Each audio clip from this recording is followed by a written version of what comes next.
Becoming an ancestor in another world from this day on. Chapter 101, Strange Zombies. Translator, Henai Translations Editor, Henai Translations. Romo was in a strange environment. He felt more and more weird. There was actually the aura of a ghostly cultivator around him, and this ghostly cultivator's aura was very weird. It was different from ordinary ghostly cultivators. However, ghostly cultivators were originally a very special existence to ordinary people. It was unexpected that Romo would encounter such an unusual ghostly cultivator. Romo's spirit had relied on the tablet to reside together. With the help of the system, his spirit had been condensed. This had caused Romo to be extraordinarily different from other ghostly cultivators.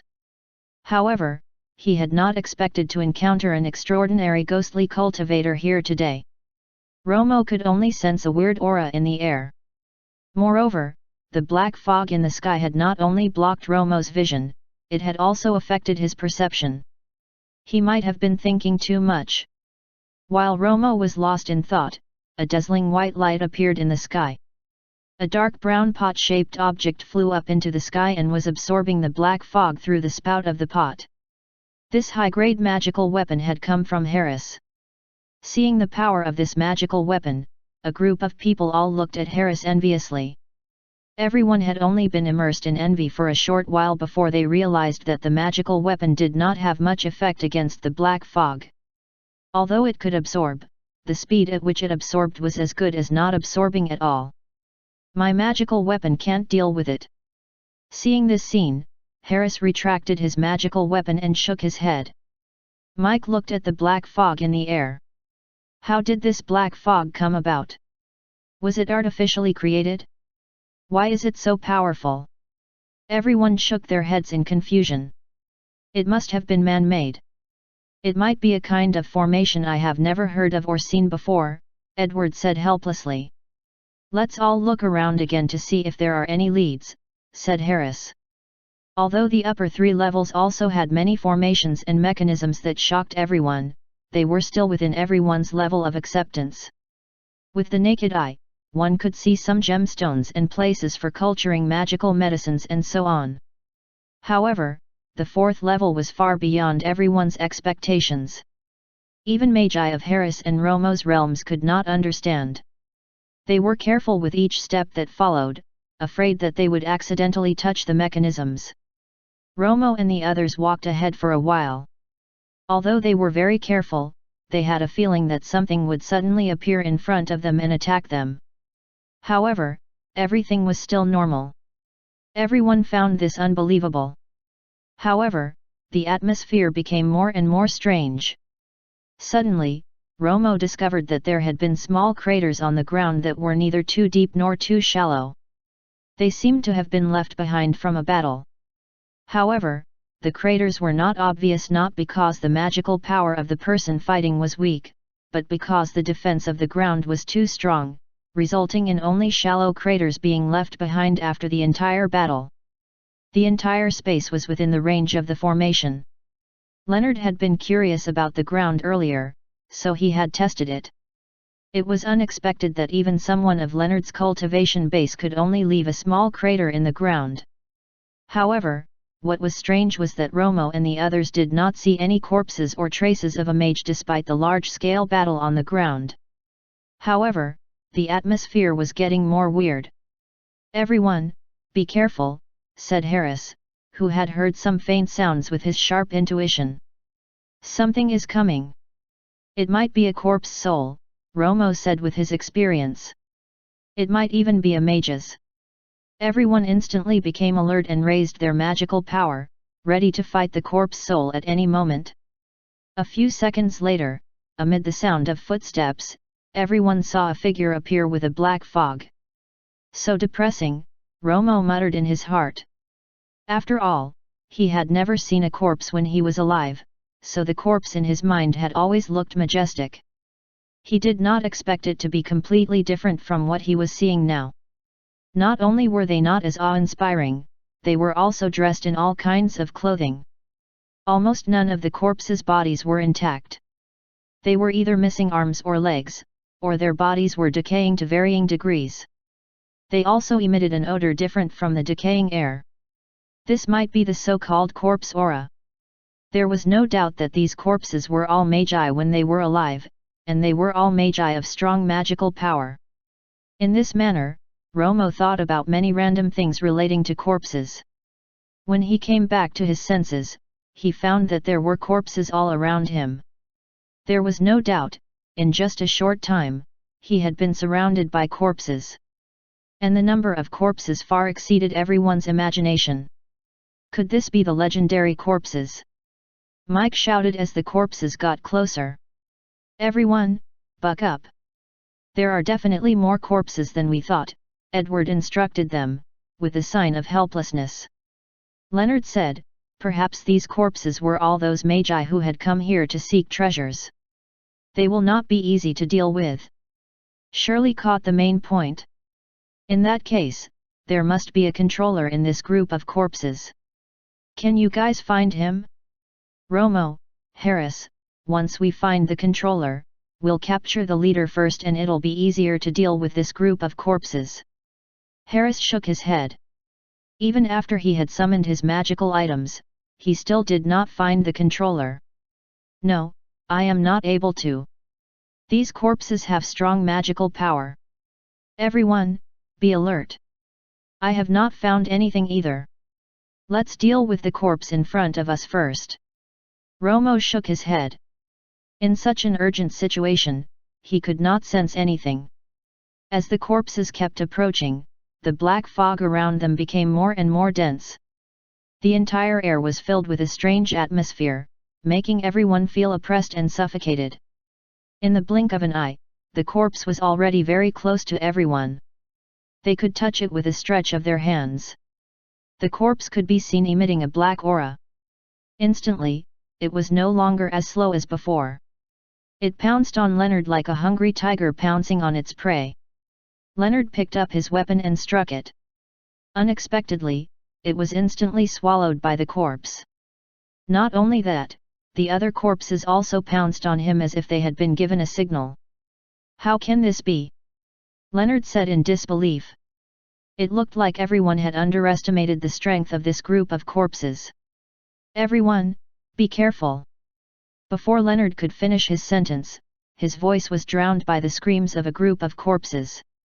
Everyone had already been surrounded by a group of corpses that looked like beasts that had not eaten their fill. It was as if they were about to tear Romo and the others apart. When everyone saw this scene, they had no choice but to deal with the crisis in front of them first. Instantly, everyone unleashed all kinds of techniques in the air, emitting magical lights of different colors. Everyone's moves were concentrated together, and the energy was extremely powerful. It sent the pouncing corpses flying one after another. Chapter 102, Mysterious Person. Translator, Henai Translations Editor, Henai Translations. Despite this, when the corpses were struck by their moves, they did not seem to be badly harmed. They were not even superficially injured. They stood up and continued to fight everyone. Their bodies were indeed as strong as the rumors had said. No one dared to let their guards down at all. They had no choice but to fight with all their might. The physical body of a mage was originally stronger than that of an ordinary person. And, all of them had even cultivated to the innate realm and had almost reached the supernatural state. Some ordinary magical weapons simply could not fight against them. They were simply courting death. Facing these corpses, Romo suddenly thought of a kind of people group. It was said that there were people with a special cultivation. Once the cultivation of these people reached a certain realm, they could rely solely on their physical bodies to fight against magical weapons. Everyone called them the anomalous kind, and most of these people would appear in the desolate lands north of the Suanli continent. They had once been regarded as invincible battle gods, but Romo had later heard from an elder that notwithstanding this, they would still feel tired or be injured when faced with powerful magical weapons. However, the corpses in front of Romo seemed to have advanced another level on the foundation of the invincible battle gods of the desolate lands. They did not seem to have any senses, nor could they feel fatigue or pain. Even though their skin and flesh had been lacerated by the magical weapons, or their limbs broken, they did not react at all, as if their bodies were not their own. The corpses with their limbs broken still stood up without any hesitation and continued to fight Romo and the others, wave after wave, as if there was no end. When will we ever be done with fighting? What a group of zombies! As they fought, Romo felt that there was no hope and complained aloud. Don't be discouraged. At least, they are not thinking. Look at their fighting style. They don't have any rules. Just don't let your guards down, said Leonard. At least for the time being, these corpses, which had no rules when fighting, did not pose too much of a threat to Romo and the rest. However, they could not kill them, and this was annoying. One of Leonard's attacks had been instantly broken by a corpse with strong magical power. The corpse seemed to have been in a spell and had instantly rushed in front of Leonard. It stretched out its 5 fingers at Leonard's neck. If Leonard had not reacted swiftly, he might have become the sacrifice in this battle. A hand suddenly appeared and grabbed the wrist of the corpse, and swung violently in the opposite direction.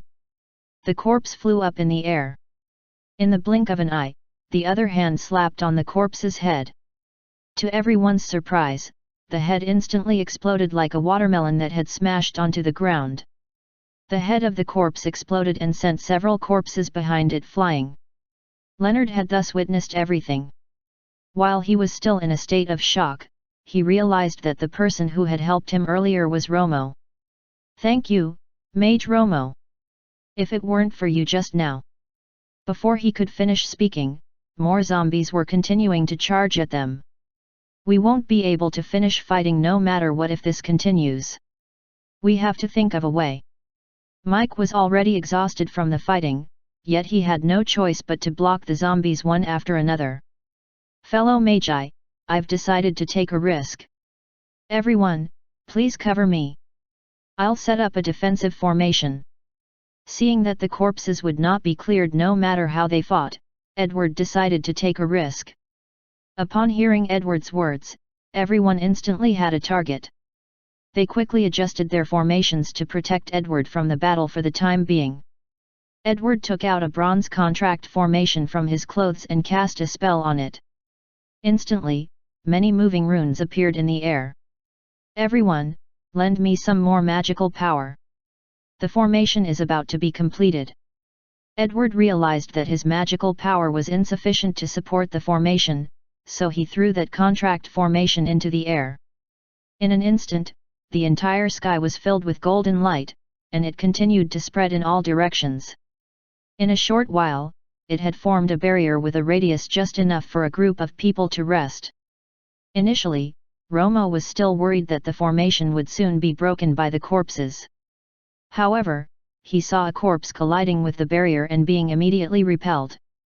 The few of them finally had a temporary place to rest.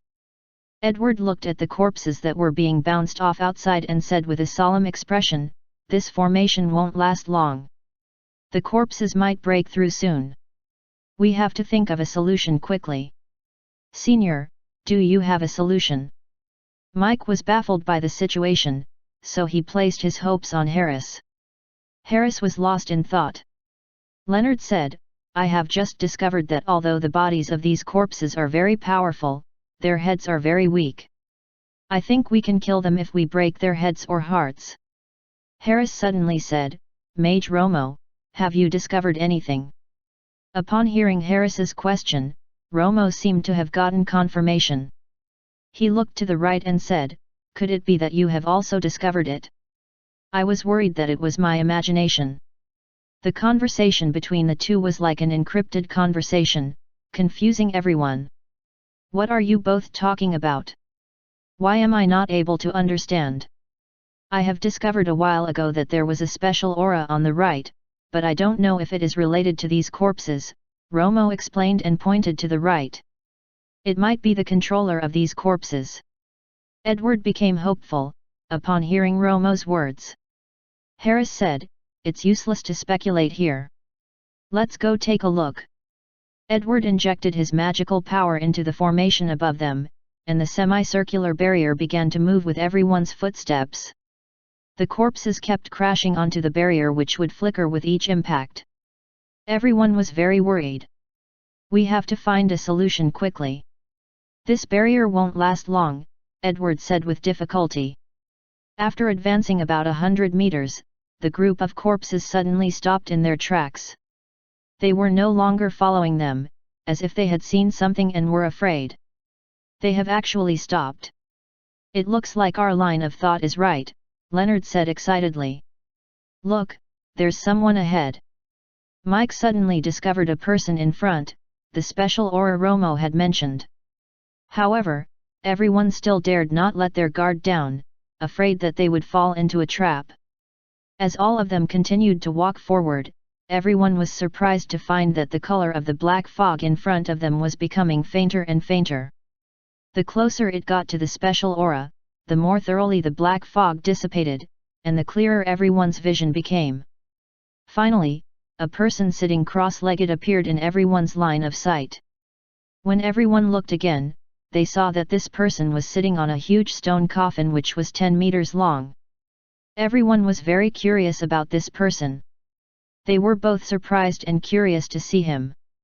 However, no one noticed that Romo's eyes had a hint of shock when he saw this person.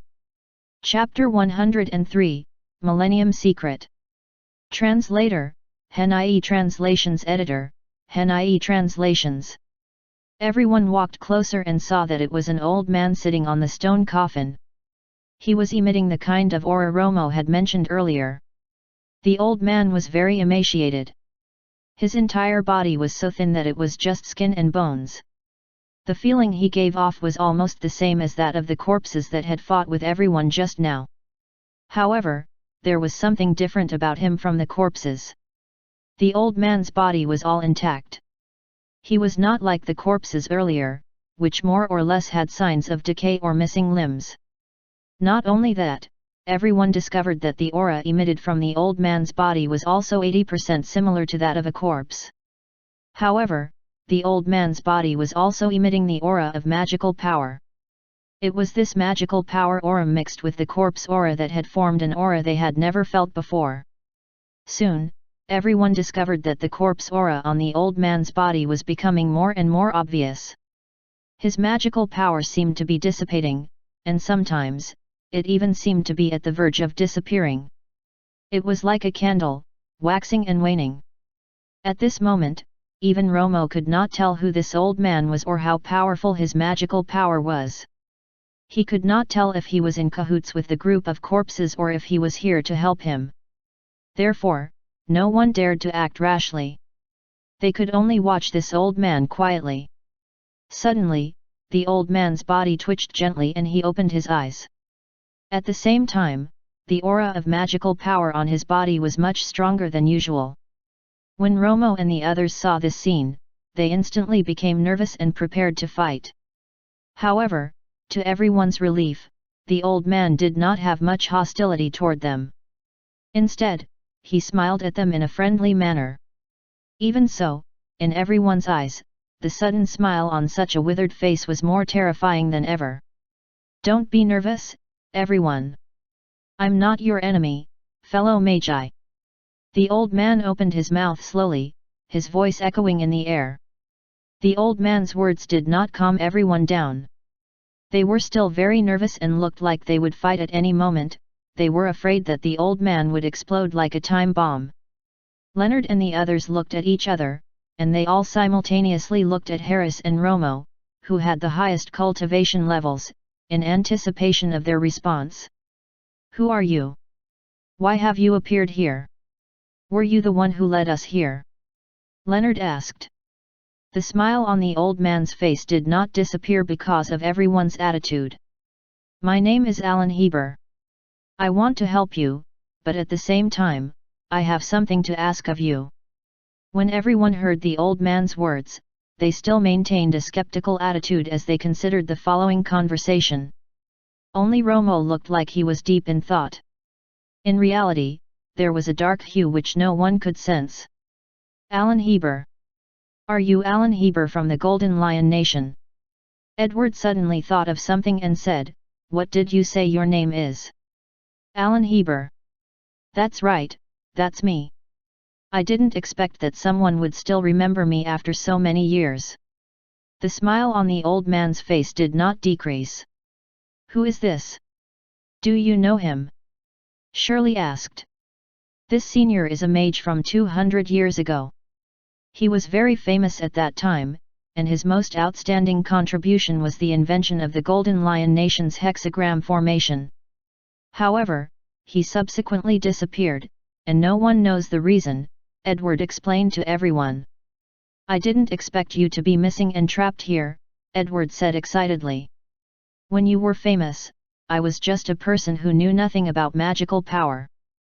That's right, I'm indeed trapped here. Alan Heber smiled helplessly.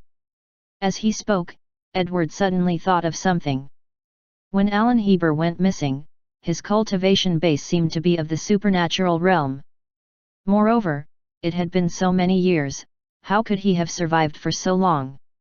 Edward quickly recovered from his excitement, and he became skeptical of the old man. Although Harris and the others had not heard of Alan Heber, they still did not dare to fully believe the identity of this old man. Alan Heber could see the perplexed look in everyone's eyes. I know everyone is perplexed. The companions who had come in with me to search for treasures back then had all been killed by the corpses. Only by using a mystic technique was I able to extend my lifespan and survive until now to see all of you. Even so, everyone was still skeptical. Harris asked, Senior, can you tell us what kind of place this is and how we can get out? As Harris asked, his eyes looked at the stone coffin beneath the old man. Don't worry, I'll answer all your questions, said the old man. But you can relax a little. I'm not a threat to you, and those corpses won't come. Alan Heber seemed to have seen through something. He looked at the semicircular barrier above everyone's heads and said, the formation spell you're using is the hexagram formation I invented. It's not very stable anymore. If it continues to be used, it will break soon. Upon hearing the old man's words, everyone looked at Edward. When Edward heard the old man's words, he nodded. He had not explained the origin of the formation earlier because he wanted to test the old man and also to see if his identity could be trusted. Since he knew that this was a magical equipment of the hexagram formation, it meant that his identity had some credibility. He waved his hand and removed the semicircular barrier. Immediately after the barrier had been removed, everyone dared not let their guard down. Hence, they looked around warily for a few minutes. They then checked the surroundings again and saw that no corpses had appeared, so they temporarily let their guards down. Alan Heber did not care if everyone believed in his identity. He spoke about his experience. Back then, like all of you, we also came here to search for treasures, but we were attacked by the corpses. My companions became fewer and fewer, and one by one, they died in front of me. I had no choice but to search desperately for a way to survive. In the end, I was lucky to survive and found this stone coffin. The old man paused for a moment and continued, there is actually a ghostly cultivator in this stone coffin, and this ghostly cultivator is the original owner of this place. When Shirley heard this, she asked anxiously, then why had this place become like this?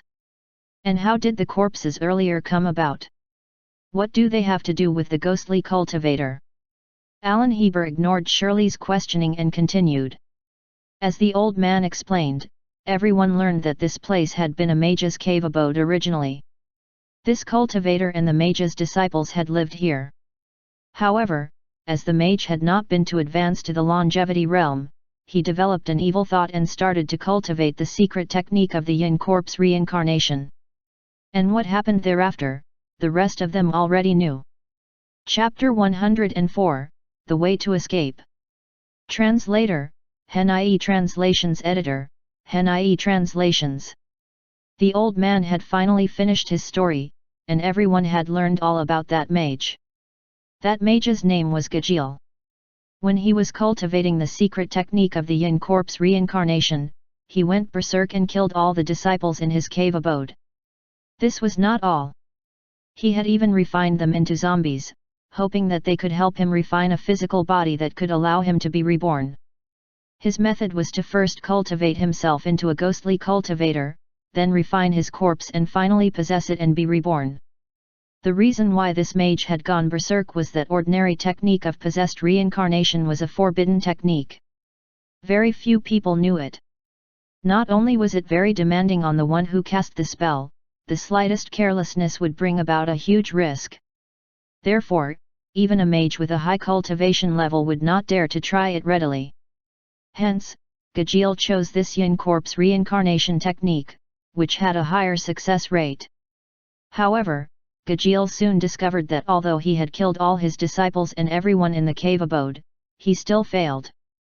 Furthermore, as there was a special formation here, he was unable to leave. He would only be able to leave after he completed the yin corpse reincarnation. Helpless, Gajeel set up this trap to continuously attract outsiders here, killing them and refining them into corpse souls to help him master the yin corpse reincarnation technique, so that he could possess and be reborn. The zombies who had just fought with Romo and the others were the magi who had been killed by Gajeel. Unfortunately, none of them was the physical body Gajeel wanted, so they could only become his subordinates to hunt down the magi that came later for him.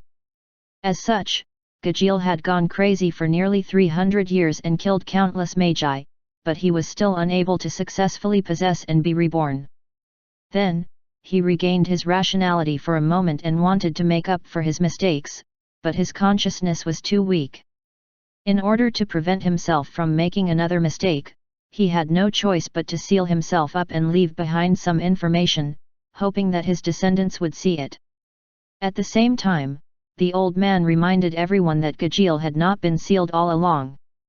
Once he lost his rationality, he would wake up again and continue his crazy behavior. When he regained his rationality, he would seal himself again, and this cycle would repeat itself.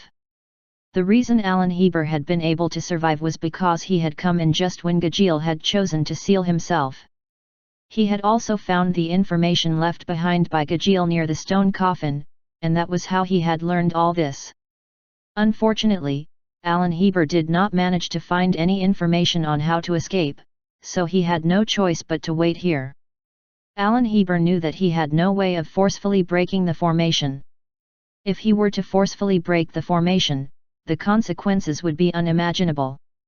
Alan Heber had thought hard and was also worried that he would die before the next batch of people entered this place. Helpless, he had no choice but to make a crazy move and turn himself into a zombie. Of course, there were differences between this zombie and the commonly known zombies.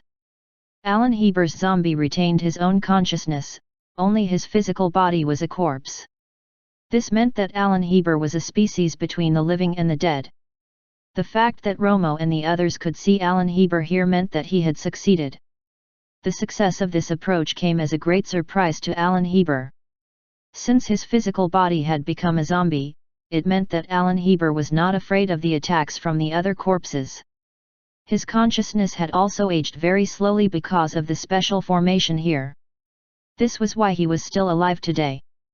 However, to his despair, no one had come for the past few hundred years, and it was impossible for Alan Heber to leave. On the other hand, there were signs that Gajeel had woken up. To prevent Gajeel from waking up, Alan Heber had no choice but to sit on the stone coffin to suppress his awakening. Finally, the arrival of Romo and the others had given Alan Heber hope. He might be able to leave this place, but he was afraid that Romo and the others had not noticed him, so he had to use the divine stone to guide them here. A great amount of information flooded the minds of Romo and the others. They had not expected this place to contain such a millennial secret. At the same time, they found it ironic that they had originally thought that there were countless gold, silver, and precious stones hidden here. They had not expected it to be a trap. However, everyone had to thank this old man. If it had not been for him, everyone might still be fighting the corpses endlessly. Mike suddenly became aware of this and looked at the stone coffin. "Senior, do you mean that whatever is in this stone coffin may wake up at any moment? Wouldn't that mean that we..." Alan Heber nodded. That's right. All these years, he has not woken up because of my suppression. Once he wakes up, all the corpses will be used by him. Even I myself won't be able to do anything about it. The consequences will be unimaginable. Alan Heber, when the time comes, even if the few of us were to combine our magical powers, we might not be his match. I'm afraid that the odds are against us. Senior, do you have any solutions? Edward asked hopefully. He believed that since Senior had guided them here, there must be a way to escape. Of course I have a solution. This was what I had said earlier. I hope that everyone can help and work together to escape from here. Alan Heber nodded. When everyone heard this news, they became excited. What is the solution? What do we need to do? If we can do it, we will definitely do our best to help you. It's very simple. What you have to do is suppress the stone coffin with me and let me leave this place temporarily. Then, we can break the formation together and get out. What do we need to do? Leonard said. What you have mentioned about suppressing the stone coffin, we have no experience in. Go to those few places separately and follow my instructions, said Alan Heber calmly. With Alan Heber's instructions, the group of them quickly understood the secret to suppressing the stone coffin. They waited for Alan Heber's next command. However, Alan Heber fell into a short silence. Everyone was waiting. Alan Heber said, I can assure you that none of what I have said is false. If you still don't believe me, you can look up any information in this cave abode. He tossed a storage ring into the air which was caught by Harris in the end. In addition, the treasures in this cave can be divided equally among everyone when we get out, Alan Heber promised. To really be able to break through the formation, everyone had to have complete trust. They could not harbor any more doubts about each other. Alan Heber was worried that everyone was still suspicious of his identity, so he had continued to explain. Chapter 105, Starting to Set Up the Formation. Translator, HenIE Translations Editor, HenIE Translations. Harris lowered his head and looked at the storage ring which Alan Heber had thrown at him. It recorded the very common records of ancient cultivators. Such a jade slip could record any language, image, or voice. It was an extremely rare material. Later on, such materials became extremely scarce, so many secret manuals became paper-based materials. There were 2 jade slips in the storage ring which Alan Heber had thrown over. One recorded the information left behind by Gajiel when he was conscious, and the other recorded the more detailed contents of the Yin Corpse reincarnation technique which Gajiel had cultivated. After Harris had read them, he passed them to Romo. After Romo had read them, he passed them to the next person. After everyone had read them, they fell into deep thought. Although these things could very well prove what Alan Heber had said was true, there was also another possibility, which was that all these narratives and items were all fake information carefully prepared by Alan Heber to deceive those who had entered the cave. Harris, Romo, and the others had all cultivated for 100 to 200 years and had experienced countless truths and lies. Naturally, they would not easily believe in a stranger whom they had never seen before. Everyone looked toward the 2 with the highest cultivation bases, Harris and Romo. Harris did not know what to say for a moment, so he threw the question to Romo. Mage Romo, what do you think? Romo pondered for a moment and thought of countless possibilities in his mind. However, he had to admit that this was the best solution thought of so far. If they did not give this a try, there was also no other option. I think we can give it a try, Romo said. This sentence had obviously shocked everyone. No one had expected Romo to choose to believe the old man's words so quickly. Seeing everyone's puzzled expression, Romo explained, I don't think we have any especially good solutions now. The most important thing for us to do now is to escape. Being overly suspicious and hesitant will only make our situation more difficult, so why don't we give it a try? With that said, he looked at the stone coffin beneath Alan Heber. And I'm very sure that the ghostly cultivator in the stone coffin is about to wake up soon. If we still hesitate, we won't be able to bear the consequences. Indeed, everyone could sense that the ghostly cultivator in the stone coffin was about to wake up. Even if Alan Heber was lying, once this ghostly cultivator regained consciousness, everyone would surely die. At least, in this aspect, Alan Heber had to be telling the truth. Everyone carefully weighed the pros and cons again. They looked at each other and nodded, reaching a consensus. Edward looked at Alan Heber and said, "Senior, can you explain the formation exactly in detail?" Seeing that everyone had already made up their minds, Alan Heber said, "Of course. Actually, the formation I'm going to set up next is one of our hexagram formations." Then, Alan Heber told everyone the various details about this formation. The more Harris, Romo, and the others listened, the more confused they became. However, Edward was unexpectedly very interested in this formation.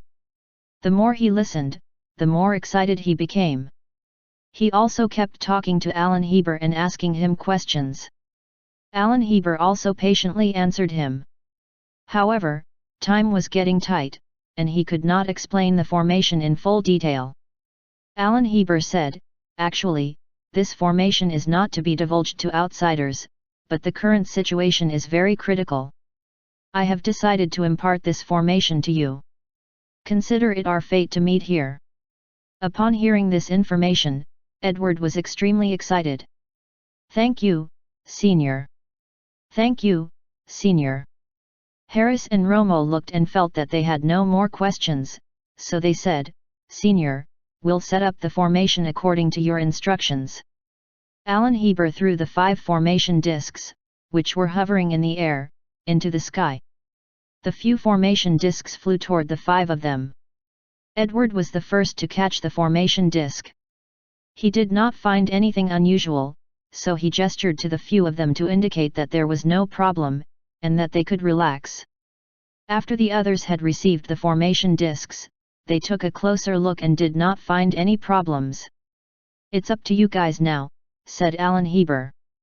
The few of them walked tacitly in different directions, and they each went to set up the formation, leaving Shirley alone to wait where she was, in case anything unexpected happened and she could intercept it in time. Similarly, it was also to monitor Alan Heber. Alan Heber naturally knew their intentions, but he did not expose them.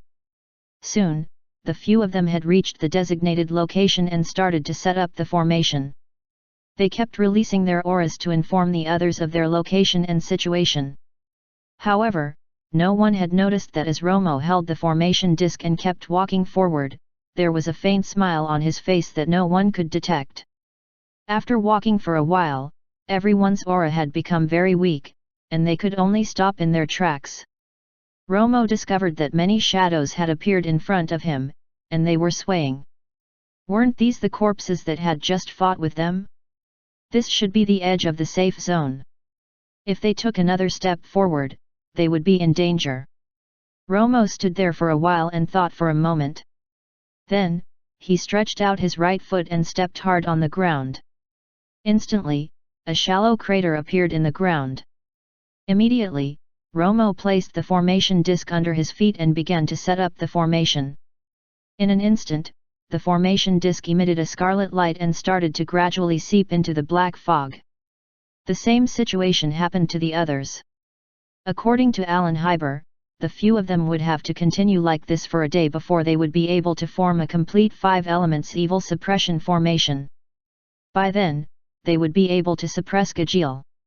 At that moment, Alan Heber would be able to regain his freedom, and the few of them would be able to break through the formation and successfully escape from this place.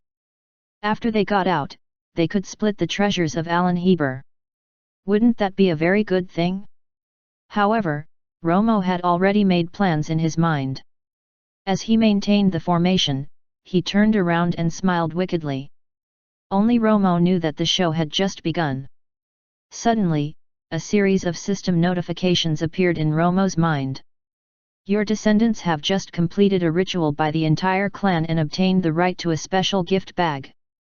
The special gift bag is available in the system shop. Romo then remembered that this was the day where the gift bag would be refreshed once every month. Hence, he opened the special gift bag. Human Tier Secret Manual, Random. Special Price, 2000 Faith Points. 100-fold Cultivation Speed Talisman. Special Price, 2000 Faith Points. Lost Descendant Search Talisman. Special Price, 10,000 Faith Points. Ancestral Spirit Protection Talisman. Special Price, 10,000 Faith Points. Chapter 106, Deep in the Swamp. Translator, Hen.ie Translations Editor, Hen.ie Translations. Romo looked at the gift bag casually. It was different from before. 4 items had appeared which he had not seen previously. Lost Descendant Search Magical Power, a random lost descendant could be found. Ancestral Spirit Protection Magical Power, appoint a descendant for the manifestation of the ancestral spirit to protect him. This will last for a minute. Romo read the details of the 2 items carefully and was very happy. These 2 items were very useful to him. Not only could he find his descendants, he could also protect them when they were in danger. These were equivalent to the enhanced version of Ancestral Protection Magical Power. Romo looked at the price again. For all the current faith reserves, even the special price was not especially cheap. However, these 2 items were very useful. If he were to buy them, they would definitely be worth the price. Hence, Romo did not consider too much. He immediately bought the 2 new tools and the 100-fold Cultivation Speed Magical Power. As for the secret manual, he planned to consider it when he had enough faith points. After buying these few tools, the system showed that the faith points immediately went from a 5-digit figure to a 4-digit figure. Romo looked at the 4-digit number of faith points.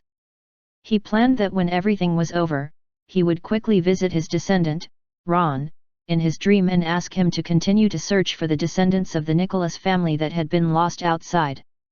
However, the matter at hand was more urgent. Romo quickly shut down the system and continued to concentrate on his formation. Ron had not let Romo down. Although he was in the trial every day, he had not forgotten to pay his respects to his old ancestor. After all, the old ancestor had once said that as long as one paid his respect every day, the old ancestor would be able to sense it, regardless of whether there were any offerings or not. Therefore, Ron treated worship as his daily task. Only after he had completed the worship ritual would he be able to concentrate on his own work. He had not forgotten it for so many years. After Ron had paid his respect today, he walked out of the cave to see if there was anything worth exploring outside today. He was now in the deepest part of the swamp, and according to the information left behind by his old ancestor, Ron's location was not far from the treasure location. The whole journey of treasure finding had not been very smooth either. From time to time, he would encounter more powerful monsters, but for Ron, this was a piece of cake. Everything had been settled successfully, and he had also found many valuable treasures along the way. After another half a day of traveling, Ron finally stopped in front of the valley in the swamp. The path ahead was filled with grey fog, making it impossible for Ron to see clearly. The wind, mixed with the thick fog, was blowing. Looking closer, Ron saw that the ground of the valley was a swamp. Ron had to get down carefully and walk slowly forward. He found that the wind was getting stronger and stronger, and it was like a knife cutting into his face. If it had not been for the magical protection around Ron, the consequences would have been unimaginable. Chaotic wind. That's right, this was the most dangerous place Romo had ever been in since he participated in the trial. According to the information Ron had obtained, it had taken Romo 10 days to arrive here. Furthermore, he had encountered many obstacles here. On the way back to the exit, he had nearly been trapped here permanently because of time constraints. However, Ron was much stronger than Romo back then. It only took Ron 3 days. Furthermore, when Romo passed through the chaotic wind previously, he only had 1/5 of his strength left. Unexpectedly, he failed. Because of the failure, he had lost several precious treasures here. Very few people knew about this place, and the number of people who came here for the trial was even fewer. Hardly anyone really knew what was inside. The Blue Jade mystic realm had a history of more than 1,000 years. In Blue Jade City, one could buy a trial guide easily. Most of the places here were open to the public. However, the secret place where Ron was currently located was usually circulated as secret information among various factions. Naturally, even fewer people knew about this valley in the swamp, so Ron should be the first person to come here to train. However, the wind Ron was facing now was much stronger in energy than what Romo had experienced more than 500 years ago. I've already practiced this in my dream so many times, it's time to test the results. Ron looked at the strong wind in front of him and cheered himself on.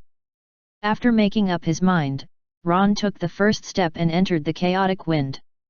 Ron did not take any external auxiliary measures but went directly in. Ron was not afraid at all in the face of the strong chaotic wind, which was full of energy. The wind from all directions seemed about to tear Ron apart. Ron's movements were also very swift, dodging back and forth as fast as lightning.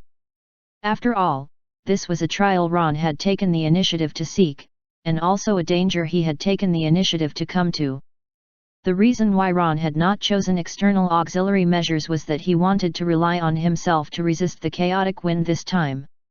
If he relied on external magical equipment to deal with the danger each time, it would be very difficult for him to grow. After about 2 hours, Ron's body flew out of the grey fog like a parabola and landed on a large rock to the right of the mountain. After a turbulent battle with the chaotic wind, Ron was very exhausted. His hair was disheveled, his face pale, and his forehead full of sweat. He forced himself to sit up. Even though he was exhausted, there was a hint of excitement in Ron's eyes. He slowly stood up. Although the process was a close call, the outcome was good. Ron had succeeded and he did not use any external magical equipment. Just as Ron was feeling smug inwardly, he suddenly discovered that 2 shadows had appeared in the swamp below, and were heading directly for Ron. Ron panicked a little and randomly summoned a piece of magical equipment. Instantly, a semicircular barrier was built around him. Then, Ron took the opportunity to change places. Fortunately, the black shadows that had appeared from the swamp did not hurt him. Before long, Ron found another loud bang beneath him, followed by 2 more shadows running toward him. This time Ron was prepared. With a wave of his right hand, he formed a beam of light and chopped off one of the shadows. Ron was agile and quickly switched places. He shot out another beam of light, ready to chop off the other shadow. However, he did not expect the other party to be prepared and hide. When Ron looked down, he saw a black monster in the swamp, which looked like an octopus. It might be the peak of level 4. Just as Ron was surprised, he discovered that another demon beast in the form of a chameleon had appeared above his head and was flying toward him, making it impossible for him to dodge. Chapter 107, Ambushed. Translator, Henai Translations Editor, Henai Translations. Ron dodged nimbly and jumped quickly to a safe place to catch his breath. I didn't expect there to be 2 peak level 4 demon beasts in this place at the same time. Fortunately, my reaction was quick, otherwise, I really can't imagine what would have happened. However, I still need to calm down a little. Ron recalled the scene where the demon beasts had almost pounced on him earlier and still felt a lingering fear, but he tried hard to calm himself down. After he had adjusted himself, Ron waved his right hand and shot out a beam of light, which collided with the demon beast's tentacles and chopped them off instantly. The demon beast, whose tentacles had been cut off, seemed to become even more ferocious because of the pain. Hiss! After letting out a strange howl, the demon beast, whose tentacles had been cut off, pounced on Ron with its blood-red mouth. When it almost touched Ron, a scarlet tongue suddenly stuck out and shot toward Ron. Ron had no time to dodge, so he had no choice but to use the gold wisp magical power again to form a spirit light barrier in front of him to block the scarlet tongue. There was no time for Ron to catch his breath. He had just resisted the demon beast above his head, and the demon beast beneath his feet was also getting restless. It inched closer and closer to Ron, and when Ron was unprepared, it spat a mouthful of dark green venom at him. Ron looked calm. He raised his hands and reached out to catch a seal stratagem. Instantly, the energy in his body increased by 100-fold. With the help of the seal stratagem, dealing with the two demon beasts was naturally not a problem. Ron felt that he had infinite energy in his body that needed to be released, and his movement was as fast as lightning. He took the initiative to charge at the demon beasts. With his long sword in hand, Ron slashed at the demon beast, cutting off the venom which had just been spat out by the demon beast. Ron continued to charge at the octopus-like demon beast. Although it was 1 against 2, Ron was not at a disadvantage at all. Soon, a scream echoed in the valley, and with a bang, a monster with the form of a chameleon fell from the sky. The head of the demon beast was already riddled with holes, and there was a lot of bright red blood around it. And the long sword, which was still hovering in the air, caught Ron in time when he was about to fall. With the long sword as support, Ron jumped and landed on a rock beside him. Ron looked uneasily at the two demon beasts that were riddled with holes on the ground, then he heaved a sigh of relief. The energy in his body gradually dissipated, and he sat down on the ground to rest. Even with the powerful magical tool and the concentration of energy, Ron had not expected that defeating the two demon beasts would consume so much of his physical strength. However, this battle was not completely in vain. During the fight with the two demon beasts, Ron had accumulated a lot of practical combat experience and a new understanding of tactics, which would be very helpful in future fights. After about 2 hours of rest, Ron felt that he had recovered most of his energy, so he got up and got ready to move again. Ron stood up and looked around to see if there were any precious treasures. As he had expected, he found several precious treasures. After his body had fully recovered, Ron continued to walk into the valley. Romo felt that a long time had passed, and he looked at the magic formation under his feet. He looked around and said to himself, "This should be enough." Not long after, Romo could clearly sense that the formation under his feet had a certain connection with the formations the others were in charge of, and it was very strong. This meant that the formation they were about to reach was about to be completed. After Romo had sensed the energy, Alan Heber, who was on the large stone coffin in the middle of the 5 of them, also held a magic disc in his hand and shot an energy beam into the air. Instantly, countless flickering characters appeared in the air, emitting waves of energy. But across from Alan Heber, Shirley was looking at him nervously, while also concerned about the situation of the others. Alan Heber threw the magic disc in his hand into the air and used his hands to gather energy. He said in a penetrating voice, "All Magi, everyone be careful. There's only one last step left. I'm going to activate this formation with all my might. It will take about half an hour. Everyone, be careful of those corpses." As soon as he had finished speaking, 5 light waves came through, indicating that everyone had received the signal. Alan Heber then started to gather energy again, and flickering characters appeared above his head. The magic disc also started to tremble slightly. Soon, a transparent barrier had appeared around him, and it continued to spread outwards, eventually disappearing into the thick fog. However, soon, the voices of the zombies could be heard in the surroundings. It turned out that without the suppression by Alan Heber, the zombies quickly discovered Romo and the others and launched a strong attack on them. In the darkness, sounds of fighting could be heard. From the sounds of the fight, one could clearly hear the combat situation of the others. Romo and Harris sounded exceptionally calm, while Mike, whose magical power was the weakest among them, seemed a little anxious and sometimes could not hold out. When Shirley heard this, she was very worried for Mike and asked anxiously, "Senior, how much longer will it take?" "Soon. The situation with the other Magi is more critical. If it's possible, you can go and support them. Remember not to disturb the formation, otherwise, All our efforts during this period of time will be in vain, said Alan Heber with a grave expression. Sure, said Shirley, and she turned toward Mike. Looking at the receding back view of Shirley, Alan Heber continued to gather energy and inject a few waves of energy into the magic disc above his head. With a loud bang, dozens of corpses were sent flying and the zombies behind them were also sent flying. Romo's feet stepped on the magic disc, and infinite amounts of energy gathered in his body. With the help of magical power, a huge golden dragon actually appeared beneath him. It circled around Romo and protected him. More and more corpses were around him, and the situation was very dangerous. However, Romo's expression was calm. It should be now. At this moment, the corpses looked like they had gone mad. They kept howling and pouncing at Romo as if they wanted to tear Romo apart. The golden dragon under Romo's feet suddenly emitted a brilliant light, knocking the corpses flying in succession. It seemed like they suffered a lot of injuries. However, Romo did not care. At this moment, a palm had suddenly appeared silently behind him, and it was ready to slap hard at the back of his head. Chapter 108, An Old Friend from 100 Years Ago. Translator, HenIE Translations Editor, HenIE Translations. However, just as this palm was about to get close to Romo, he realized it instantly.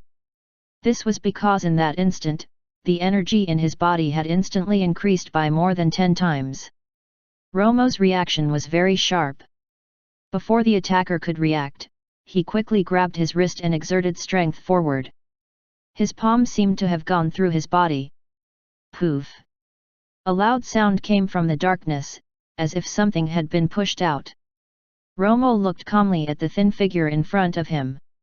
At the same time, the black fog in front of him was dissipating gradually, and the visibility had increased.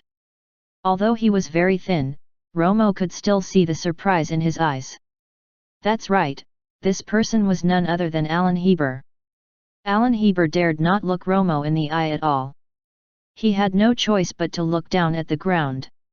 At the same time, he was still deeply shocked. He had not known or even imagined that his sneak attack would fail. Time seemed to have stopped. Romo retracted his right hand. With another loud sound, Romo looked down at his right hand.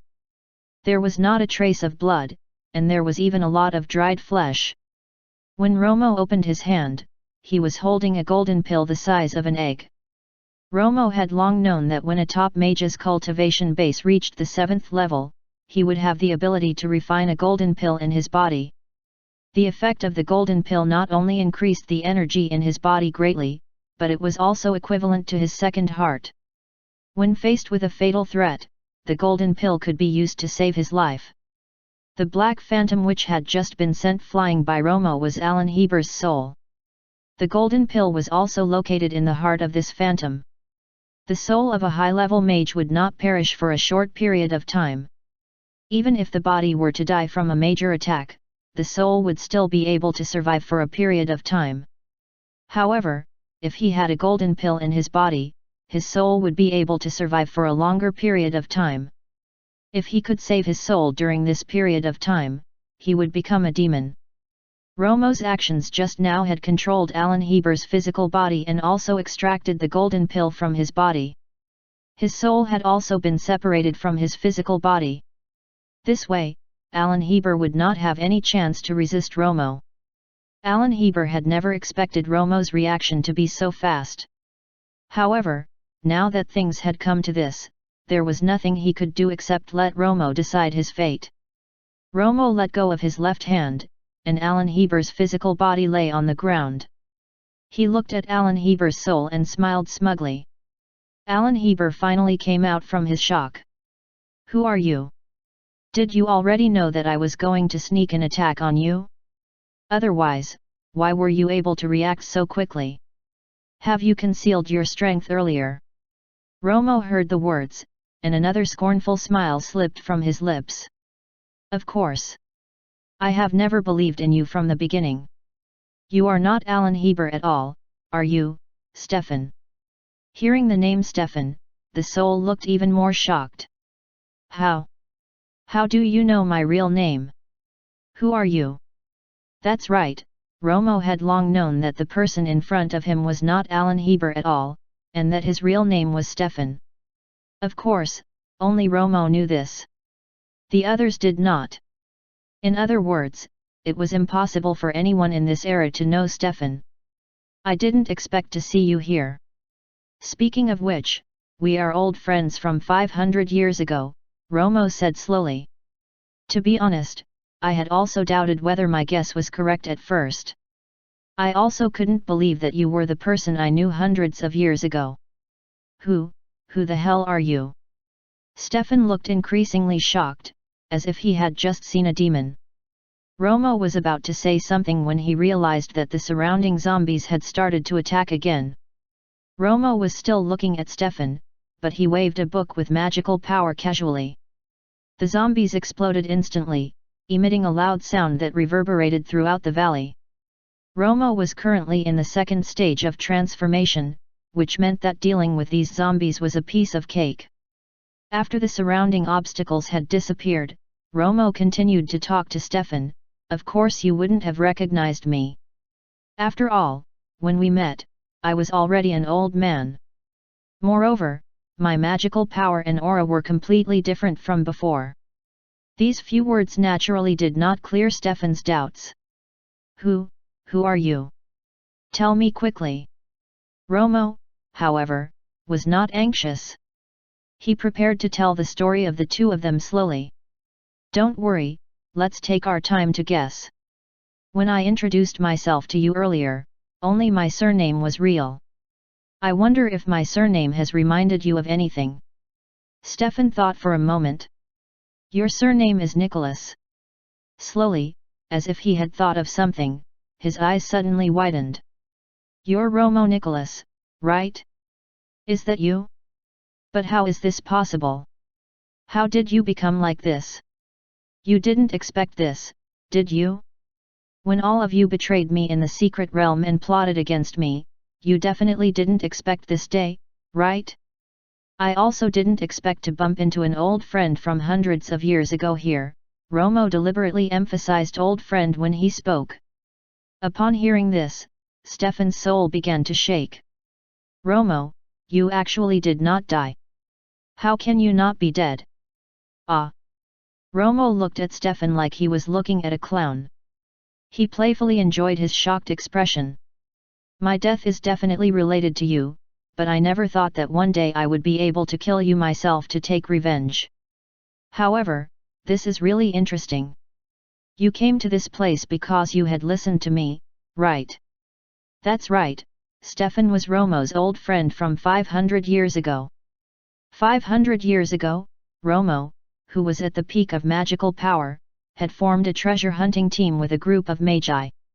Unexpectedly, the group of them betrayed Romo and plotted against him, causing Romo to die, full of hatred. Stefan was one of the many magi who had betrayed Romo.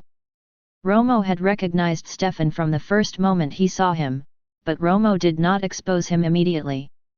Instead, he had waited until now to see if Stefan had any schemes this time, and also to find a quiet place to kill his enemy with his own hands. Therefore, Romo had not trusted Stefan from the beginning. Also, from Stefan's demeanor, Romo had speculated that he might launch a sneak attack on him. This was also why Romo was able to react quickly and break Stefan's scheme. Chapter 109, The Truth and Danger. Translator, HenIE Translations Editor, HenIE Translations. Stefan was shocked and in disbelief. He had never expected to meet Romo again in 500 years. He looked at Romo and kept repeating, how can this be? So many years have passed? How can he still be alive? This must be a dream. Wake up quickly. Ah! Suddenly, he wailed in pain as if someone had grabbed his neck. He looked again and saw that it was Romo who had pinched the golden pill in his hand hard. The power of the golden pill was far greater than Stefan had thought. Romo had merely pinched it just now, and it was a fate worse than death for Stefan. It was not just physical pain, but a pain that had penetrated deep into his soul. Looking at Stefan in excruciating pain, Romo stopped pinching the golden pill and said expressionlessly, "If you don't want to be in so much pain, answer my questions properly. Otherwise, you should know the power of the golden pill without me saying." With that said, Romo released his grip completely. Stefan finally stopped screaming. After what had happened just now, Stefan's soul looked a little weaker than before, and he was still trembling uncontrollably. "Please, I'm begging you. I'll tell you whatever you want to know. It was my fault hundreds of years ago. I just hope you won't kill me, Romo." Stefan begged Romo humbly. Before Stefan could finish his sentence, Romo pinched his golden pill again and looked at Stefan coldly. The temperature in the surroundings seemed to have dropped a few degrees. Seeing Stefan in pain, Romo finally stopped his torture. "Don't talk terms with me. You're not worthy. Answer truthfully what I ask you. Don't force me to search your soul," Romo said. The soul-searching magical power was a type of magical power that a high-level mage would use. It was to read the memories of the body directly through the soul. Although the information read by this method was very accurate, it would cause great harm to the target. The lucky ones would be delirious and blabber nonsense, while the unlucky ones would have their souls scattered. The two torments had almost cost Stefan his life. I'll tell you everything." Romo looked at the locations of the others and said, "Finish in half an hour." Okay. Stefan shuddered. From Stefan's description, Romo learned that after he had been betrayed and died back then, Stefan had obtained a lot of treasures, so he went into seclusion to cultivate his magical power. When he came out of seclusion, he wanted to break through the bottleneck of the level 8 magical power, so he started to search for treasures everywhere. In the beginning, he was clueless about the treasure location, but one day, Stefan suddenly recalled Romo mentioning a secret place where treasures were hidden. Later on, he came here and was trapped here. When they first met, most of what Stefan had told them about his experiences had actually been true. Only a small part of it had been fabricated to hide his true identity. Back then, he was the only mage who had survived the treasure hunting trip and also discovered a big secret in the stone coffin. Later, he discovered that he would not be able to live for long. In order to survive until he could get out of this place, Stefan had no choice but to cultivate the evil technique. In the end, his life was saved, and he became half human and half dead. About 200 years ago, another group of magi had come here to search for treasures. Stefan had used the same method as today to deceive Alan Heber, and obtained the hexagram formation which Alan Heber had invented, and then pretended to work with him to eventually kill Alan Heber. In these 200 years, Stefan had painstakingly studied the hexagram formation of Alan Heber, and he had also used Alan Heber's identity. Therefore, everything that Stefan had said earlier, apart from the fact that his identity was fake, about Gajiel and the stone coffin, including the evidence, was true. But Stefan had also withheld an important piece of information. There was no way for half-human, half-dead monsters like him and Gajiel to leave the 4th level. There was only one way to get out of here, and that was to find a suitable body and possess it. However, he could not completely copy Gajiel's method. After all, the situation of Stefan and Gajiel was not completely similar. Stefan could directly possess the physical body. In 200 years, only 3 batches of people including Romo and the others, had come here. Stefan had carefully selected the physical bodies, but none of them had caught his eye. And those people, as expected, were all dead. It was only today, when Romo appeared, that Stefan finally found a physical body that had caught his attention. Wasn't Romo's physical body what he had always dreamed of? In order to obtain this physical body, Stefan had deliberately fabricated a half-true lie to deceive Romo and the others. Then, he searched for a suitable opportunity to kill Romo and possess his body. He had even found an excuse to explain all this. By creating an accident and pretending to let Alan Heber sacrifice himself to save everyone, Stefan could use Romo's body to break through the magic formation with the others and escape. However, what Stefan had not expected was that Romo had long seen through his lie, and now that his golden pill was in Romo's hands, his life or death depended entirely on Romo. "I've already told you everything, please spare me. I know I was wrong. It was not my intention back then. I was forced," Stefan pleaded. "Please spare me on the account that I have told you so much true information. Return the golden pill to me." Romo continued to look at him coldly, as if he was thinking of something. Suddenly, he discovered the abnormality around him. "Are you stalling for time?" Suddenly, the ground where Romo and the others were standing started to become violent. The formation which should have been completed just now suddenly started to become unstable, as if it was about to collapse. Stefan, on the other hand, had also changed from his earlier bitter begging and started laughing out loud. "Ha ha ha ha ha ha ha, you have never expected this, have you? None of you can get out today. We'll all have to die here." Stefan looked at Romo with a ferocious expression. He had a deranged expression, as if nothing mattered to him anymore. It turned out that he had already expected Romo not to let him off easily. He would surely die in Romo's hands, so he had left himself a backup plan. Since he could not survive, he would drag everyone down with him. And the earth-shaking situation now, had initially been designed for Alan Heber to make a sacrifice. Stefan had secretly tampered with the formation, so it was impossible to complete the formation. Now that there was an unexpected situation, the plan had changed. Without Stefan's follow-up operations, Gajil, who was in the stone coffin, was about to wake up. Chapter 110, The Evil Spirit Awakens. Translator, Hen-IE Translations Editor, Hen-IE Translations. And now, the fog in the entire space had started to spread everywhere, and the energy between the heavens and earth had also started to become unstable. The entire ground was trembling uncontrollably, as if something big was about to happen. Some of the surrounding corpses seemed to have also sensed the unusual signal. They kept howling, as if they were cheering for a ritual. Their voices became louder and more excited. Romo could sense that the energy emitted by Leonard and the others had become even more intense. The sounds of fighting where they were had also become more intense. Without a doubt, this group of corpses was even more excited and difficult to fight. At this moment, Stefan was still laughing loudly, not caring about the commotion around him. However, Romo did not have the time to care about Stefan, who was laughing. He paid constant attention to the activities of the others. Suddenly, the black fog in the entire space began to dissipate. The whole fourth level was finally revealed. The entire space was very large, far beyond Romo's imagination. It was hundreds of meters long.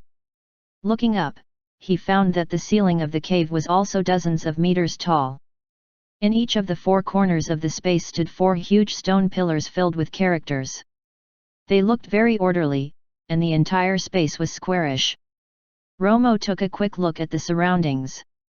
The figures of the others gradually appeared in Romo's vision. Each of them was surrounded by a group of corpses, and there were more and more corpses around them. As Harris fought the corpses, he looked around in shock. He was also shocked by the space which had suddenly emerged. At the same time, they had also discovered that there was something wrong with Romo's face. Almost everyone looked toward Romo immediately and saw Stefan's soul in front of Romo, as well as a corpse lying on the ground. Everyone was shocked. Edward, who had almost regarded Alan Heber as his idol, was the first to ask, "Senior Romo, what's going on? Why is Alan Heber?" Romo pinched the golden pill in his hand again.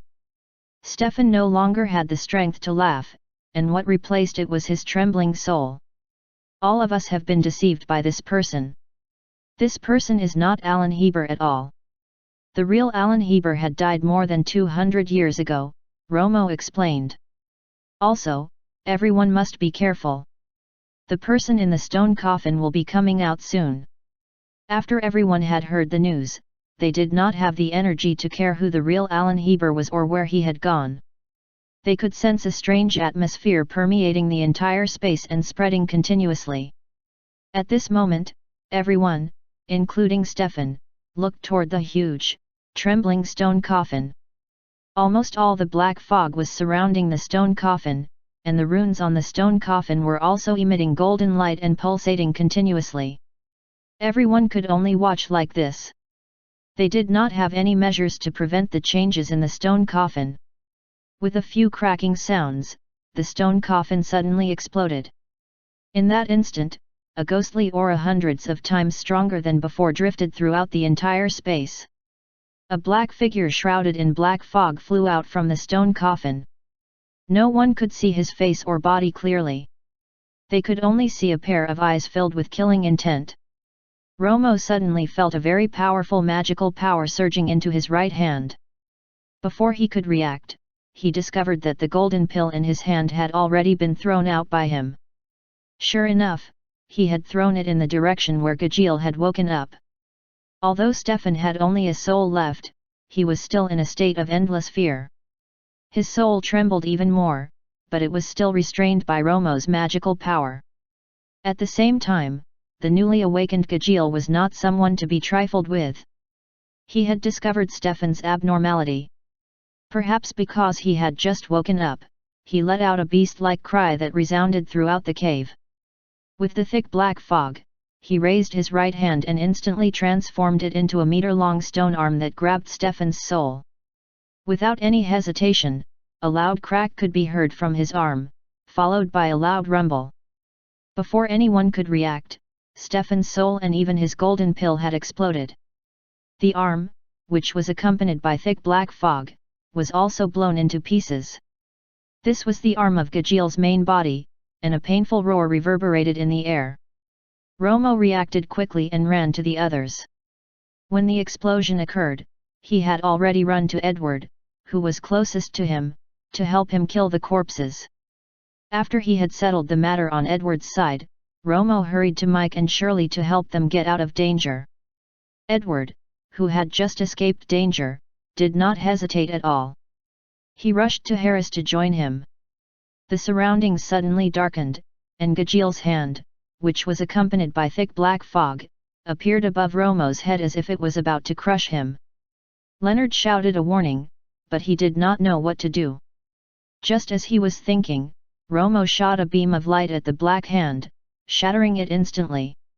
While Gajeel was resting, the few of them quickly gathered together to resist him. "Everyone, be careful. Gajeel is much more powerful than we had thought," Romo reminded everyone. After all, they had to be careful this time, otherwise, if they were to lose a member, their success rate would be even lower. After being struck by Romo's light wave earlier, not only did Gajeel not weaken, the energy in his body had even become stronger, perhaps because of his anger. He seemed to be getting bolder and bolder as the battle progressed. Gajeel's eyes were bloodshot, and they were even redder than before. Even though he was more than 10 meters away, everyone could sense his immense desire. Gajeel let out another furious roar.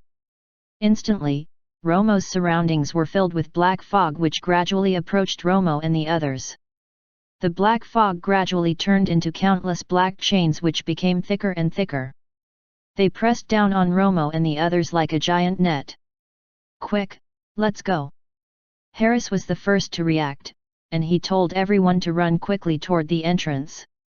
"Don't be trapped here by Gajeel. Run toward the entrance." However, everyone had run less than 100 meters when they were stopped by a group of zombies. They kept howling in response to Gajeel's angry roar.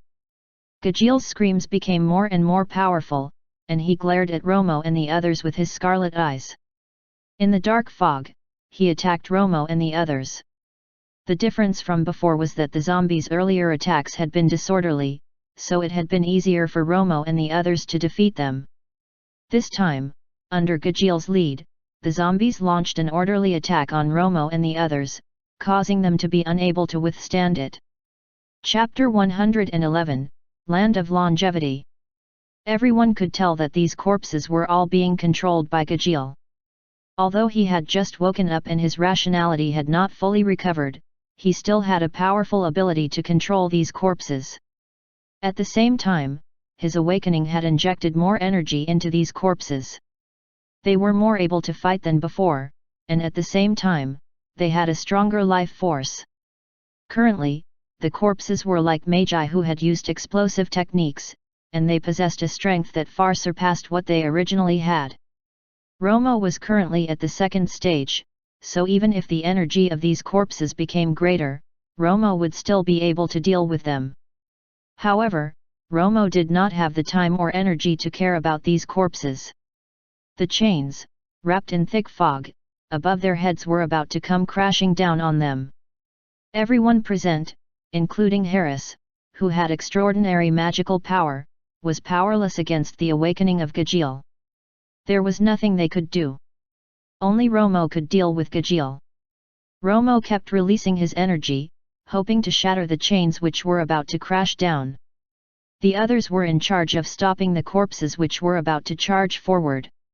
The division of labor was clear, and the team was also making breakthroughs bit by bit. With a loud bang, an ear-piercing sound was heard from behind Romo and the others. A cloud of black fumes was approaching Romo and the others. From the black fumes, one could faintly make out Gajeel's voice, and the sounds of wailing ghosts and howling wolves could be heard next to Gajeel. The screams were so wretched that Romo could not help but shiver. Stefan had deliberately kept the reason for this situation a secret from Romo and the others. Gajeel had not spared the physical bodies of those he had killed, he had also not spared their souls. Their physical bodies had been refined into zombies by Gajeel for his command, and their souls had been swallowed by Gajeel, becoming a part of his body. Hence, these wails earlier had been emitted by the souls which Gajeel had once devoured. Of course, they were now emitted by Gajeel's body. Even Harris, who had seen many big scenes, had a very horrified expression on his face when he saw these wailing and howling souls. This was perhaps the most terrifying scene he had ever seen in his life. Romo knew that these souls were far from being as simple as he had thought. In order not to underestimate them, Romo had no choice but to put down what he was doing. He had a ghastly expression, and he cast the energy in his body into a semicircular protective barrier to prevent the ghosts from harming him. However, as Romo stopped in his tracks, the others had no choice but to follow Romo and stop. In an instant, the corpses that were not within the range of Romo's protective barrier launched a large-scale attack. Harris and the others had to resist with all their might in order not to be injured. The few of them were now in a very difficult situation. They could neither advance nor retreat. Romo looked up at the situation in front of him, and then up at the exit, which was just inches away. Normally, this distance would only take an instant for Romo, but now, it was far away. The corpses on the side howled continuously. Even Gajeel, who was in the air, and enshrouded in black fog, was roaring furiously. He had no rationality to speak of at all. It was as if he was recounting the anger he had suppressed all these years, and all of this anger was about to erupt at this moment. Through the gaps in the black fog, one could see specks of golden light emitting from the runes. They were also pulsating constantly and injecting energy into Gajeel. Harris and the others were about to go into despair from facing the corpses. Leonard was the first to speak. "I wonder if Mage Romo has any solution to our current predicament." The reason why Leonard had placed his hopes on Romo was because in his conversation with Stefan earlier, Romo had demonstrated strength far beyond their imagination. Furthermore, they had unanimously believed that Romo was definitely not simple. As such, Romo shouldered the hope of the entire team. He looked at the corpses one moment and then at Gajeel the next. His brows were tightly furrowed as he let out a soft sigh. This sigh almost extinguished all their hopes. Just as they were in despair, Romo slowly said, "Listen to me very carefully. My descendants are currently in Yellowstone City. If you have the chance, I hope you can take care of them." Romo's few words were like entrusting a will to his descendants. They could not understand why Romo had said this. "Mage Romo, what do you mean by this?" Edward asked. The few of us will definitely be able to get out of here. Edward had just asked this question, and the few of them could clearly sense Romo's energy beginning to increase rapidly. His entire being was also changed drastically, and he was standing in the wind. Romo's energy had already reached its peak in the first place. Just now, it had increased a little again, and he was almost able to reach the level of the art of longevity. Everyone had also discovered that currently, Romo was almost identical to Gajeel, especially the energy radiating from his body. Romo waved his right hand toward the sky, and the shadows in the air instantly dissipated. Even the black chains in the air instantly collapsed, and the black fumes also vanished instantly. Gajeel's figure gradually became clear, and he appeared before everyone's eyes.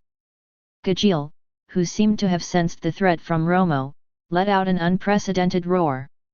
Looking at Gajeel's state, Romo quickly took a step forward. Thereafter, the ground instantly split open, and Romo's figure flew into the air in a confrontation with Gajeel. Boom! Boom! Boom! The continuous sounds in the sky were getting louder and louder, shocking Harris and the others. Everyone could faintly see the two figures constantly getting closer and then further apart.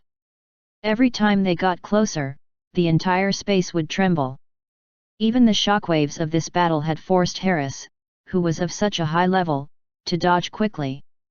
At the same time, he had to pay attention to the corpses around him. This is too powerful. Which area is Mage Romo a master of? Leonard sighed in shock as he fought. Only Harris could see through the mystery. Mage Romo is trading his lifeblood in exchange for such a large eruption of energy. He is planning to sacrifice himself to save us. None of them had expected Romo to have such a plan. The expressions on their faces were mixed. They were even somewhat surprised that Romo would do these things for them. Romo, who was in mid-air, seemed to have the intent to contribute all his lifeblood. He did not care about his life at all. Only Romo knew that he was in the third stage of transformation, so at a spot where no one could see him, an exuberant and excited smile appeared on Romo's face. Chapter 112, Mutual Destruction. Translator, Hen.ie Translations Editor, Hen.ie Translations. This was Romo's first transformation to the third stage.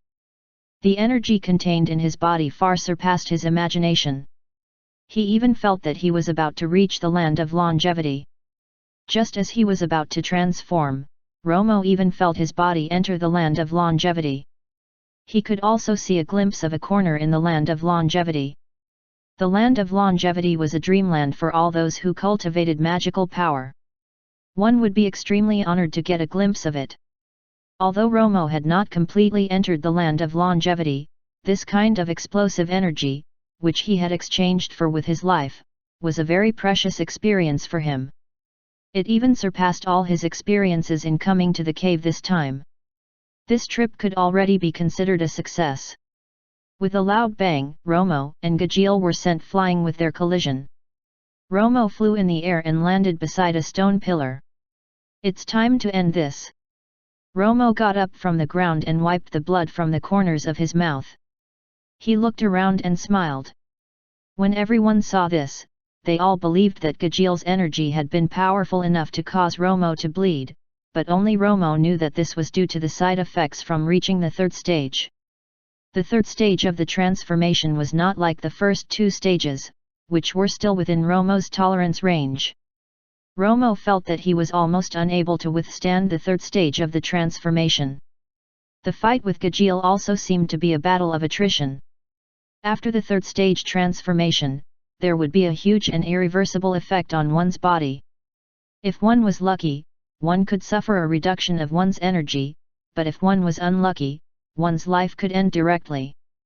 Currently, Romo's situation was such that he had to fight with his life on the line against Gajeel. However, Romo did not care about the changes in his physical body at all. Even though his face was rapidly aging, Romo had only consumed the life force of this temporary physical body. It had nothing to do with his own life force. It was precisely because Romo had thought of all this that he was able to wantonly use this energy to reach his peak state. Romo was perhaps the only person in the world who could toy with the transformation in such an unexpected way. Romo turned around and looked at Harris and the others, who had been watching the battle, and felt that the time had come.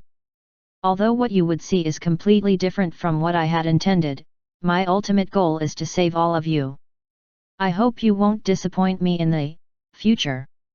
For Romo, it was also possible for him to dash out directly. However, this would be more troublesome. Even if he could get out himself, he would have to rest for the next 2 days and be not able to do anything. In fact, Romo had his own considerations in doing this. First, he could destroy Gajil's secret base and also finish off the demons altogether.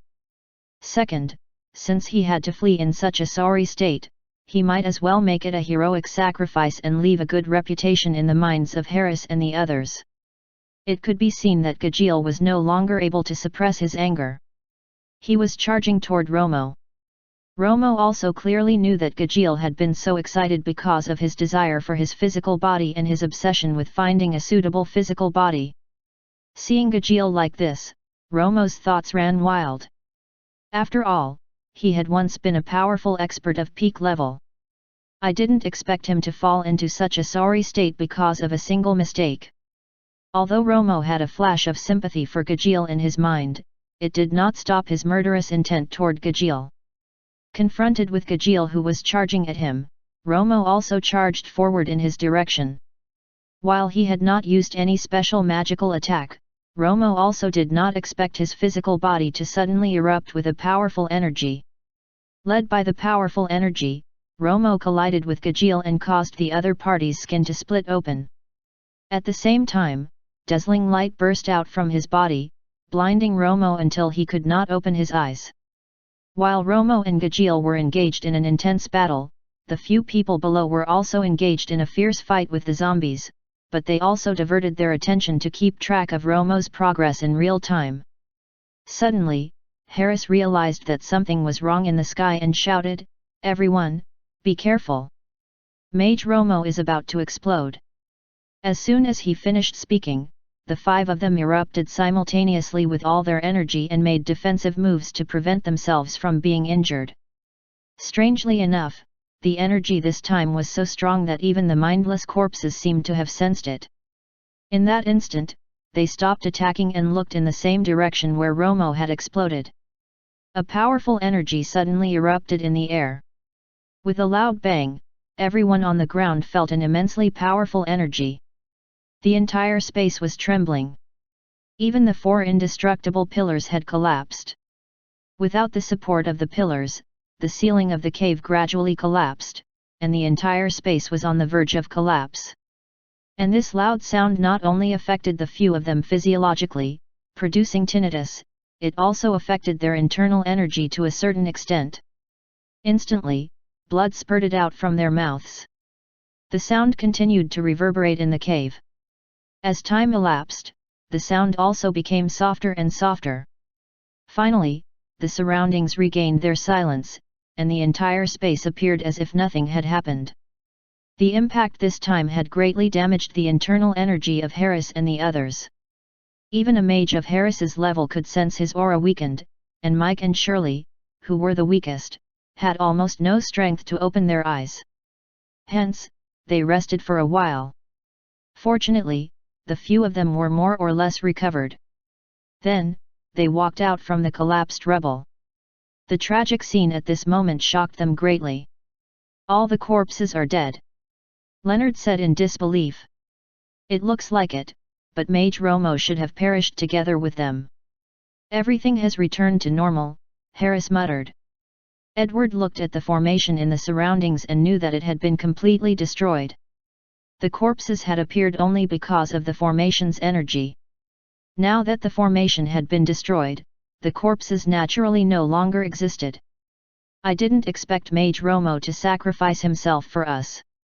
He could have fled with us." "Mage Romo's spirit is really admirable," said Harris.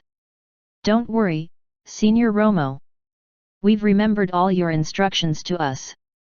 "We'll definitely take good care of your descendants," said Shirley, looking at the empty air in front of her. When they heard Shirley's words, they seemed to have also made up their minds. They said in unison, "Senior Romo, don't worry. We'll definitely take good care of your descendants." Chapter 113, Lost Descendant Search Talisman. Translator, Henai Translations Editor, Henai Translations. At this moment, a voice sounded from the sky above the ancestral hall of the Nicholas family clan in Winterfrost. "I didn't expect it to end so quickly. The plan was 10 days, but it looks like I have only used 8 days. That's right, after Romo's physical body exploded, his spirit would automatically return to the ancestral hall of the Nicholas family clan." Romo drifted back and forth on his tablet, sighing from time to time as if he was regretful. "I have missed out on 2 days of enjoyment. To begin with, I have many chances to be reborn, and I have actually passed off such a chance just like that. I wonder when I will have such a good opportunity again." Romo shook his head as he thought. If only he had known earlier, he would have delayed it for another 2 days. However, he decided to take things as they came. Now that he was back, he would have to do what he had to do. As he recalled his experience this time, Romo believed that it had benefited him greatly. Although he was empty-handed, it had enriched his thinking. As he pondered, Romo intended to bring the 5-color peacock here later. This way, the Nicholas family clan would be able to rise by several levels. Romo planned in his mind. This experience had not only improved the combat ability of Harris and the other magi, but they had also gained a lot. However, if they did not do good in the future, Romo would have been mistaken about them. Although Romo had been gone for 8 days, he could still use his ancestral vision to observe everything in the family anytime during this period of time. However, he had been too busy these few days, and despite him not paying much attention, there had not been any major problems in the family.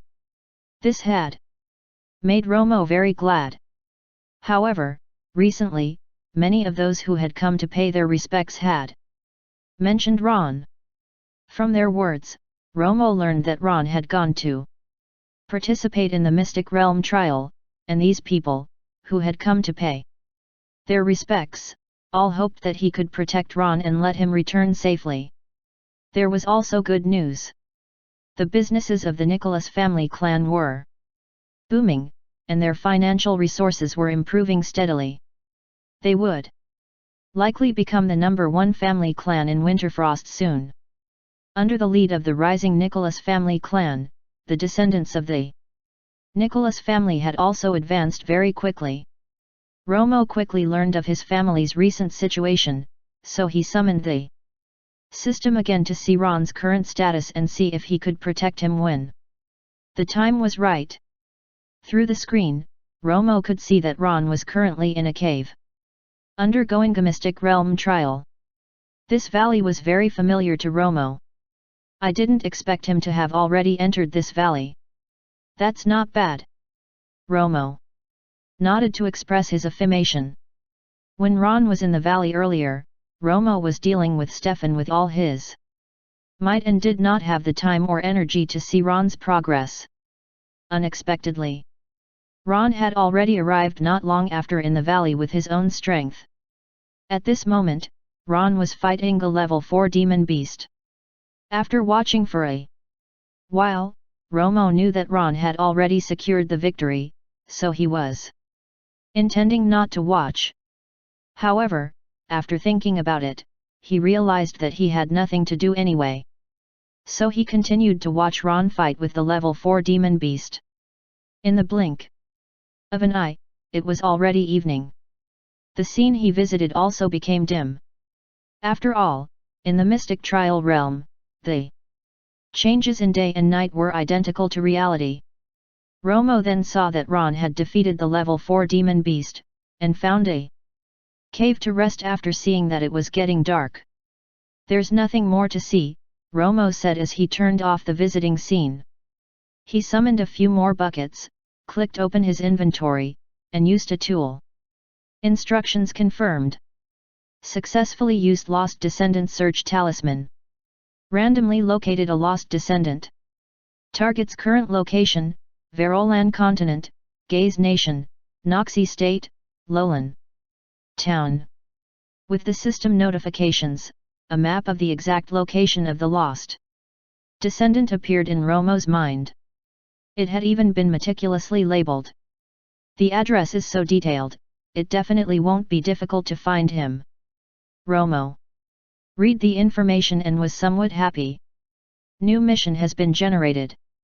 Mission details: look for lost descendants and bring at least one back home. The more descendants you find, the richer the rewards. Mission time limit: 15 days. I didn't expect to generate a mission by accident. This is great. Romo was overjoyed when he heard the system notifications. After all, Romo's few previous missions had all been because of his descendants encountering a crisis. He had not expected a mission to be triggered this time. This also meant that Romo would have more opportunities to obtain rewards. The small town of Lowland in the Noxie state was neither too far nor too close to winter frost. If one were to use traditional transportation such as fast horses and boats, it would take half a month to get there. However, by using a flying ferry, it would only take about 7 days. Romo confirmed the time limit for the system's mission. 15 days was more than enough. It should not be a problem to complete this mission. However, he needed to buy some tools. As he spoke, he called out the system again and bought a dream appearing technique to give Norton a dream. Norton was already used to such dreams. He could even clearly figure out if it was a real dream appearance or just a dream about Romo. The moment Norton woke up from this dream, he realized it had been his old ancestor appearing in his dream. "TLL definitely remember everything old ancestor has told me. Greetings, old ancestor." Norton bowed excitedly to the air. "I am appearing in your dream mainly to ask you to do something, and also to let you know something about Ron," Romo said in Norton's dream. Norton remembered what the old ancestor said firmly. He woke up early the next morning and quickly held a family meeting. "Last night, the old ancestor came to look for me in my dream and gave me some instructions." The youngest child in the family asked, "Has the old ancestor given some instructions again?" Norton smiled and said, "TLL tell all of you later, but I have to tell you all that Ron has been very successful in the trial realm. Old ancestor asked me to tell everyone not to be TO0 worried." When everyone heard this news, their expressions became relaxed. "Ron is very powerful now and he has the protection of our old ancestor. He will definitely return safely. Remember what I'm going to tell you next. The old ancestor has asked us to bring back in 15 days the clansman who had been wandering outside the Nicholas family clan. He has already told me the address." When everyone heard this, they were all a little excited. "Really? Of course it's true. How would I dare to joke with the old ancestor's words?" Norton told everyone the full address and fell into deep thought. There shouldn't be any Nicholas family members there. Chapter 114, The Path to Finding One's Family Member. Translator, Henai Translations Editor, Henai Translations. The family meeting ended after Norton had explained the two main things. Zoro and Norton had been assigned as the main persons in charge of the search for the clansmen, and they were to bring along a few young juniors so they could have the opportunity to gain experience. He did not expect the juniors to be of much help. He mainly wanted them to broaden their horizons. The four young juniors were naturally looking forward to this experience. They looked forward to this day's arrival. The few OT them used a few hours to prepare their luggage before they set off. Quickly. They did not dare to delay at all. After all, Romo had said that the time limit for this mission was 15 days, which meant that they had to complete the journey to and fro in 15 days. Norton did not dare to delay. He brought enough money and prepared to take a flying ferry. This would save a lot of time on the journey. Moreover, the mission this time was just to find someone. It would not be too dangerous. After watching Norton and the others leave the Nicholas family, all Romo could do was wait at home. The lost descendant search talisman had an obvious flaw: it could only be used once. If this descendant changed locations a few days later, Norton would not be able to find him. Romo could only pray that this descendant, who had been left outside, would not run around but stay where he was. At the same time, Romo had a lot of expectations for this descendant who had been left outside. Compared to normal reproduction, searching directly for the descendants outside could rapidly increase the number in the entire Nicholas family clan. The increase in the number of descendants would bring about an increase in strength. This was a cost-effective matter. Moreover, although the spell showed that there was only one lost descendant, if his family were all descendants of the Nicholas family clan, the entire family clan would become stronger immediately. Just as the system had said, the more people there were, the more rewards there would be. Romo was full of expectations for the number of descendants he would be able to find and the reward she would receive. Father, are there really lost clansmen at that place? Could this be a dream of yours? This matter can't be unreliable, right? Of course, I can tell if it was a dream or a dream appearance.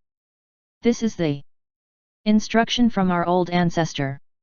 You're the only one in our family clan who has been visited in a dream. Tell me, what kind of experience is this? Why does he only appear in the dream of just one fixed person? The 6-men team from the Nicholas family clan walked along the road and chatted from time to time. As the entire journey was long and boring, the few juniors were bored and started chatting. However, this old ancestor is really biased.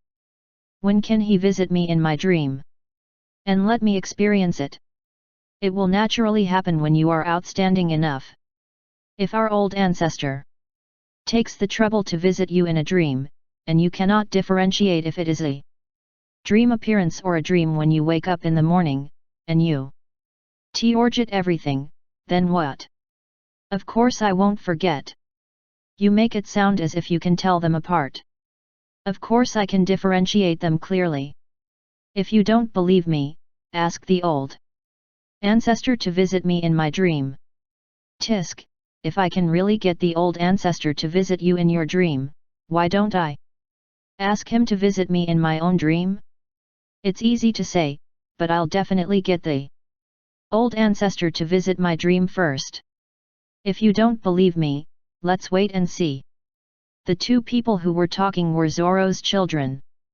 The boy was called Jimmy and the girl was called Lena. Both of them were good-looking and had a cheerful disposition. When they were free, they liked to gather together and talk about the world. From their conversation, they revealed how much they looked forward to being visited in their dreams. Although the two of them would bicker from time to time, their relationship was very strong. It was not an exaggeration to say that their relationship had been enhanced by the repeated bickerings. Kathleen had been listening to the two of them bicker, and the corners of her mouth curved up from time to time. The way they bickered was fun.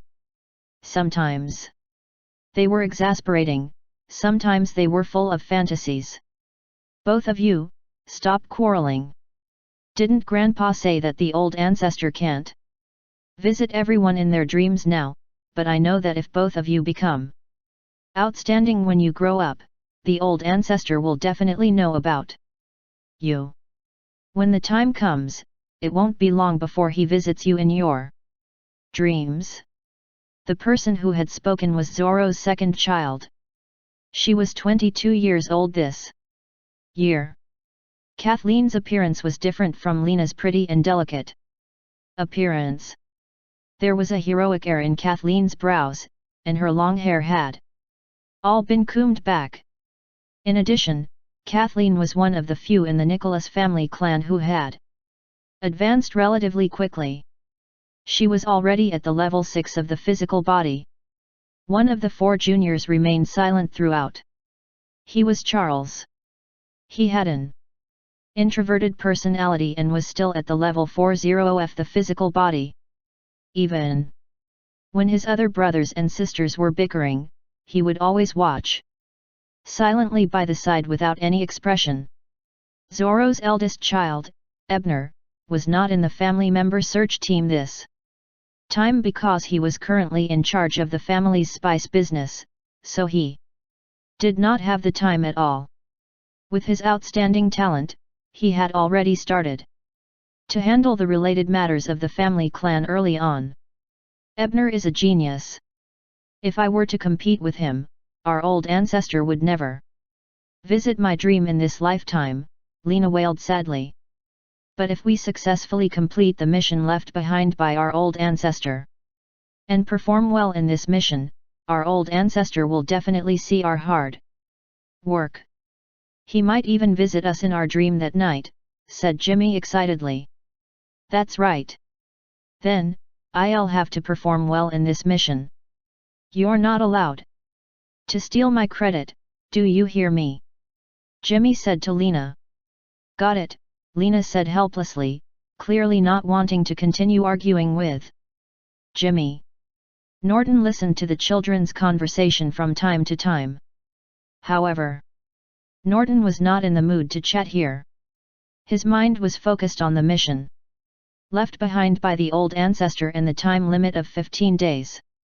He was afraid that it could be delayed because of him. Everyone, let's not chat anymore. Be alert. We're about to leave the city. Speed. We have to arrive in Noxie State within 2 days. But don't we have 15 days? There's no need to be too anxious, Lena complained. Lena, do you still want our old ancestor to visit you in your dream? This time, not only do we have to complete the mission, we also have to complete it perfectly. Therefore, we have to save time. Once we reach that place, we can take a breather, Kathleen consoled Lena. All right, let's hurry up. This way, our old ancestor will be happy, said Lena. After they had left the city gate, the group of them rode at top speed in the direction of Noxie State. Chapter 115, The Immortal Arrives. Translator, Hen.ie Translations Editor, Hen.ie Translations. On the way, they rode at top speed. The group did not dare to waste any time. Even their rest time was staggered. Sure enough, they had arrived in Noxie State half a day earlier than expected. A tall city wall had been built around the Noxie State. The materials used to decorate the place also looked expensive. From afar, the entire Noxie State looked very prosperous. Wow! The few juniors, who rarely went out, could not help but sigh when they saw this scene. I didn't expect this to be the Noxie State. It's much larger than our place and looks much more prosperous, Kathleen said with her eyes wide open. There are so many flying fairies there. Are we going to take this later? I've never sat on one before. It's so big. Jimmy's eyes lit up as he pointed at the few flying fairies parked in front. Not necessarily. We have to go to a Van's auction house later to find someone. And then get him to arrange the fastest ship for us. We have to make the most of our time. The Van family and the Nicholas family clan had generations of ties, and could be considered family friends. Previously, when Ron entered the mystic realm for the trial, he did not want too many people to know about it, so he did not trouble the Van family. However, given the current situation, the auction house would definitely have a lot of resources. This would also save a lot of time in the search for people. Moreover, there was nothing to hide for this family member search, so Norton decided to ask the Van family for help. He wanted to save as much time as possible and increase efficiency. Zorro looked at the bustling entrance and said, "We can go in. This state is very big, everyone must be careful not to get separated." There were many pedestrians coming and going at the entrance to the Noxie state. The Noxie state was also very cautious about the identities of the pedestrians. There were many soldiers guarding the entrance and registering information. Wow! Look! Suddenly, a chattering sound appeared in the crowd. As everyone looked over, it turned out to be a divine dragon beast. Even Norton and Zorro rarely saw such a scene.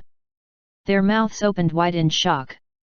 "Look, it's a divine dragon beast," Lena said loudly. "Is this a mount?" "I'm so envious," said Jimmy, his eyes full of envy. In the direction of everyone's gaze, there was a divine dragon beast. Looking up, there was an old man with a long beard sitting on it. He looked extraordinary. For ordinary citizens, those who knew just a little bit of magical power were already regarded as gods.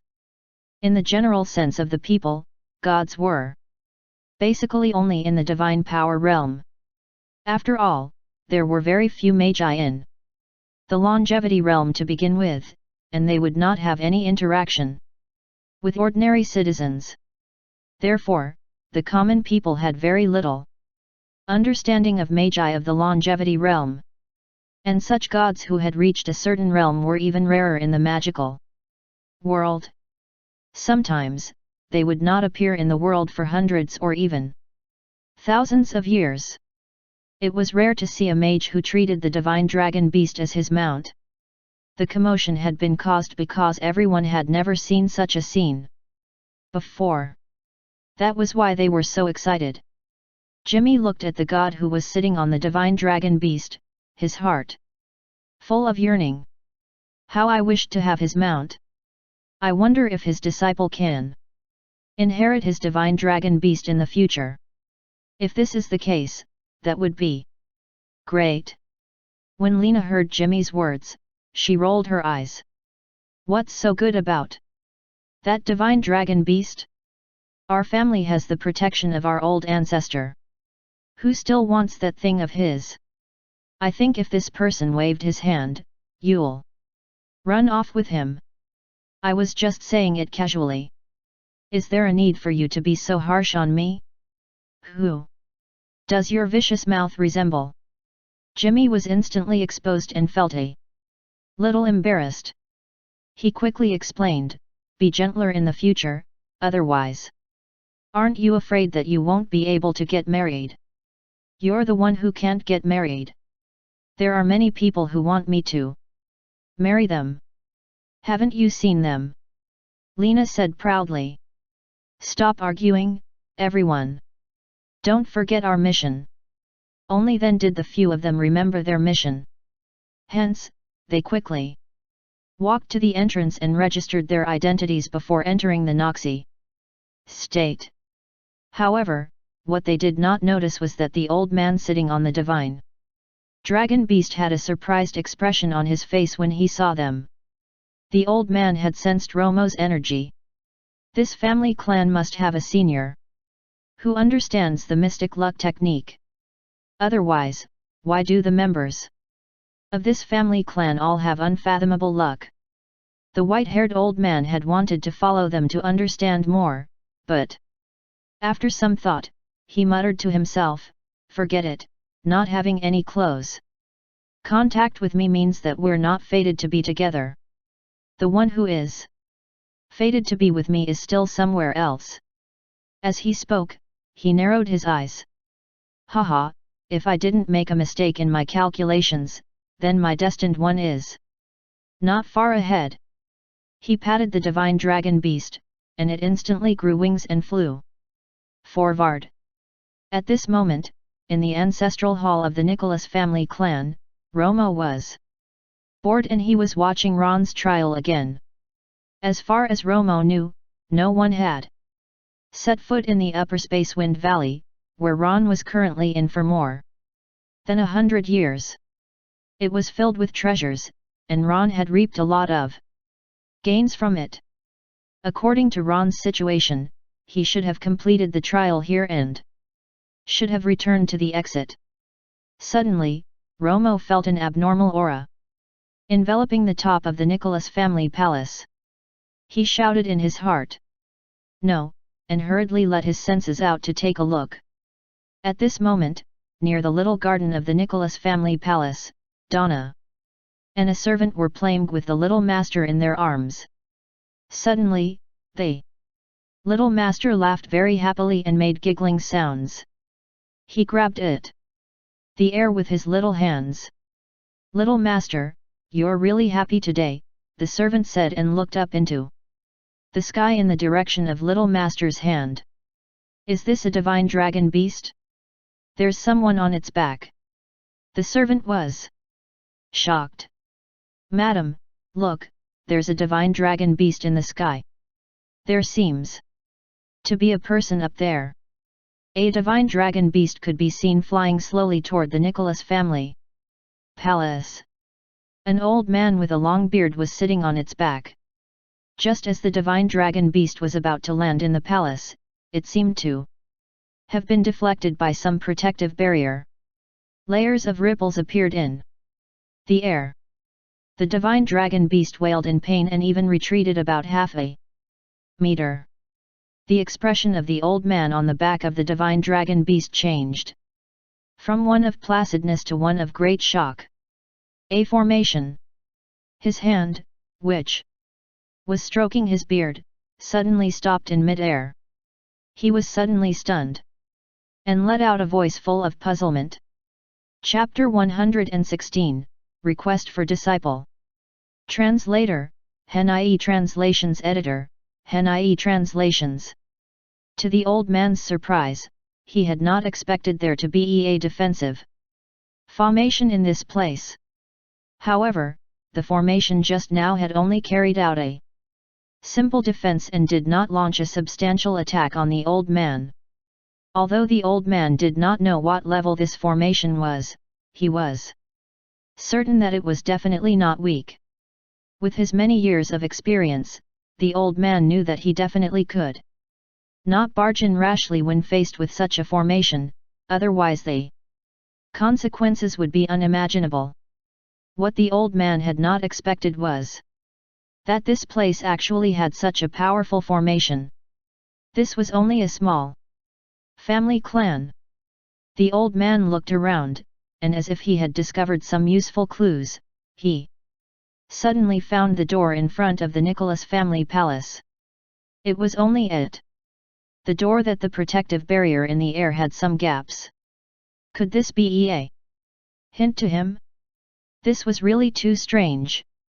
In the past 200 years, the old man had walked through countless places, encountered countless people, experienced countless things, and had never experienced such a situation. Could it be that he had to walk through the door? This made the old man feel very embarrassed. Actually, there was also a way not to go through the door, which was to forcibly break open the formation. However, this method would go against his original intent. It would look as if he had come here to cause trouble. Or, could he ask the family head to personally undo the formation and invite him in? This was naturally impossible. On the ground, there was a group of people pointing at him and gesturing. The old man thought for a moment and finally made up his mind. He gently patted his divine dragon beast mount, which immediately understood It waved its wings and walked toward the door. At this moment, everyone in the Nicholas family had learned that there was a strange person riding a divine dragon beast outside the family palace. Everyone in the palace had been alerted. The butler had received an urgent notification and quickly ran to the door to see what was going on. The moment he stepped out, he saw the divine dragon beast at the door. The appearance of the divine dragon beast had caused such a huge commotion. Not only had the Nicholas family members known about it, even the neighbors who lived close to the Nicholas family clan also learned about it. They had all come out to watch the flurry of activity. After all, the carcass of a divine dragon beast was very rare. When the few guards saw the divine dragon beast, they were simply stunned. They did not know what to do until the old man sitting on the divine dragon beast walked down from it. This old man looked different from ordinary old men. Although the old man had a very powerful aura, which made one automatically revere him, his entire face emitted a smile that made one feel as if he had been bathed by the spring breeze. He walked to the door and paused for a moment before he saw someone from the Nicholas family leading a few people out of the palace in panic to see what had happened. When the leader saw the old man, a hint of confusion flashed past his eyes. John Nicholas Greets Sr. John did not know the old man before him with the extraordinary aura, but despite the distance, he could clearly sense the energy in the other party. When the old man heard the other party's words, the smile on his face deepened. This visit was very sudden. Please forgive me. Your arrival has brought honor to the Nicholas family clan. I hope that Sr. can forgive us for our lack of etiquette earlier. Please come in, John said respectfully. When the old man heard this, he was much more pleased. He followed John into the Nicholas family palace. The divine dragon beast was also very obedient. It followed the old man in.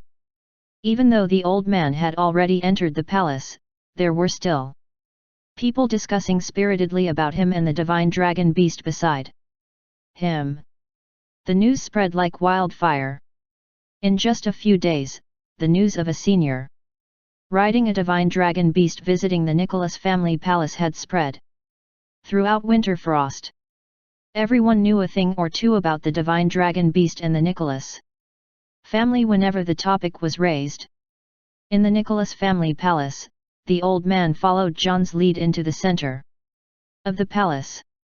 Although his expression was very calm, he kept muttering in his heart, "This family is so strange, especially in the aspect of luck."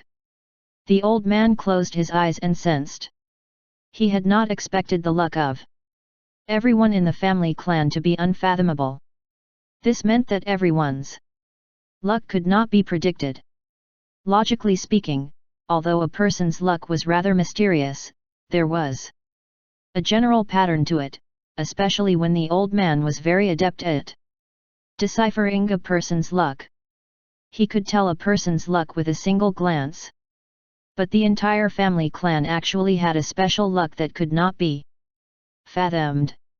This made the old man suddenly recall the few people he had encountered earlier in the Noxie state who had special luck. He had not expected that in just a few days, he would encounter such people again. In fact, he had seen more such people than he had seen in 200 years. This family was really too strange. When they finally reached the hall, John dismissed everyone. "May I know how to address you, Senior? My name is Xi Bolet, and I'm from the Sky Fortune Academy," said the old man. Xi Bolet? John seemed to have instantly thought of something. He was very shocked. John had only vaguely heard of the name Xi Bolet, but there was hardly anyone who did not know the Sky Fortune Academy. This was a mysterious academy. No one knew where it was or how many people were there. However, it was said that when they accepted a mage, they never looked at aptitude or talent. Instead, they looked at fate completely. The people in this academy rarely participated in the struggles of other academies, and the magi in this academy rarely appeared. However, if the magi in their academy were to appear, it would definitely become a legend. Legend had it that the Sky Fortune Academy could probe any secret, especially the will of the heavens. Anyone who was a mage of the Sky Fortune Academy would not be an ordinary person. If one could obtain their guidance, he would be able to easily avoid calamities and obtain luck. To John, these were all distant stories. He had not expected the person in the story to appear in front of him one day. In his shock, John regained a trace of rationality and wondered if the person in front of him was lying to him. However, on second thought, there was no need for the other party to lie to him. "May I know why Senior is here?" John asked to clarify the purpose of his visit. "Don't worry, I'm just here to seek fate. As you know, our academy has always conducted its affairs based on fate," the old man said with a smile. "I've calculated that there is someone in your family clan who is fated with me. I hope to take him in as a student."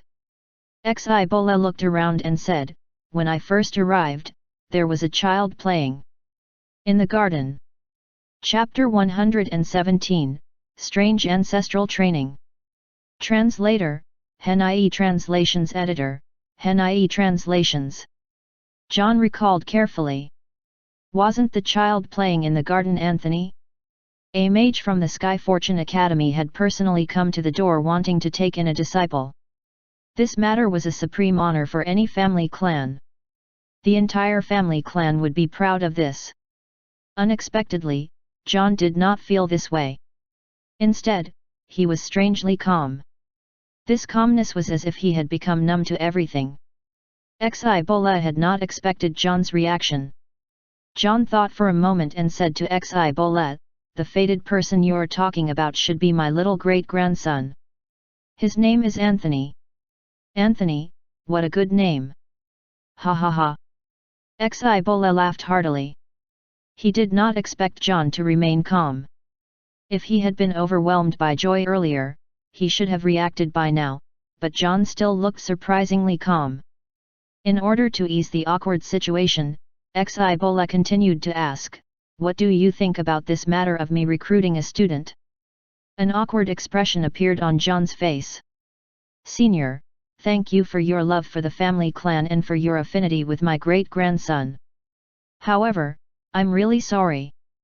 On this student recruitment matter, it is really beyond Anthony's blessings. I hope you can understand." In order to express his most sincere gratitude, John stood up and bowed. Xibola could no longer keep a straight face. He had definitely not expected to be rejected after having painstakingly found the fated person. This had never happened before. The other party had rejected him without even understanding the benefits of being his student. This was really illogical.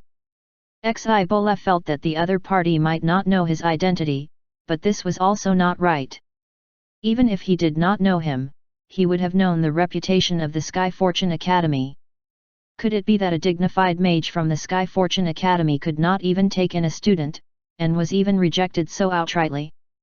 There must be something wrong with this abnormal situation. Xibola did not know what to say. Amidst the awkwardness of being rejected, he felt a little regretful. After all, he had spent a lot of effort and energy to calculate this fate. He knew that if he had to wait for the next fate, it might be hundreds of years. It had not been easy for him to wait till today, but he had not expected such an outcome. This was an outcome that Xibola would never have expected. "Family head, why have you rejected me? Do you know the Sky Fortune Academy? I'm not lying to you. Your little great-grandson and I are really fated. Moreover, entering the Sky Fortune Academy will only bring benefits to him, not harm. He will definitely become a genius in the future.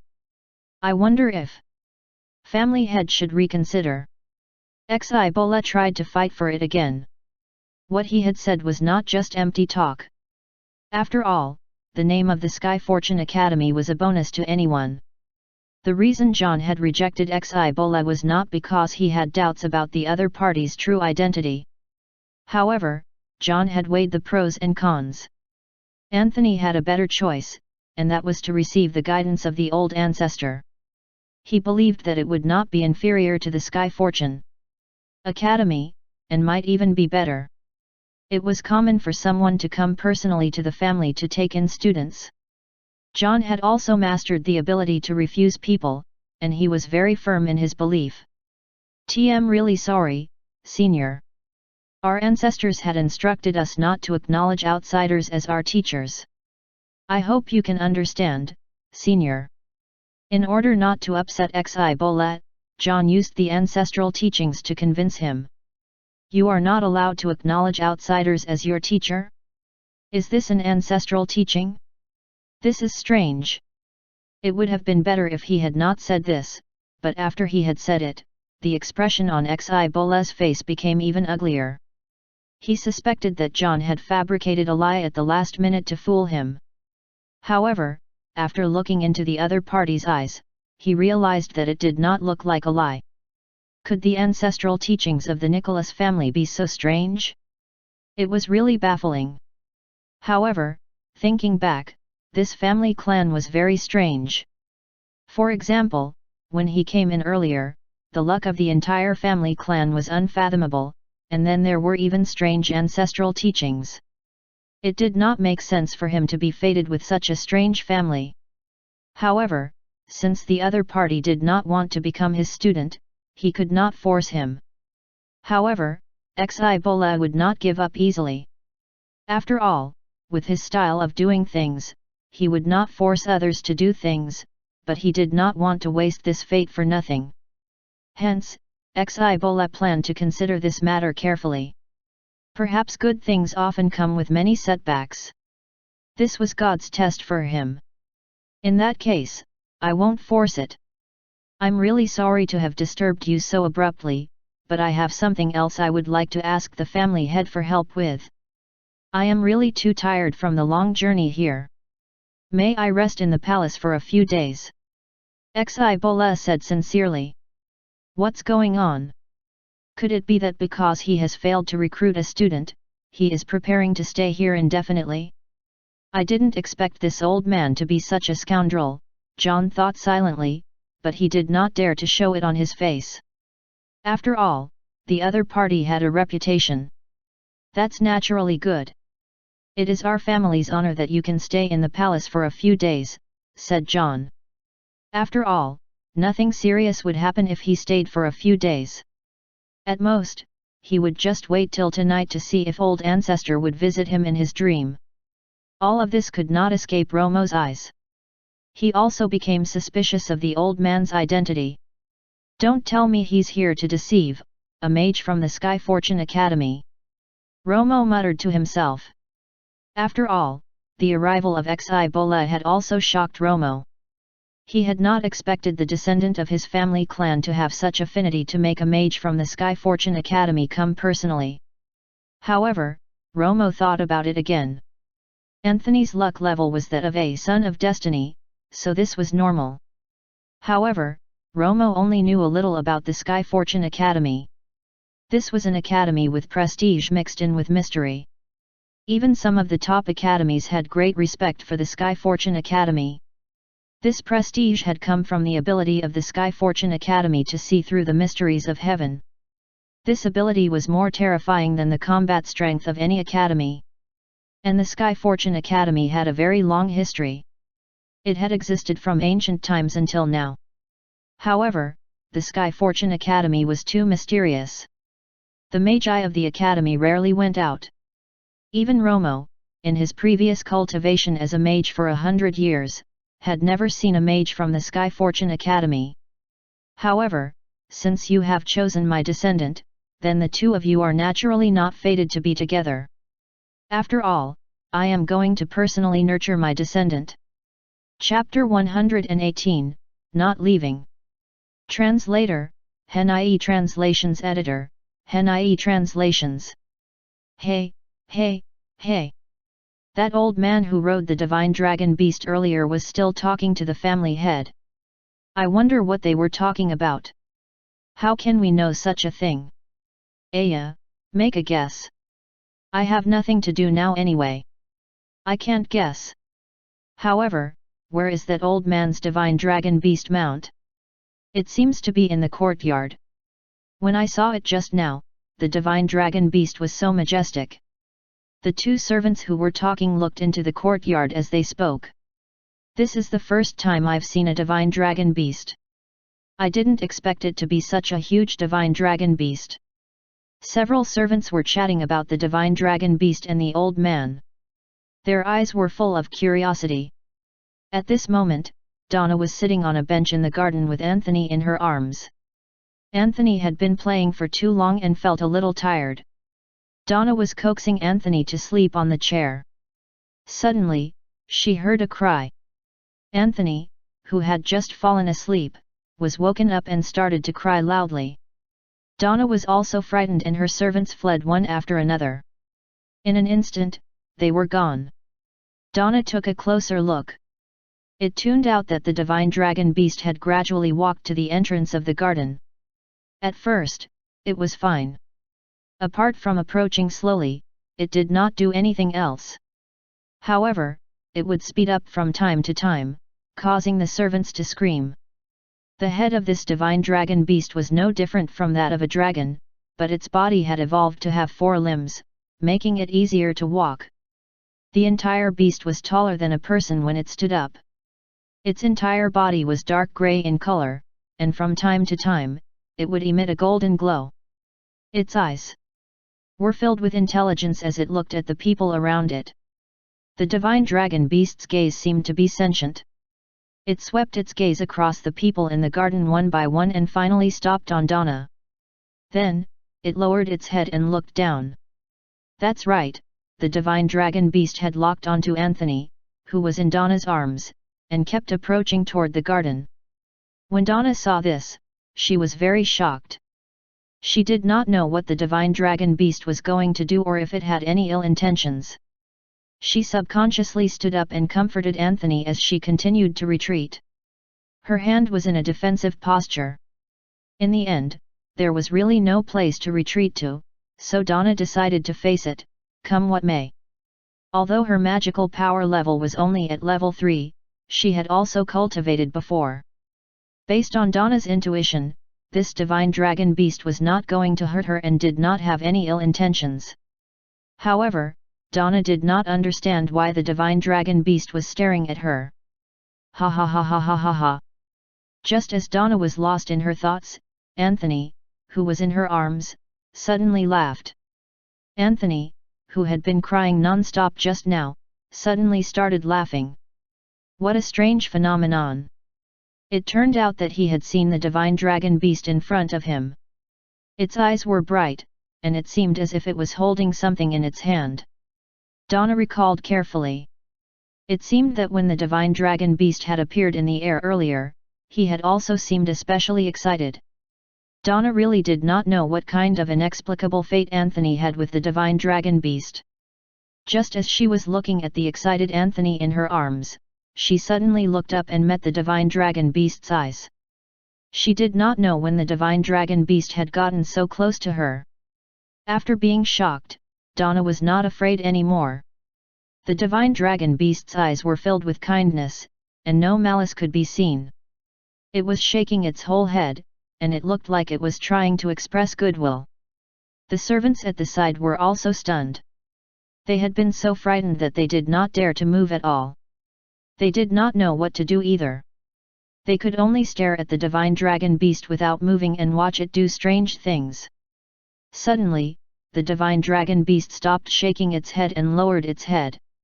Anthony, who was in Donna's arms, stretched out his hand and touched its head as if he was comforting it. After Anthony had touched the divine dragon beast, he became even more excited and his laughter became more excited. John and Xibola were watching this scene. Xibola said in satisfaction, "Look, My divine dragon beast is so fated with your child. It rarely gets so close to people.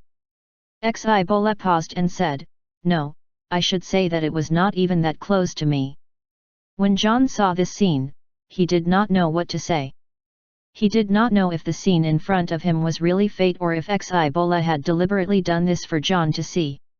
When the group of servants who were watching the commotion saw John, they immediately stopped their discussions and went to do their own things. Donna had also seen the two of them. She immediately carried Anthony and walked to the front of them. Grandpa. John looked at Donna and then at Anthony in her arms. He pointed at Xibola and said, Donna, this is Senior Xibola.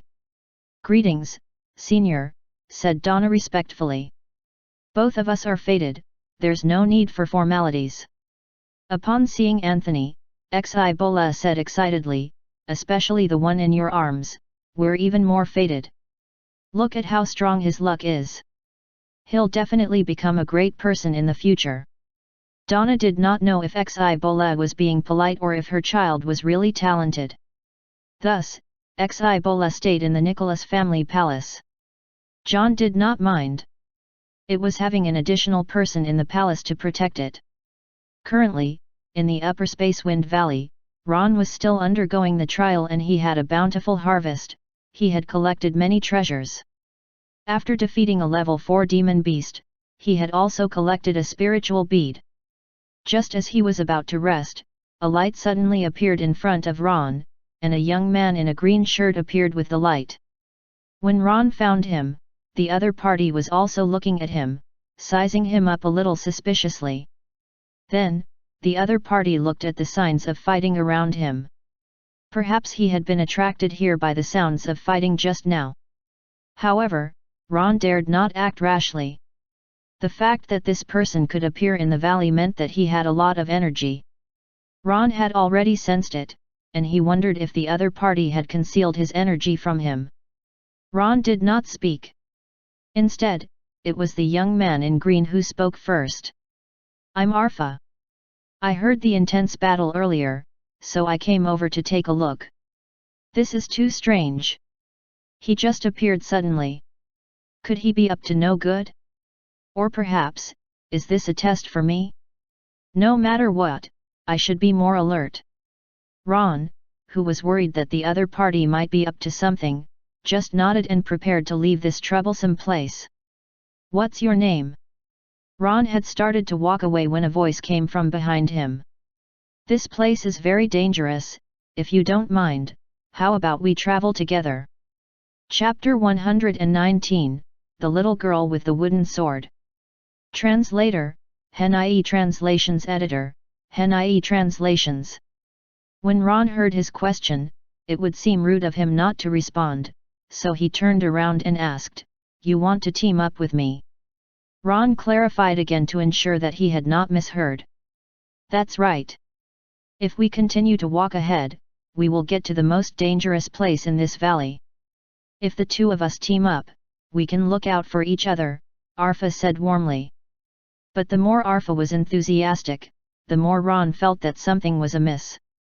No, I'm still used to being alone. You should go alone too. With that said, in order to prevent Arfa from asking him again, he quickly walked deeper into the valley. To be precise, he was running, and he was running very fast. In an instant, he disappeared from Arfa's sight. But, Arfa wanted to say something else, but when he looked up, he could not see Ron. Sigh, this person runs really fast. Does he think I'm a bad person? But, I don't look like a bad person. Arfa shook his head, beginning to doubt his own appearance, but there was nothing he could do. He followed Ron into the depths of the valley. It was not that Arfa still wanted to team up with Ron, but there was only one path in this valley. If he wanted to find treasures, there was only one path. Time flew by as they searched for treasures. In the blink of an eye, 3 days had passed. In the past 3 days, what Ron did not know was that the Nicholas family had become the topic of conversation for everyone in Winterfrost. They talked about the divine dragon beast and the old man, and even made up many seemingly true stories, for example, that the Nicholas family had known the old man for a long time, and that the old man had come here to seek revenge. News of the old man wanting to take in the little child from the Nicholas family as a student was mixed in with the rumors and spread wantonly. The various rumors, both true and false, cast a layer of mystery on the Nicholas family clan. During this period, the city lord had even gone to the Nicholas family palace to visit the old man. The city lord had also learned of the old man's background and the purpose of his visit. Both his background and purpose of visit had shocked the city lord. What shocked the city lord even more was that the Nicholas family had rejected such a good opportunity to be taken in as a student. The city lord of Winterfrost felt that ever since the Nicholas family moved to Winterfrost, his understanding of the Nicholas family all these years was not enough to explain what had happened to the Nicholas family the past few days. In the past 3 days, everyone had been spreading the news that Senior Xibola had been staying in the Nicholas family's palace ever since he entered, and that he had not even left the main door. However, Xibola had been in and out of the Nicholas family palace many times in the past few days, and no one knew. In the past few days, Xibola had already learned a lot of information about the Nicholas family, which he did not know previously. Some of the information was within Xibola's expectations, while some were completely beyond his expectations. He was greatly shocked as it was completely different from the information he had previously obtained. In the past, Xibola had only become interested in this family because of the fated person in the Nicholas family clan. But now, he was very glad to understand this mysterious family clan because of this person. However, Xibola was an upright person. He disdained the use of orthodox methods to obtain information, so the methods he used to obtain information were all legitimate. However, after having observed the daily life of the Nicholas family for the past few days, Xibola discovered that it was not exactly the same as the information he had received. If he did not know this information, he would have thought that the entire family were ordinary people. What was different from the other family clans was that the Nicholas family clansmen, in particular, respected their old ancestor. Xibola had only stayed here for a few days, but he found that everyone would go into the ancestral hall every day to pay respect to their old ancestor. Sometimes, whenever he saw such a scene, Xibola would feel guilty. He was not as devout to his ancestors as they were. In the beginning, when John had used the ancestral teachings to put Xibola off, he was still skeptical. But now, he believed it. At the same time, he had developed strong feelings for the Nicholas family clan. He wanted to know what the old ancestor had done to make his descendants pay their respects so devoutly. Little did he know that the person whom Xibola wanted to know about was currently observing him in secret from behind. However, it was impossible for Xibola to know this in his lifetime. The Noxie state was located in the southwest region of the entire country. Due to its unique geographical location, it had a unique geographical characteristic. 90% of the whole state was covered by desolate mountain forests. The residents of the entire state were also very rugged, and there were also a number of tribes scattered around. The lowland town was located at the periphery of the Noxie state. It was a very small town with a population that was pitifully small, let alone anyone who knew magical power. Most of the residents here were ordinary people. In a small corner of lowland town, at the end of a desolate alley, a group of small people had gathered together. They were divided into 2 sides, as if a battle was about to break out. The little boy in the lead on one side was dirty all over, and his clothes were also in tatters. On the other side, there was only one person, and it was a little girl. She was half a head shorter than the little boy, and her clothes were also in tatters and covered with patches, but she looked a little better than the little boy. Being often under the sun, the little girl's skin was dark. Her bright eyes on her dark face were staring ahead. Although she was much shorter, her aura was not inferior at all. The little girl said disdainfully, "You guys can't defeat me. It's too embarrassing." With a closer look, it could be seen that the little boy had palm imprints and bruises on his face from some slaps earlier. He looked very pitiful. "Boo-hoo, see if I don't go home and tell my mother. You're not from our town at all, rascal girl." The little boy who had been bullied could not defeat her, so he could only vent his anger verbally. "Rascal girl, you have no parents," echoed the other companions. However, the little girl was already immune to such mockery. "Humph, you only know how to use your mouth. If you have the ability, stand up and fight again." The little girl slowly raised the sword in her hand. Although the workmanship was very crude, the shape of the sword could already be seen. The few little boys were so frightened that they quickly got up from the ground. "What's there to be afraid of? There are so many of us. Why should we be afraid of a girl?" As they spoke, the little boys stood up. The few of them instantly started fighting. Chapter 120, Smart Little Girl. Translator, Hen.ie Translations Editor, Hen.ie Translations. "Twant to go home and find my mother. Boo-hoo.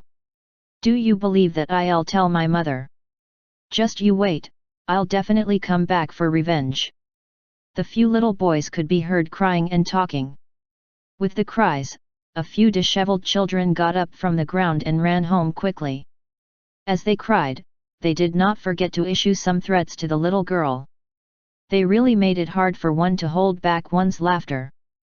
The little girl did not care about what they had said at all. As she waved the sword in her hand, she gave them a fierce look.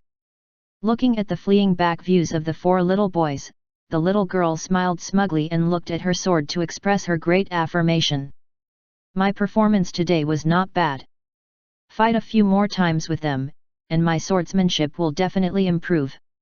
When the time comes, that big yellow dog that barks whenever it sees me and that big swan, will be defeated by me." The little girl smiled as she spoke. It looked like she was talking to her sword, but it also seemed like she was talking to herself.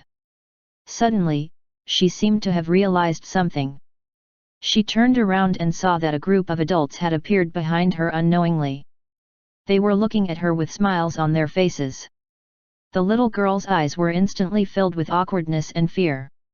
She did not know if they had appeared when she was talking nonsense to herself. She could only turn around to leave. "Little girl, don't go!" one of the adults in the group shouted at her. His voice was very gentle, causing the little girl to unconsciously stop in her tracks. The little girl turned around and saw that a very good-looking big sister had called out to her. The little girl looked at the big sister's face and sighed in her heart. "How fair! It would be good if I could grow up to be so good-looking."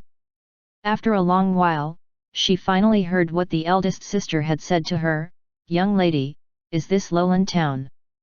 The little girl nodded. So it was just someone asking for directions. "Do you know that there is a family whose surname is Nicholas?" The little girl was stunned.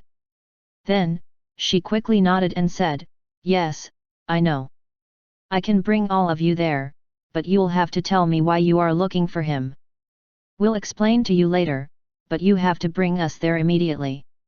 "It is very urgent," Big Sister said again. It was not that the little girl did not want to bring them along, but the tone of the big sister was a little anxious, making the little girl feel a little uncomfortable. "It is possible to bring you guys there, but you'll have to pay me a fee for bringing you all there." "That's easy, just tell me how much you want." Upon hearing this, the big sister finally heaved a sigh of relief. "Bring us there, and you'll get the money immediately. You'll have to pay me first." The little girl was not going to lose out at all. She stretched out her little black hand. The big sister looked at the little girl and found her extremely adorable. She immediately agreed to her request and placed the money in her hand. The little girl saw the money in her hand, so leading the way was not a problem. "Just follow me." They walked into an alley, and she then pointed out that the place was ahead. That's right, this group of adults was Norton and his group, who had come to search for the descendants of the Nicholas family. The person who had just communicated with the little girl was Kathleen. The group of them had spent a total of 3 days before they arrived at Lowland Town. They did not expect Lowland Town to be even smaller than the place where they lived.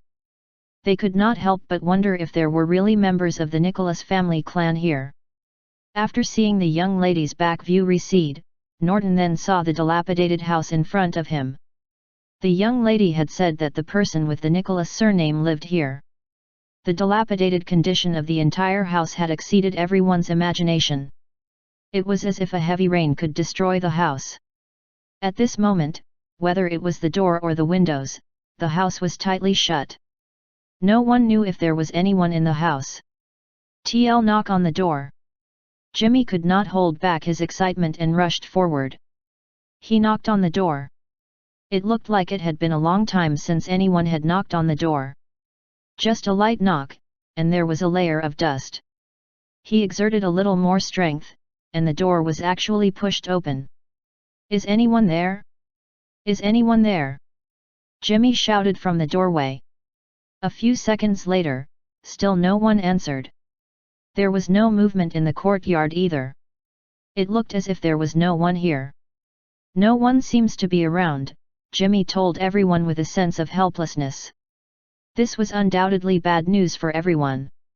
But the little girl had already reached the end of the alley.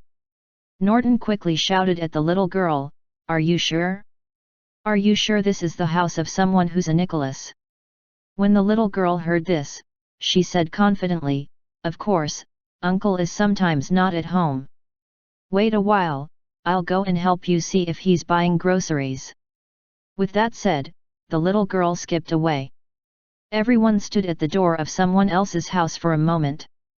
They did not know what to do, so they looked at each other and waited for the little girl to return. On the other side, the little girl had run into a local vegetable garden. In the corner of the vegetable garden, an old man was sitting and weaving a bamboo basket. The little girl shouted as she ran, "Grandpa, Grandpa, run quickly! Some bad people are coming! Let's run quickly!" As she spoke, she pulled Grandpa's arm and was about to pull him along to escape. "What's wrong? What have you seen? What nonsense are you talking about?" The old man looked up at the little girl and saw the injuries on her face. "Lily, have you fought with someone? And what bad people are you talking about? Has someone bullied you?" The little girl did not have the time to explain to Grandpa at all. "Grandpa, there are really bad people coming. Let's go quickly. The bad people are looking for us." The old grandpa saw that Lily was very flustered, but she did not seem to be lying, so he listened carefully. "I saw a group of people outside who were not from our town. They came up and told me that they were looking for someone with the surname Nicholas. I had tricked them into going to the other end of the alley. They are still waiting there. I don't think they are good people.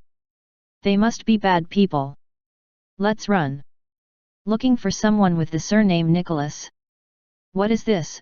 Too, before the old grandpa could finish his sentence, he heard the door open outside.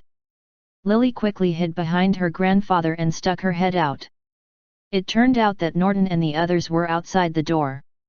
After the little girl had run away, they waited there for a long time, but no one came back. Gradually, they discovered that something was not right. The house might not have been where someone with the Nicholas surname lived at all, and the real descendant of the Nicholas family might have known the little girl. Thus, the few of them had followed the tracks of the little girl all the way here. Pushing open the door, Kathleen said angrily, "I have told all of you that this young lady was lying to us. And, just who were the bad guys you were talking about?" Chapter 121, Lost Clan Members. Translator, HenIE Translations Editor, HenIE Translations. Upon seeing the appearance of these few people, Lily somehow had the courage to take out the wooden sword in her hand and stand in front of Grandpa. "Grandpa, go quickly. I won't let them hurt you." Lily looked very serious. She did not look like she was joking. Her voice had even started to tremble. She was very agitated and she stared at them intently. "None of you should attempt to bully me. Our family's old ancestor is very powerful, and he especially knows how to use the sword.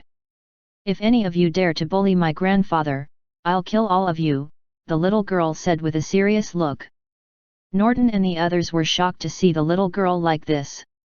They had not expected her to be so vigilant and resistant to them. Perhaps because Kathleen had been too harsh with her words earlier, the little girl was frightened. Kathleen, don't be so fierce in the future. Norton could only frown and look at Kathleen. If they had lost a descendant of the Nicholas family clan because of Kathleen's words, the gains would not make up for the losses. Don't be so fierce next time. Look at how you have frightened the little sister. She thinks we're all bad guys. As he spoke, Norton changed his tone again, thinking that after all, Kathleen had also been anxious about this mission. Kathleen thought for a moment. It was true that her tone had not been too good earlier because she had been too anxious. Little sister, my tone was not too good just now. I'm sorry, but we're really not bad people.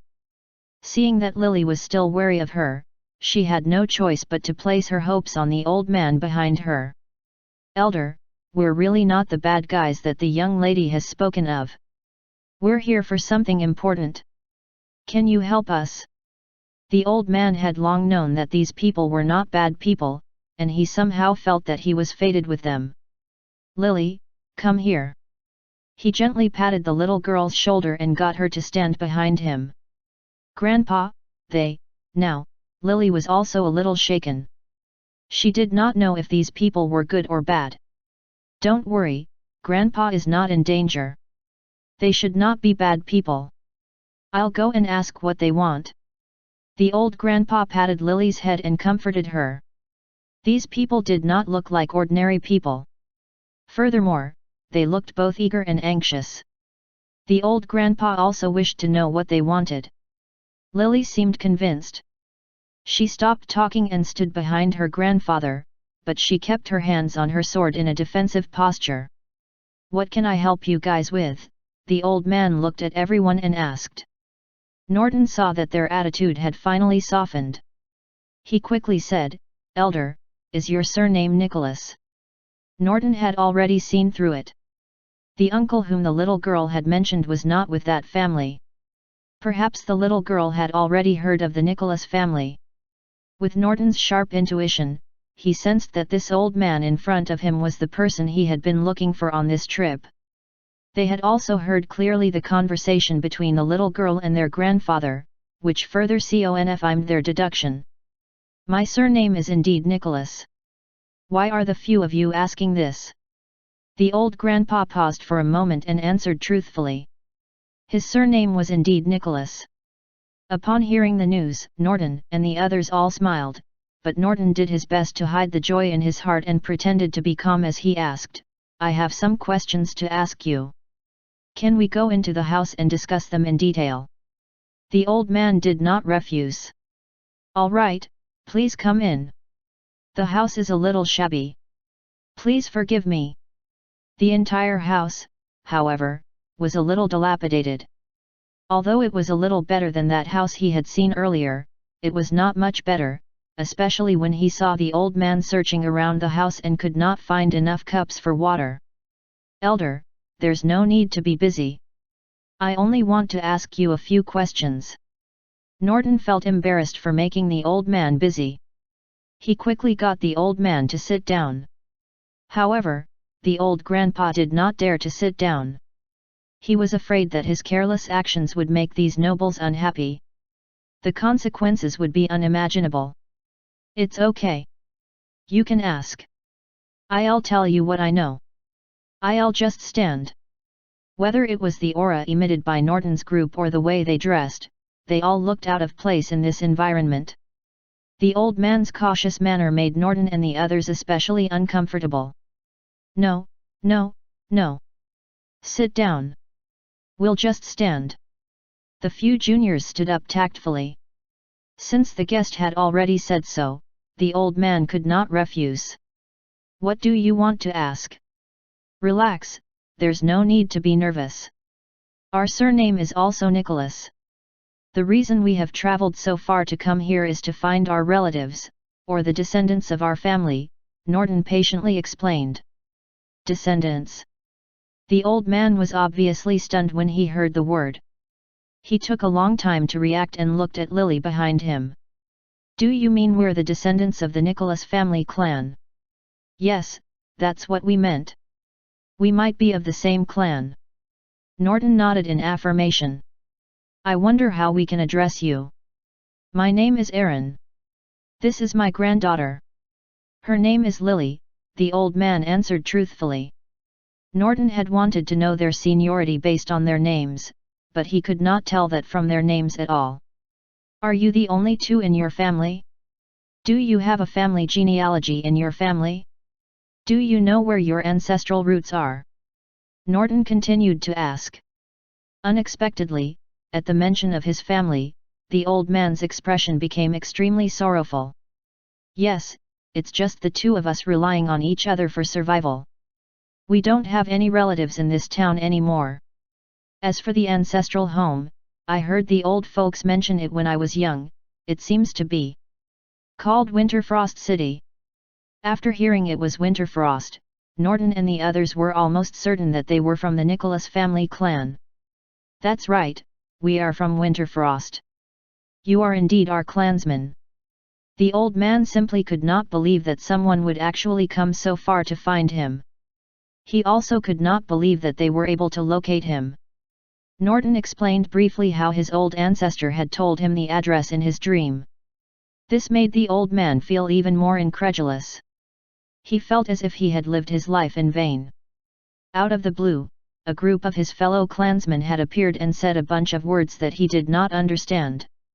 He was a little suspicious of these people but could not think of any reason they would lie to him. However, after careful thought, he also felt a little excited. If he was really from the Nicholas family clan, then Lily would not be looked down upon or bullied by others again. She would be able to live a good life in the future. Chapter 122, More Clues. Translator, HenIE Translations Editor, HenIE Translations. Seeing Aaron's expression change from that of suspicion to calm to excitement and then to calm again, Norton waited for him to calm down before he continued to ask questions. Norton had wanted to learn more clues about the Nicholas family from Aaron. Aaron might be able to help him find more members of the Nicholas family. Do you have any distant relatives? Or do you know how you ended up here? Norton continued to ask for more clues. However, Aaron did not have many clues himself. He only knew that for some reason, the ancestors had ended up in this place. He could not even remember the names of the ancestors. However, as Aaron recalled some of his memories, he told Norton and the rest that their family had not lived here previously but in a minority tribe deep in the mountains. However, a strange disease suddenly broke out in that tribe, and people kept dying. Moreover, the disease was extremely infectious. So they had no choice but to move here. However, luck did not favor them. In the process of moving, they actually encountered a group of bandits who had robbed them. After they plundered them of the money they had, they even cruelly killed their family, including the old man's wife, and Lily's parents. Only Aaron managed to flee with Lily. They survived only after they managed to escape from the bandits. The whole journey had been extremely arduous before they finally arrived at this place and settled down here. Aaron was the only person in his generation, but his father had many siblings in his generation. Back then, there were at least 100 people in the entire family, but almost all of them had lost their lives under the knives of the bandits. Even if they had been lucky enough to escape, they had also got separated from Aaron and the rest. There had not been any contact at all. From Aaron's understanding, there was no one from the Nicholas family clan in this small town they were presently in. Aaron suddenly recalled from his memory that he had met a relative half a year ago from a previous village. The other party seemed to have said that they were living in Robert Town, which was more than 100 kilometers away. He wondered if anyone still lived there. This was all that Aaron could remember. Their family had experienced too many life and death situations. Now, Aaron was just glad that Lily could survive. After listening to Aaron's recollection, Norton and Zoro looked at each other. They could see the endless joy in each other's eyes, and they could not wait to get to Robert Town immediately. They also concurrently felt some pity.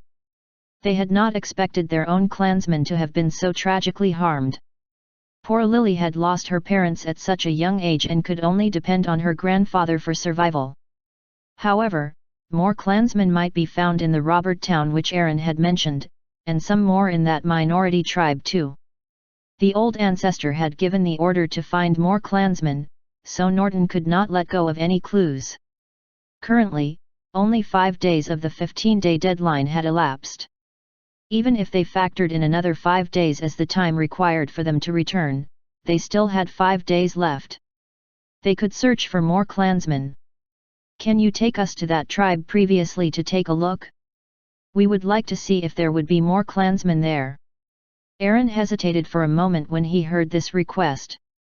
A hint of fear appeared in his eyes, but he looked at everyone's expectant expressions and reluctantly agreed. "I can bring you guys there." The old man's voice became softer. Norton and the others could tell that the old man was very reluctant. After all, Aaron had lived at the bottom of his life for a long time and was already used to not daring to refuse. He could only agree with others. However, Lily was unhappy.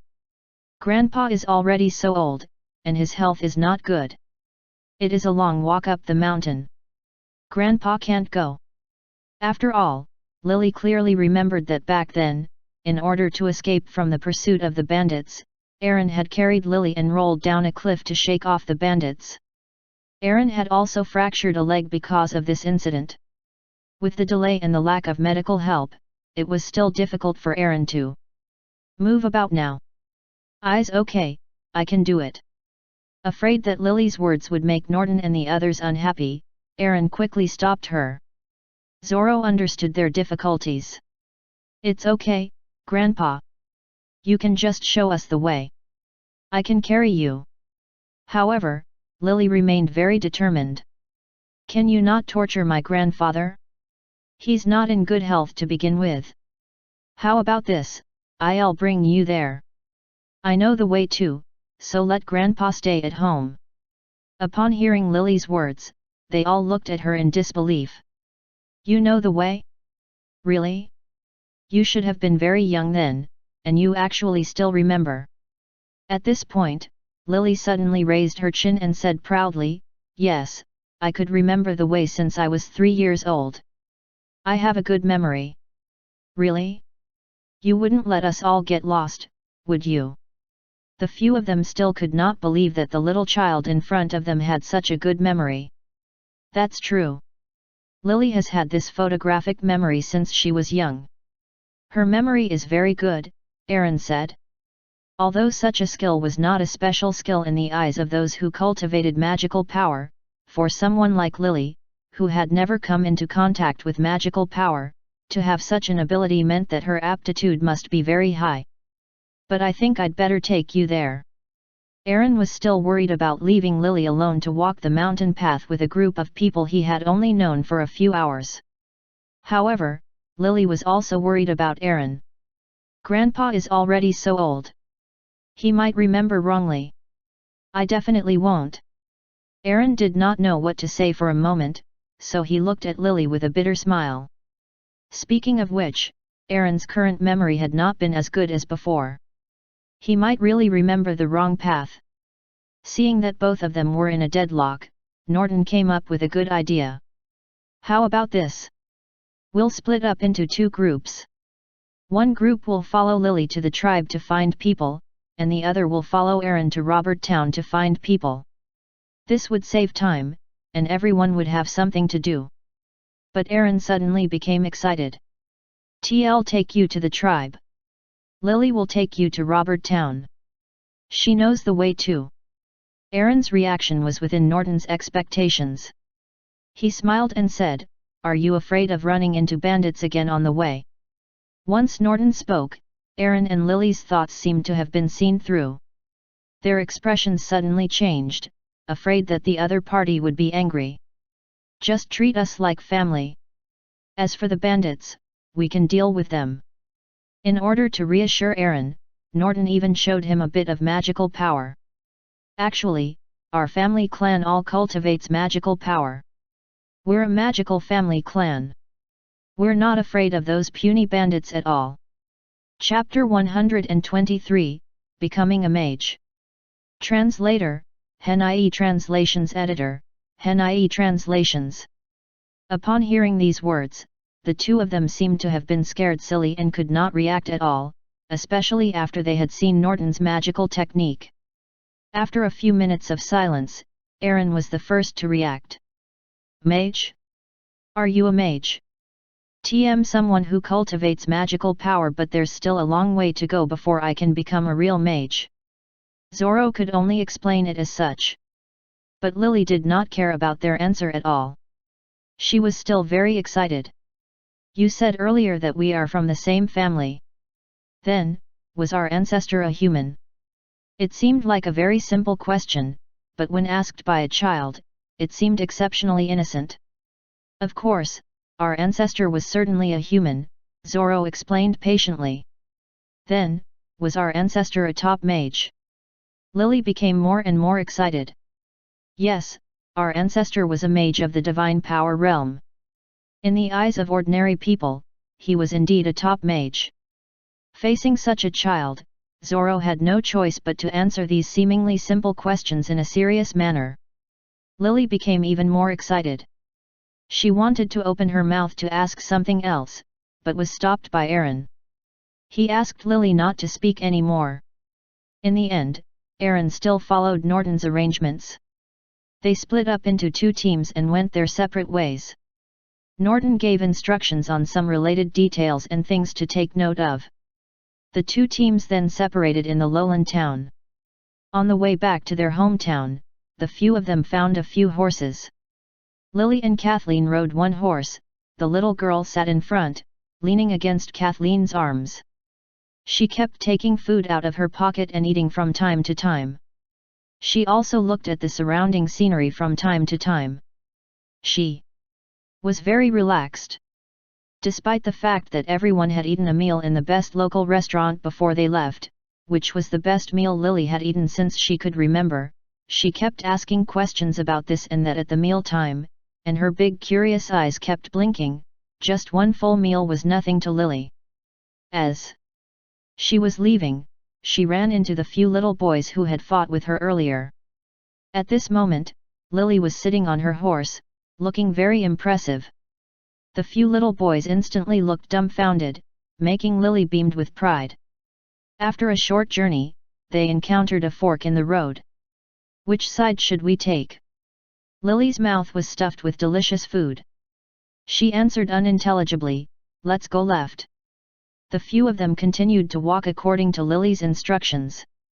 The further they went up the mountain, the more difficult the path became. It became increasingly rugged and steep. Even the horse had difficulty walking. Eat slowly, don't choke. There is still a lot of good food in the next few days. Save some space in your stomach. Looking at the little foodie in front of her, Kathleen thought she was really cute. All right. Lily also felt very embarrassed. Sister, can we really eat so much good food every day? Lily blinked her large eyes and revealed an expectant expression. Of course. Looking at Lily's expression and her desire for food, she could not help but feel sorry for her, so she hugged her tightly. She did not expect to live a life of luxury every day without having to suffer any hardship, and that such a normal life to her would be unattainable to others. She could not imagine how much hardship Lily had suffered all these years, and how much pain she had gone through since the day she lost her parents. Fortunately, she had not been overwhelmed by these difficulties and continued to face life optimistically. Sister, can I become a powerful mage in the future? Lily continued to ask. Of course. Lily is so smart. If you are willing to put in the effort, you will definitely become the most powerful mage in the world. Kathleen chatted with Lily as she rode. In that case, I have to work hard. I must become the most powerful mage. Lily swallowed the food in her mouth and said determinedly. Why do you want so much to become a mage? This is certainly because if I become the most powerful mage, everyone will be afraid of me.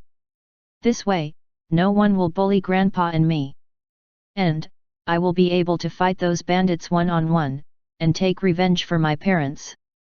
Lily's gaze was so determined that it made Kathleen's heart ache a little more.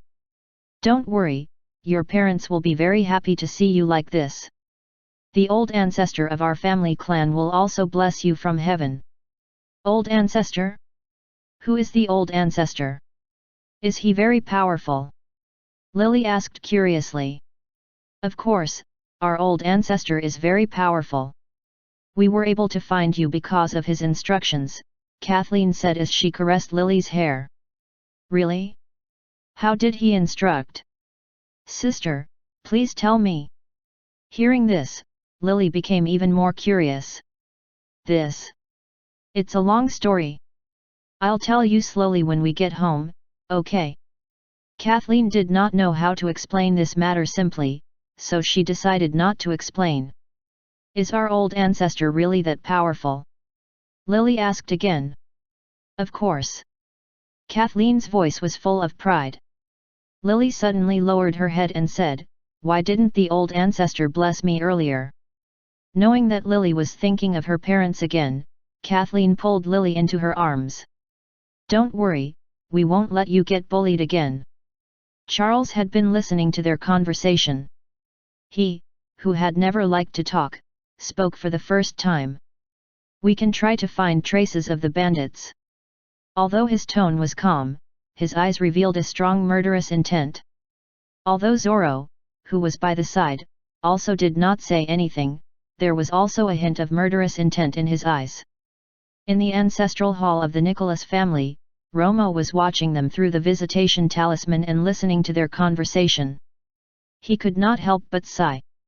Romo had seen Norton's actions and was very satisfied with their speed, and the fact that they had found two descendants of the Nicholas family. He was also very pleased with Norton's decision to split up into two teams. Regarding what had happened to Lily, Romo could only hate himself for not being able to find them sooner. Now, the only thing he could do was to wait for them to bring Lily back, and then teach her magical power. As for those bandits, Romo had already sentenced them to death.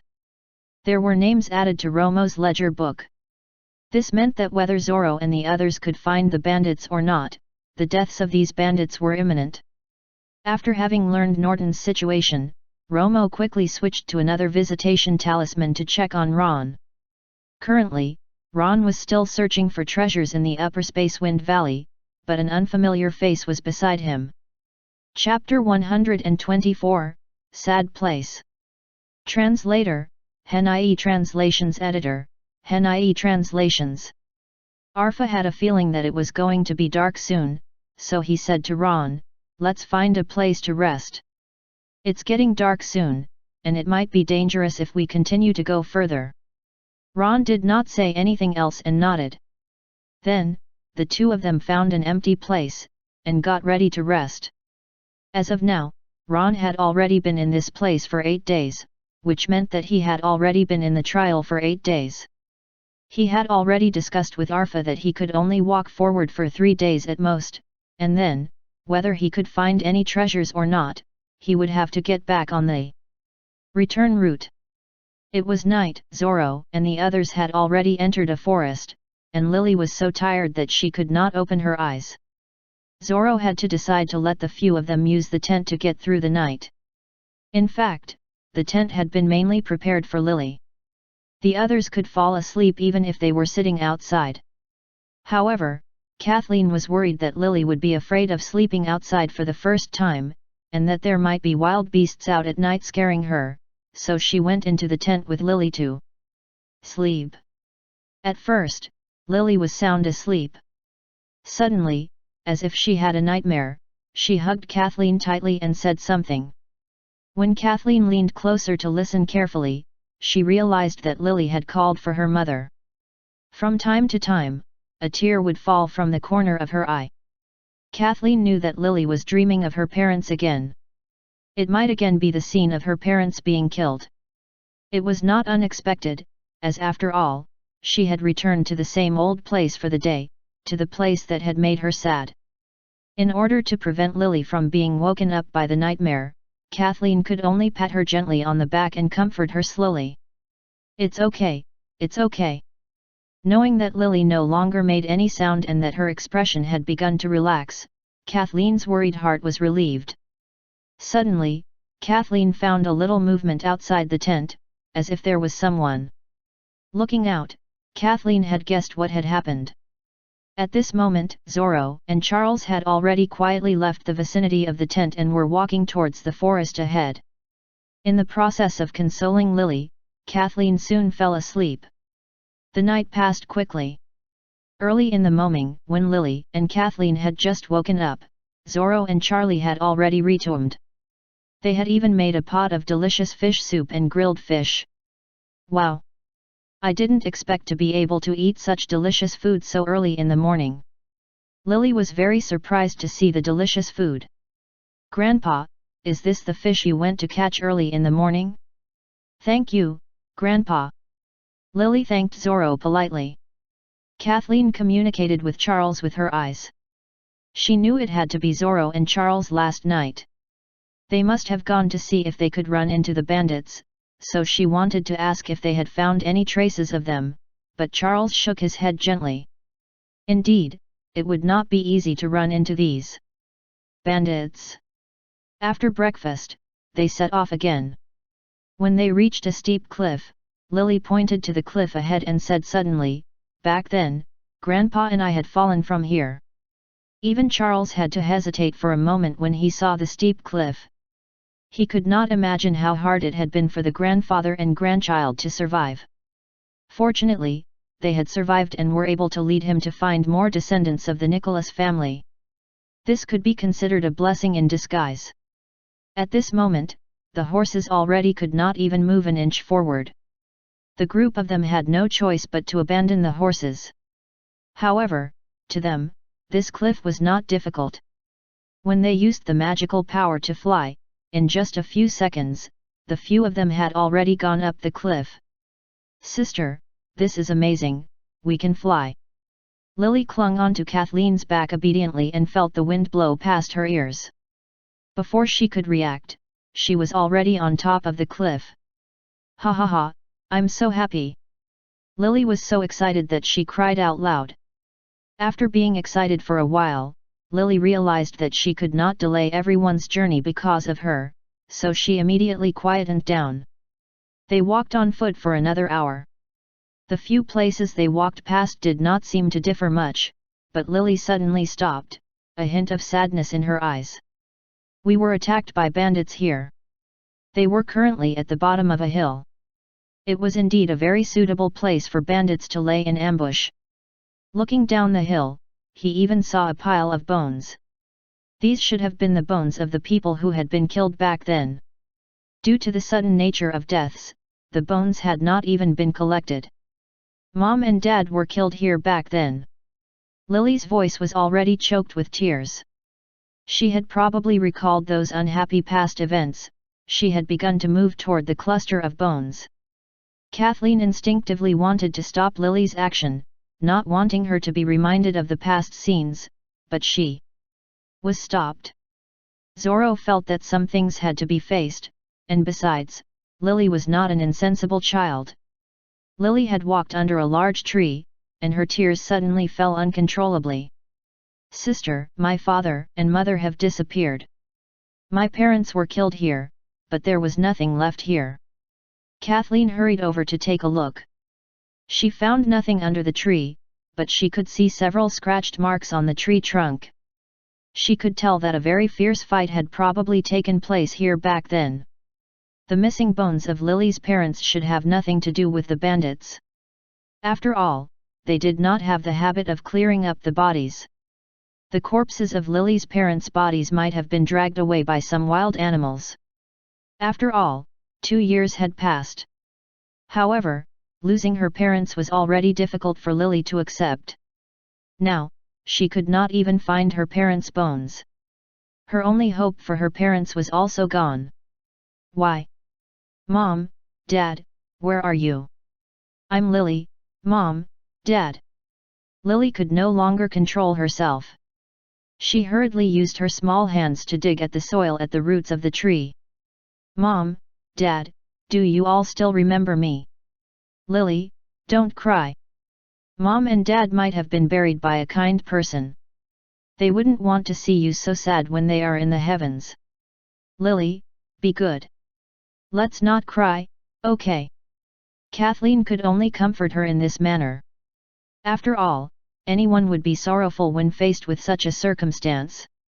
Kathleen knew that her comfort had no effect on Lily, but she could not bear to see her keep crying. Hearing Lily's cries, the few of them understood why Lily had insisted on leading the way for them in the first place. On the one hand, she felt sorry for her grandfather, who was getting on in years. On the other hand, Lily probably wanted to see the place where her parents had been killed previously, and to see their bones. Chapter 125, Strange Village. Translator, Hen.ie Translations Editor, Hen.ie Translations. Bones were basically very difficult to distinguish. Now that the bones of her parents had disappeared from the place in Lily's memory, it was unrealistic to find them elsewhere.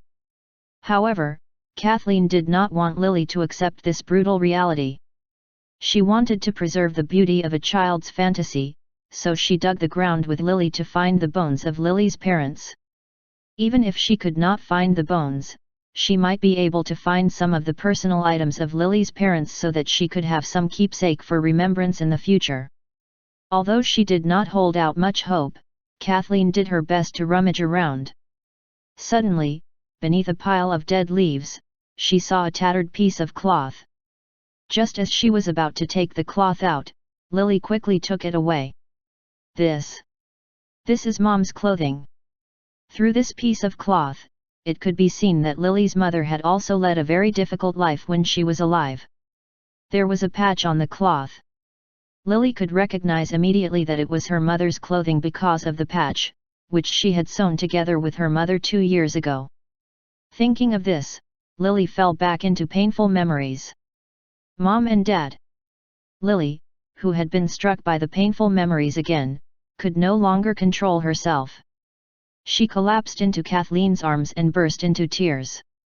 Affected by this sad emotion, Kathleen comforted Lily as tears welled up in the corners of her eyes. Zorro and Charles watched silently from behind. After all, the two men would not know what to say at such a time. Her tender cries echoed in the forest and did not dissipate for a long time. After crying for a while, Lily had probably walked out of her earlier emotions. She used her dirty hands to wipe the tears from her face. Her face was instantly covered in mud, like a little kitten. Lily looked carefully at the fabric beneath her. She carefully selected a piece of the best preserved material from the middle and took out her little wooden sword.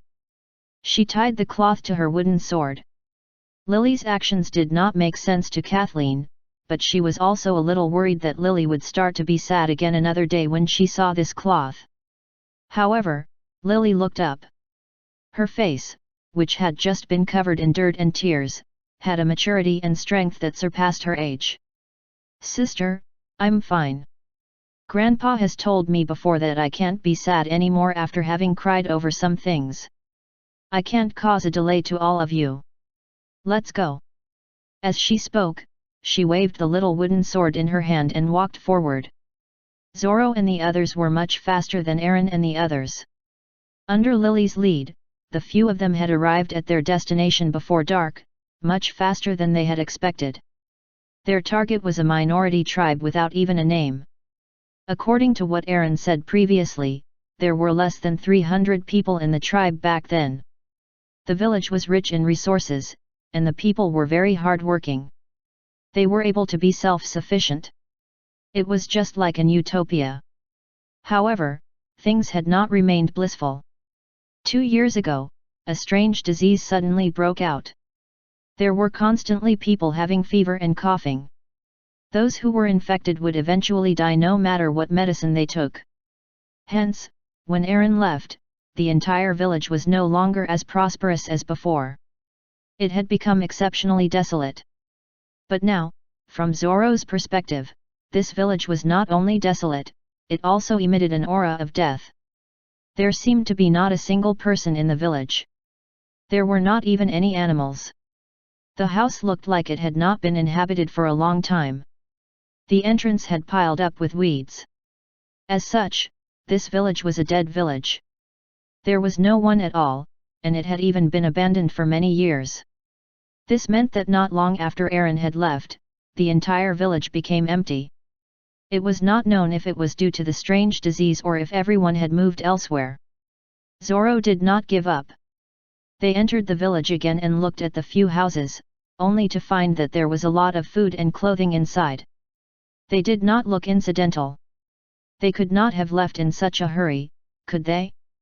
The few of them walked around the village but did not find any information. Instead, they became more and more puzzled about the village. Where is everyone? Why has everyone disappeared? Lily had not expected this scene. Everyone should have moved elsewhere, said Kathleen soothingly. Zoro was very disappointed when he saw this scene. He had hoped to find a few more descendants of the Nicholas family here. He did not expect his trip to be wasted. Just as the few of them were about to leave, a strange sound came from the door. This gave Lily a fright and she ran quickly behind Kathleen. Zoro and Charles did not panic, they looked ready to fight at any moment. They walked over toward the sound. It was actually a wild boar. Although this wild boar was a very dangerous creature to ordinary people, it was nothing to Zoro and Charles. Their eyes revealed their desire for food. Suddenly, Zoro found that there was something wrong with the wild boar. Everyone, be careful. After hearing Zoro's words, the few of them also discovered the abnormality. The wild boar was limping, and it was emitting soft roars from its throat, saliva was dripping continuously from its mouth. Its red eyes looked at everyone. What a strange wild boar! Zoro could not help but sigh. As the wild boar turned around, everyone was shocked. It turned out that on the right side of the wild boar's body, there were many very disgusting boils. Some of them had already burst, oozing pale yellow thick liquid. It made anyone looking feel uncontrollably disgusted. Ah! When Lily saw it, she exclaimed in shock, it seems to have contracted the kind of sickness that the villagers had previously. Zoro thought about it carefully, and found that the symptoms were somewhat similar to what Aaron had said about the disease. However, what surprised him was that after so many years, the disease still existed, and even animals had not been spared. No wonder everyone had moved away. Suddenly, taking advantage of Zoro's surprise, the wild boar charged at Zoro like it had gone mad, as if it wanted to eat Zoro. However, Zoro was not afraid. Instead, he quietly accumulated the energy in his body and kicked it away the moment it charged at him. The wild boar instantly flew to the opposite wall, and even the wall almost collapsed from the impact. Upon seeing this disgusting sight, the few of them immediately lost their interest in eating the wild boar. They could only shake their heads and prepare to leave this place to avoid contracting this strange disease. Unexpectedly, as the wall collapsed, that wild boar did not die. It stood up unsteadily. From the energy unleashed by Zoro just now, not to mention a wild boar, even if it had been a larger animal, it would have died immediately. It was unexpected that the wild boar would have such a tenacious life force. Chapter 126, Zoro's Unease. Translator, Hen-IE Translations Editor, Hen-IE Translations. Zoro had thought that his action just now would have killed the wild boar, he did not expect the wild boar to actually stand up unsteadily. Perhaps, due to the strange disease, this wild boar's combat strength was actually that high. Upon knowing the wild boar's real strength, Zoro became more alert. He dared not relax like before. After the wild boar had stood up, it did not tarry for too long before it unleashed all its energy to charge towards Zoro, as if it had gone mad. This matched Aaron's description of the strange disease. Aaron had said that those villagers infected with the strange disease seemed to have lost their rationality, they would do abnormal things from time to time. Before the wild boar could get to Zoro, Zoro punched out a ball of energy and it sent the wild boar flying again. This time, the energy was even greater than before, pushing the wild boar at least 10 meters away. Not wanting Lily to see such a bloody scene, Kathleen quickly covered Lily's eyes with her hand. Zoro observed the wild boar for a while and was relieved to see that it did not get up again this time. However, just to be sure, Zoro still walked forward to look at the wild boar's carcass up close. Suddenly, his expression changed, and his brows began to frown. He said to the others, "Everyone, let's get out of here quickly." Initially, Zoro had planned to stay in this village for a night, but after seeing the wild boar, Zoro gave up the idea completely. Currently, there was no one in the village, yet the wild boar had still been infected with this strange disease. This meant that the strange disease had not vanished completely. The village still had the virus, so it was not suitable for them to stay here. Moreover, Zoro had never seen such a disease in so many years. It went beyond his understanding. He had studied medicine to the best of his ability and knew that this disease would not be easy to treat. Thus, Zoro and the others got ready to leave the village to avoid contracting the virus. At a spot where no one could see, pus had formed on the back of the wild boar, and there were some wriggling movements. Many dark grey worms had actually emerged from below the pus, and they were crawling out continuously. After crawling out, they quickly burrowed into the ground. Soon, there were actually no signs of the worms on the ground. In the blink of an eye, only bones and a layer of skin were left of the wild boar's originally strong build. In an instant, rustling sounds could be heard from the grass, as if something had changed drastically. Many animals had come out from nowhere. They included domestic animals like pigs, cows, and sheep, as well as ferocious animals like wolves, tigers, and lions. Not only that, the expression and condition of each animal were identical to that of the wild boar earlier. Their eyes revealed their desire to eat humans, and they looked around with bloodshot eyes. Of course, just like the wild boar earlier, their backs also had those disgusting boils. For some reason, as if someone was directing them, every animal looked, with their red eyes, at the path Zoro and the others had walked. What happened to that wild boar just now? Had it contracted the disease? Kathleen really could not understand, so she asked Zoro on the way. It must have contracted the disease, but it is not an ordinary disease. I have never seen such a disease before. I even suspect that it is not a natural disease. Zoro frowned and said. Not a natural disease? Could someone have done this deliberately, said Charles. Zoro hesitated for a moment whether he should tell them, but decided in the end that he should. I have heard some legends previously that there were some minority tribes that are especially good at some secret technique, and this secret technique is not performed by people who cultivate magical power. If it were to be performed by someone who cultivates magical power, the outcome would be unthinkable. Actually, when I heard Aaron mention the special disease, I already had my suspicions, but I was unsure if it was the secret technique I had heard about. If it was really that secret technique, then it would be difficult. The more Zoro spoke, the more solemn his expression became. Everyone's expression became as solemn as Zoro's. However, I might have been thinking too much. Perhaps it's just a relatively virulent disease, but we shouldn't stay for too long. Let's go quickly, Zoro explained. There's no one in this village anyway. Everyone agreed with Zoro's words, but Lily, who had been listening intently, looked perplexed. No matter how smart she was still a child and could not understand what Zoro meant. Asterisk. What are all of you talking about, sister? Lily asked. Nothing. We're discussing some adult matters. Lily, you don't have to be afraid. We'll be going back soon, Kathleen said, trying to comfort Lily. "I'm sorry, sister. I didn't manage to help you find the person you were looking for. After all, it had been a wasted trip, and Lily felt a little guilty. This has nothing to do with you. We have to thank you for leading the way for us. Otherwise, we wouldn't be able to find the place. Looking at Lily's innocent expression, Kathleen spoke to her with a smile. Before they had spoken much, the few of them had already left the village. The sky had become dark, so they had no choice but to find a stream and stop nearby. They planned to get something to eat and rest for the time being. They casually hunted some wild game and cooked up something. Lily soon fell asleep after she had eaten and drank her fill.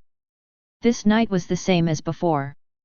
Kathleen accompanied Lily to sleep in the tent while Zorro and Charles kept watch outside. In consideration of the extraordinary disease in the village, Zorro and Charles decided not to act rashly tonight to avoid unnecessary trouble. They were indignant that they could not find the bandits to help Lily take revenge. However, they remembered that they had not completed the mission given by the old ancestor, so they could only find another chance in the future. In the Nicholas family palace in Winterfrost, a divine dragon beast was standing in the courtyard. From time to time, it would lie down, and then stand up to walk around. Apparently, this kind of divine beast did not even need sleep. Xibola was sitting quietly as usual, and then he suddenly opened his eyes as if he had thought of something. How is this possible? Someone has actually made a breakthrough again. It turned out that just now, he had sensed the cultivation base of another person in the Nicholas family increased, and he immediately determined that it was the live-in son-in-law by the name of Caesar. Although the level after the advancement was not very high, it still surprised Xibola.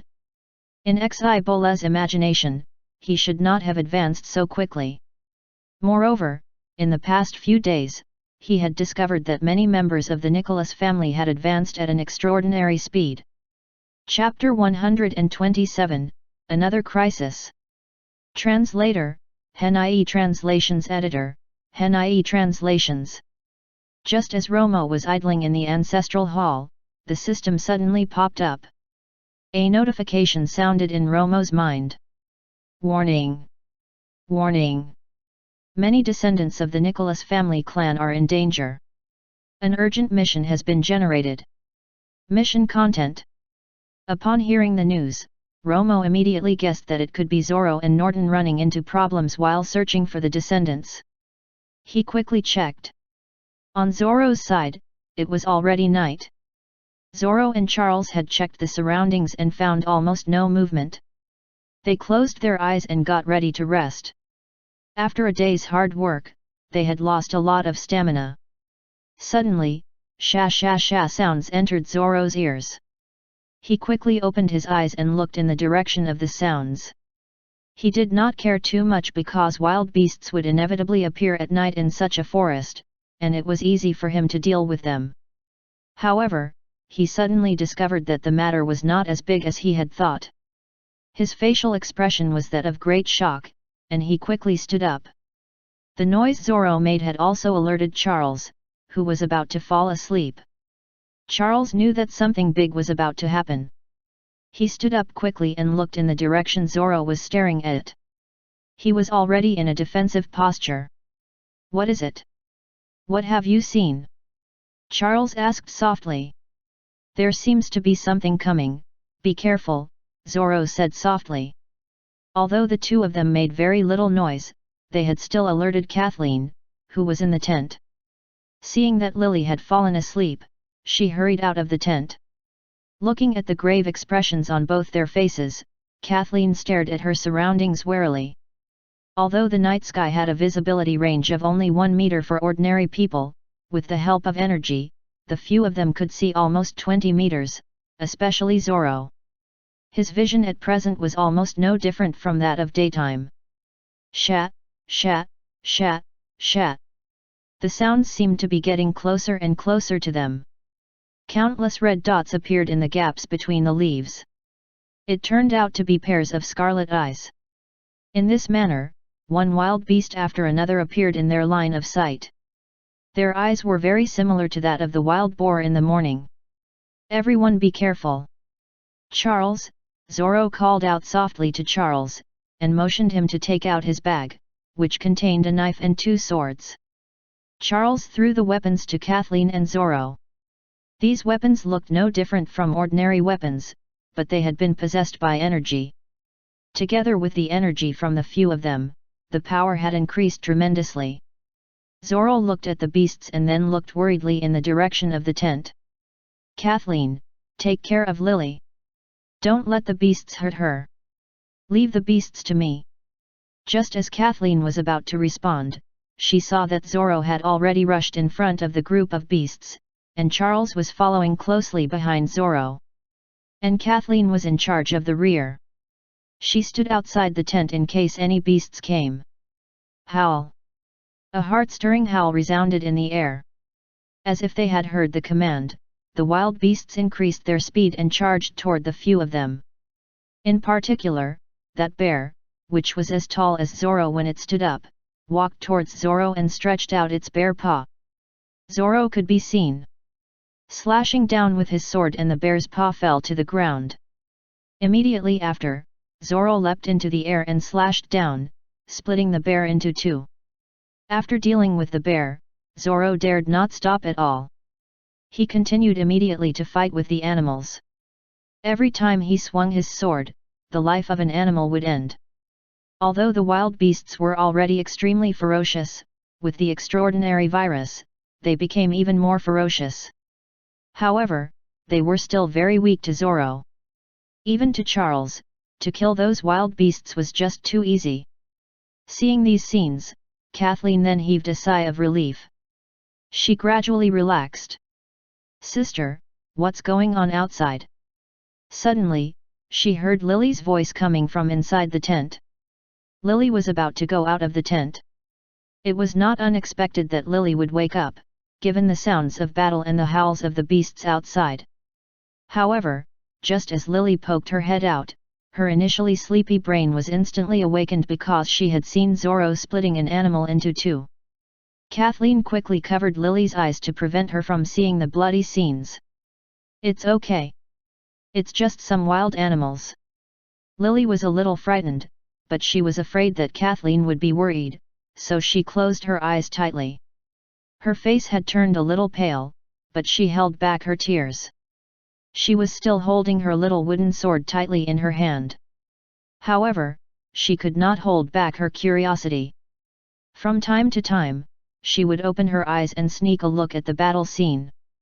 In less than half an hour, all the wild beasts had been finished off by the 2 of them. There were no more screams from the wild beasts, and the entire forest regained its calm. Zoro was still worried, so he decided to leave this troublesome place quickly. Pack your luggage, let's go quickly. We can't stay here for long. The appearance of those beasts just now was too strange. Zoro was worried that the next danger would hurt Lily, so he decided to leave. They were about to leave when there was another rustling sound in the grass. Zoro thought it was another wild beast, so he quickly got ready to fight. However, upon closer look, he realized that it was not a wild beast but a group of people. It looked like there were more than 10 people, each of them also had weapons in their hands, small knives, swords, and a few of them were even holding bows and arrows aimed at Zoro. I didn't expect to run into those who cultivate magical power. Ha ha ha ha, do you think you're all very impressive? Suddenly, a burst of mockery could be heard, and a tall person walked out from the darkness. Hearing this voice, Lily's expression changed instantly. She gently pulled on the collar of Kathleen's blouse and said in her ear, "Sister, they're the ones who killed Mom and Dad." Lily could tell immediately from hearing the voice. She took a closer look at the group and found that several of them were the bandits from back then. She did not expect what Aaron had said to come true. Enemies were bound to meet again. Lily looked at the group of bandits. She was not frightened by them. Her eyes were full of anger and hatred. She wished she could rush up and kill them immediately to take revenge for her parents. It's them. That's for sure. I'm definitely not mistaken. Sister, they were the ones who killed my parents, said Lily through gritted teeth as she clenched the little wooden sword with greater strength. Kathleen glanced at the bandits. Don't worry, Lily. These people have delivered themselves to our door today. We will definitely avenge all of you. Lily, you don't have to be afraid. Chapter 128, The Appearance of Bandits. Translator, HenIE Translations Editor, HenIE Translations. On this trip, Zoro and Charles had also wanted very much to find this group of bandits to take revenge for Lily's parents. They could not find them no matter how hard they searched on the first night, and they had not gone out to search for them on the second night. They did not expect to find them so easily. After having searched high and low for them, the other party had delivered themselves to their door.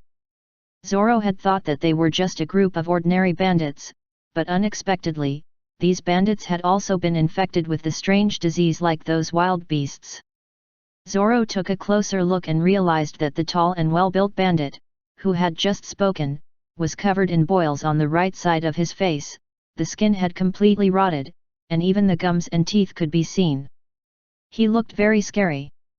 The other bandits were also full of boils on their faces and bodies. Their skin had varying degrees of decay. What puzzled Zoro was that they actually had the aura of a mage on them.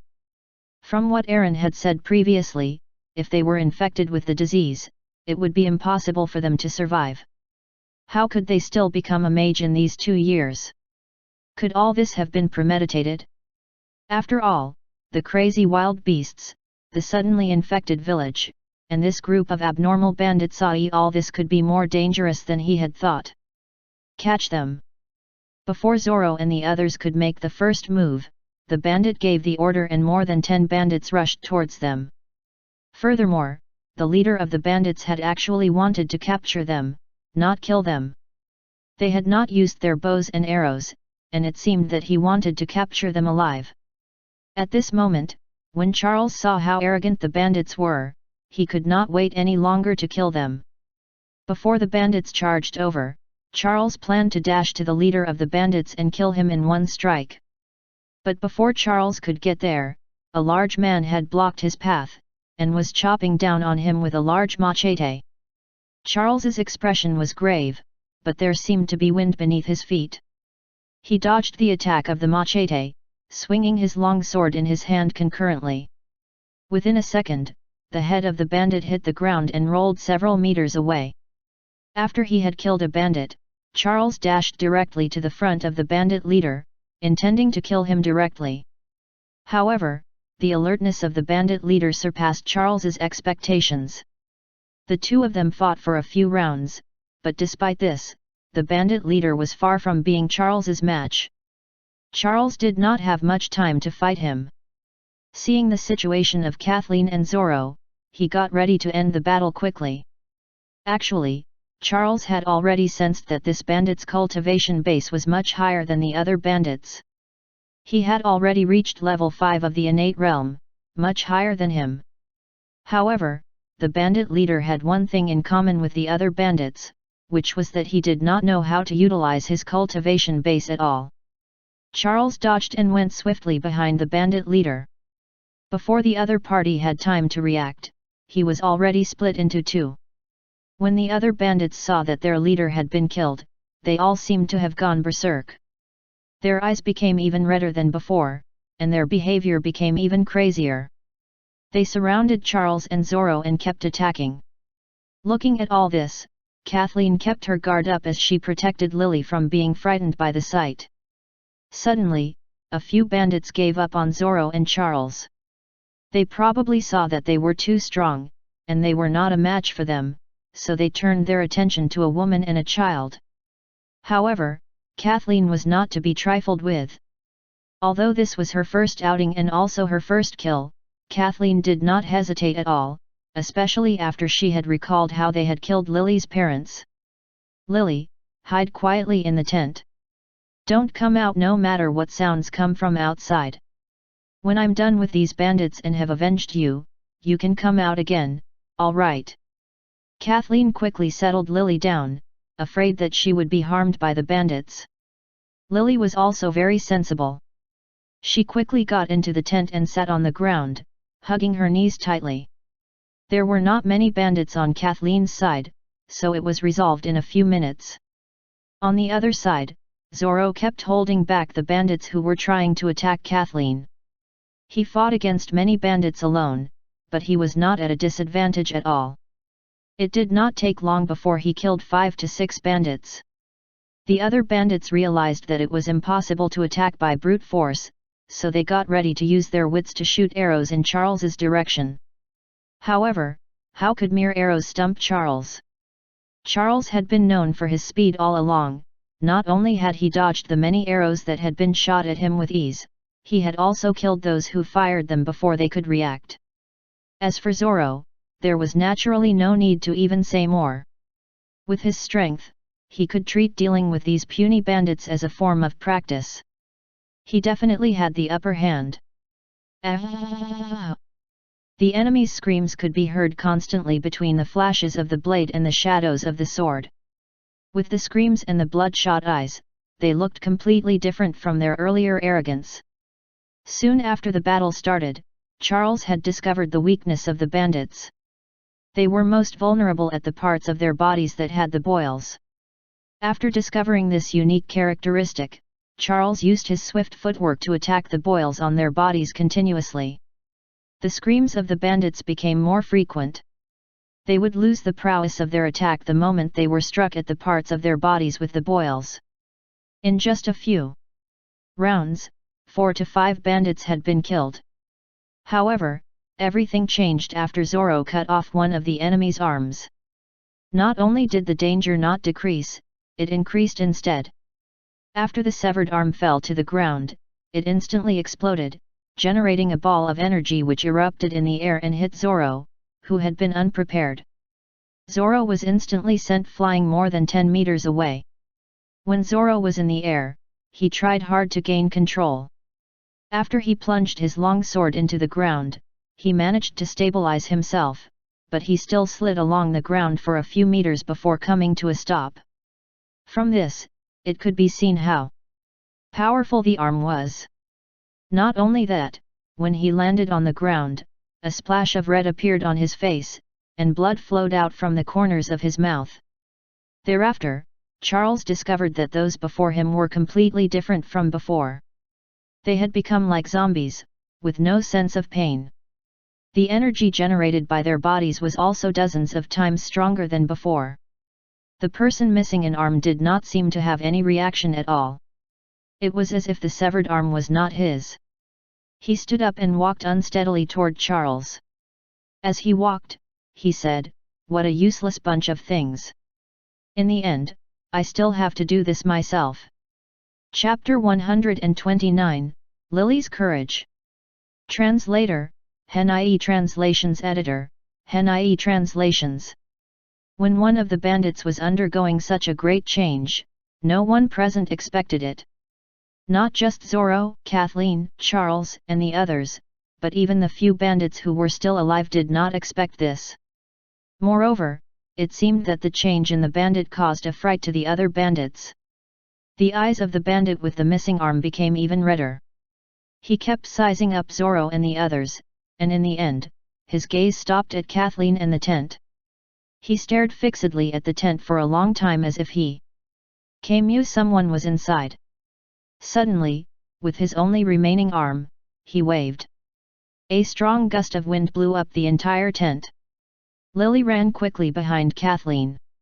"Not a bad furnace," said the bandit sinisterly. "Watch out, Kathleen." "Protect Lily," Zoro shouted quickly. As if possessed, the bandit kept approaching Lily and Kathleen. Zoro and Charles hurriedly ran over to protect Lily. The three of them finally came together. Just as the three of them were about to attack this bandit, who was possessed, with all their might, they suddenly discovered a string of sounds coming from behind them. Upon a closer look, it was actually the dark grey worms crawling out from the carcasses of the wild beasts they had killed earlier. When most of them had crawled onto the ground, they actually exploded, forming balls of red fog. They were similar to the fog that had injured Charles earlier, except that they were bigger and had more energy. The possessed bandit waved his hand and the red fog actually started to change according to the direction of his hand. In the end, it formed a red palm, and was stretching out in Zoro's direction. Before Zoro and the others could escape, they saw the huge hand covering their head, and they quickly used all their energy to protect them. Kathleen also held Lily tightly in her arms, afraid that she would be harmed the slightest. The large hand passed through a few people and suddenly exploded into a mist of blood. It quickly dissipated, leaving no traces. The seemingly weak blood mist actually made Zoro, Charles, and Kathleen lose their balance. They swayed and finally sat on the ground. The three of them felt as if the energy within their bodies was no longer under their control. They could not even move their bodies as they sat on the ground. The bandit walked toward the few of them with a ferocious expression. "Don't worry, I won't kill you. After all, I have finally caught a few people who cultivate magical power. I want." Before the bandit could finish, he saw Lily break free from Kathleen's arms, her little wooden sword in her hand.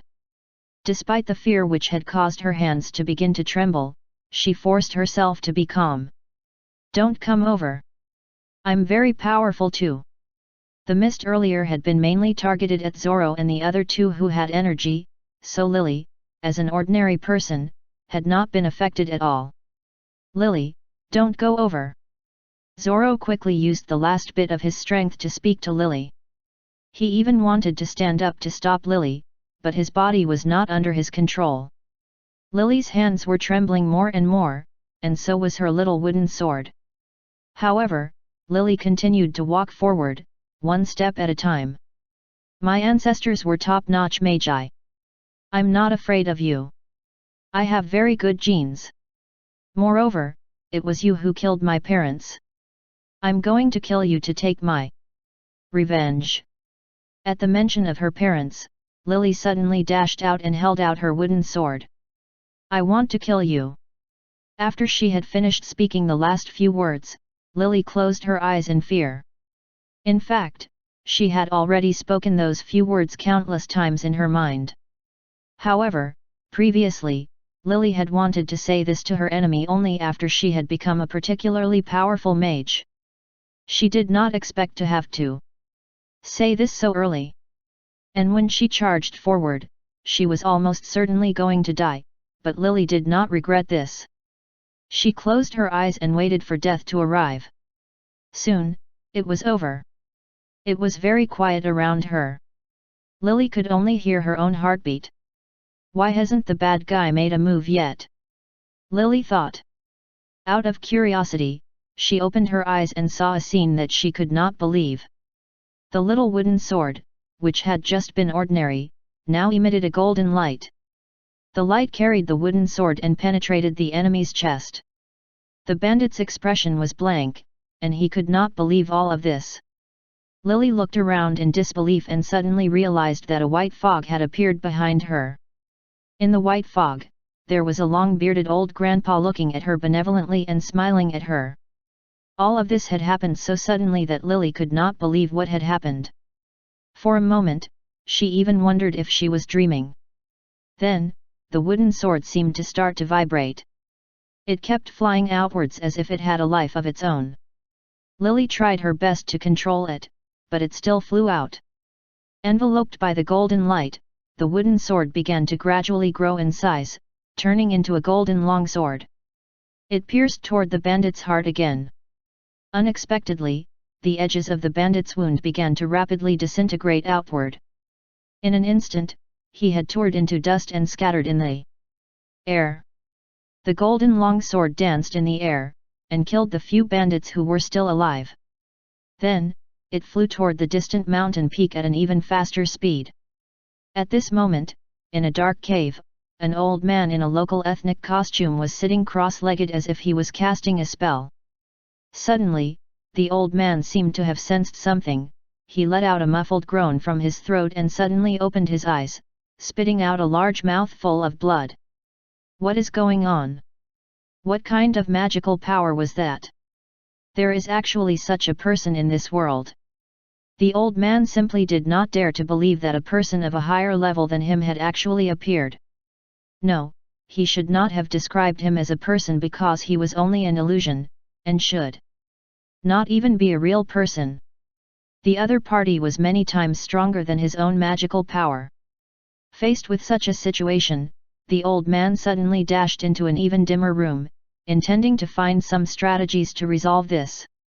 At this moment, a burst of buzzing sounds came into the old man's ears. The impact of the loud sounds made the old man hold his head instantly, trying to stop the sounds.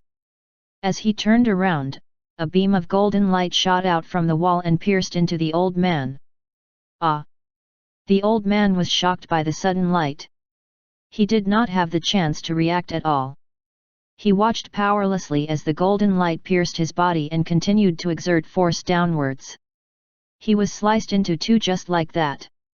The old man did not even have the chance to resist. After killing the old man, the golden sword seemed to have completed its mission. It circled around in the air to ensure that the old man was dead before returning the same route. Chapter 130, Ancestral Protection Talisman.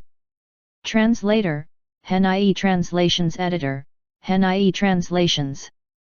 Zoro and the others looked at the scene in front of them, and they were also in a state of extreme shock. They also watched helplessly as the glowing sword flew out for a few minutes and then flew back by itself. The glowing sword stopped in front of Lily. The light gradually faded and the sword returned to its original form. Lily still looked shocked. Her hand instinctively caught the sword. She looked back at Zoro and the others. They still looked shocked. Suddenly, Zoro saw the phantom and the old man with the long beard.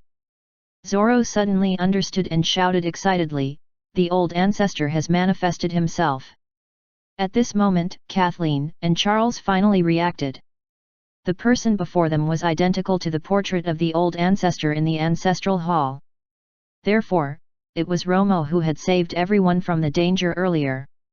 In other words, Romo had used the ancestral protection talisman and manifested as a phantom. Earlier, Romo, who was in Nicholas' family's ancestral hall, had suddenly heard the system notification for him. He quickly used a visitation talisman on Zoro and the others. As Romo had expected, Zoro and the others were in danger and their lives were on the line. At the urgent moment, Romo quickly used an ancestral protection talisman, and the target was not Zoro or Charles, but Kathleen. This tool was very magical. It could allow an ancestor to manifest as a phantom, which was the projection of Romo's spirit body. Furthermore, it could be completely controlled by Romo's consciousness, and had the same strength as Romo. The only flaw was there was a time limit. Romo had been worried that there would not be sufficient time, so he quickly dealt with those bandits. This way, he could ensure the safety of the few of them. Immediately after, Romo waved his right hand, and a warm wind blew. The red fog that kept emitting from the bodies of the few of them instantly dissipated in the air. The moment the red fog dissipated, everyone's energy was fully restored. They did not feel any discomfort. The three of them stood up and expressed their gratitude to the old ancestor, but there were still many looks of disbelief in their eyes. Although they had heard Norton and Ron mention about being visited by their old ancestor in their dreams and they had also been paying respects to him daily, they had never thought that they could see the old ancestor in person and that he would even save them. Now, not only was the crisis gone, they had also seen their old ancestor.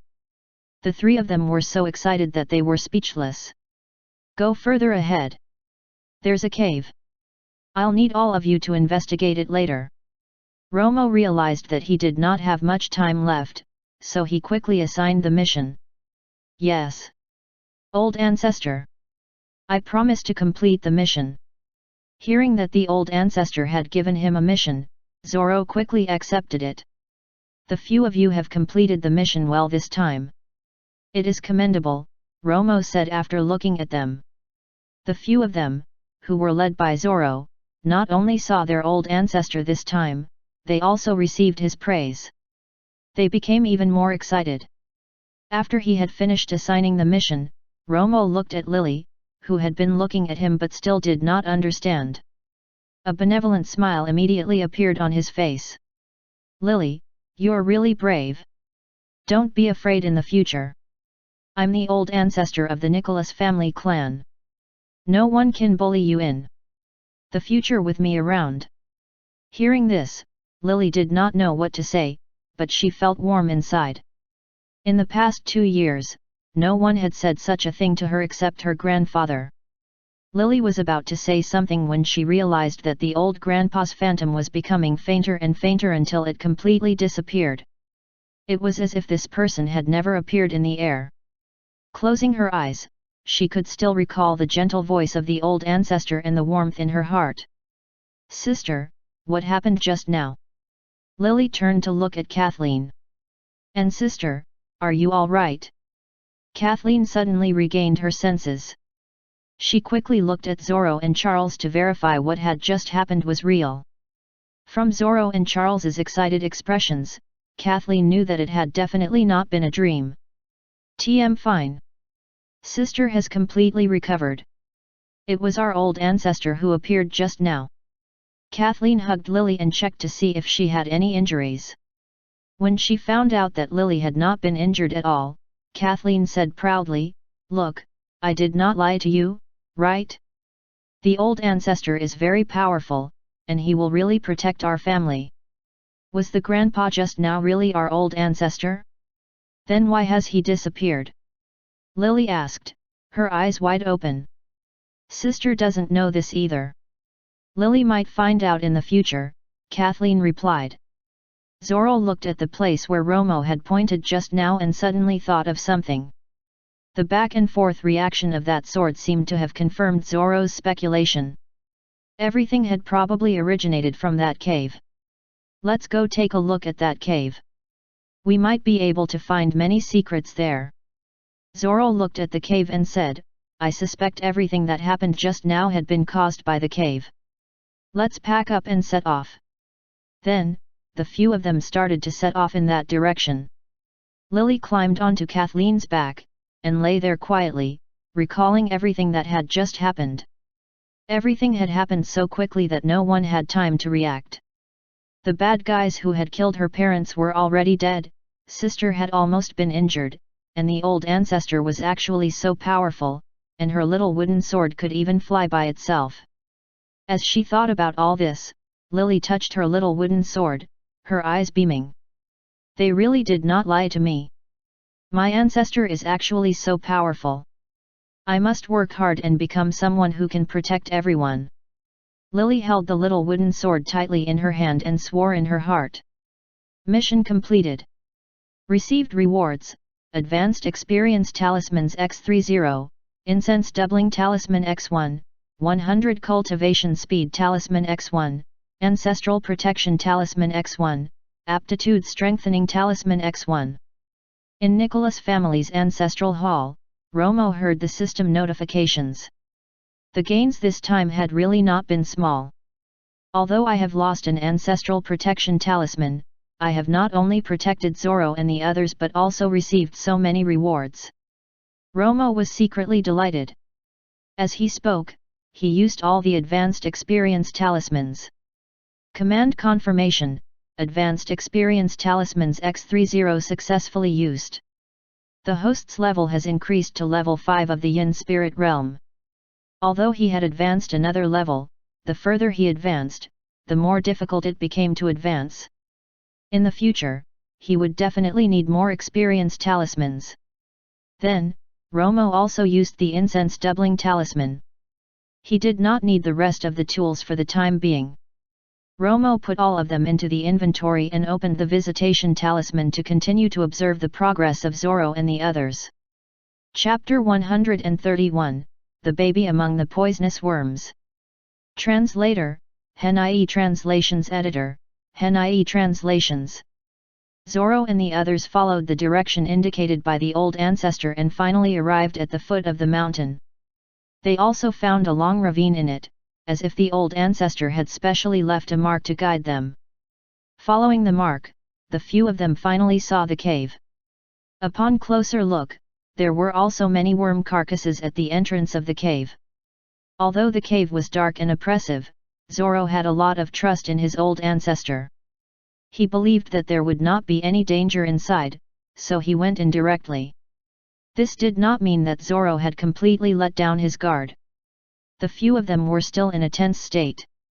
There was only one path in the cave, so Zoro and the others could only follow this path in. Soon, the path became wider and brighter, and finally they came to a wide stone room. The smell in the stone room was very unbearable.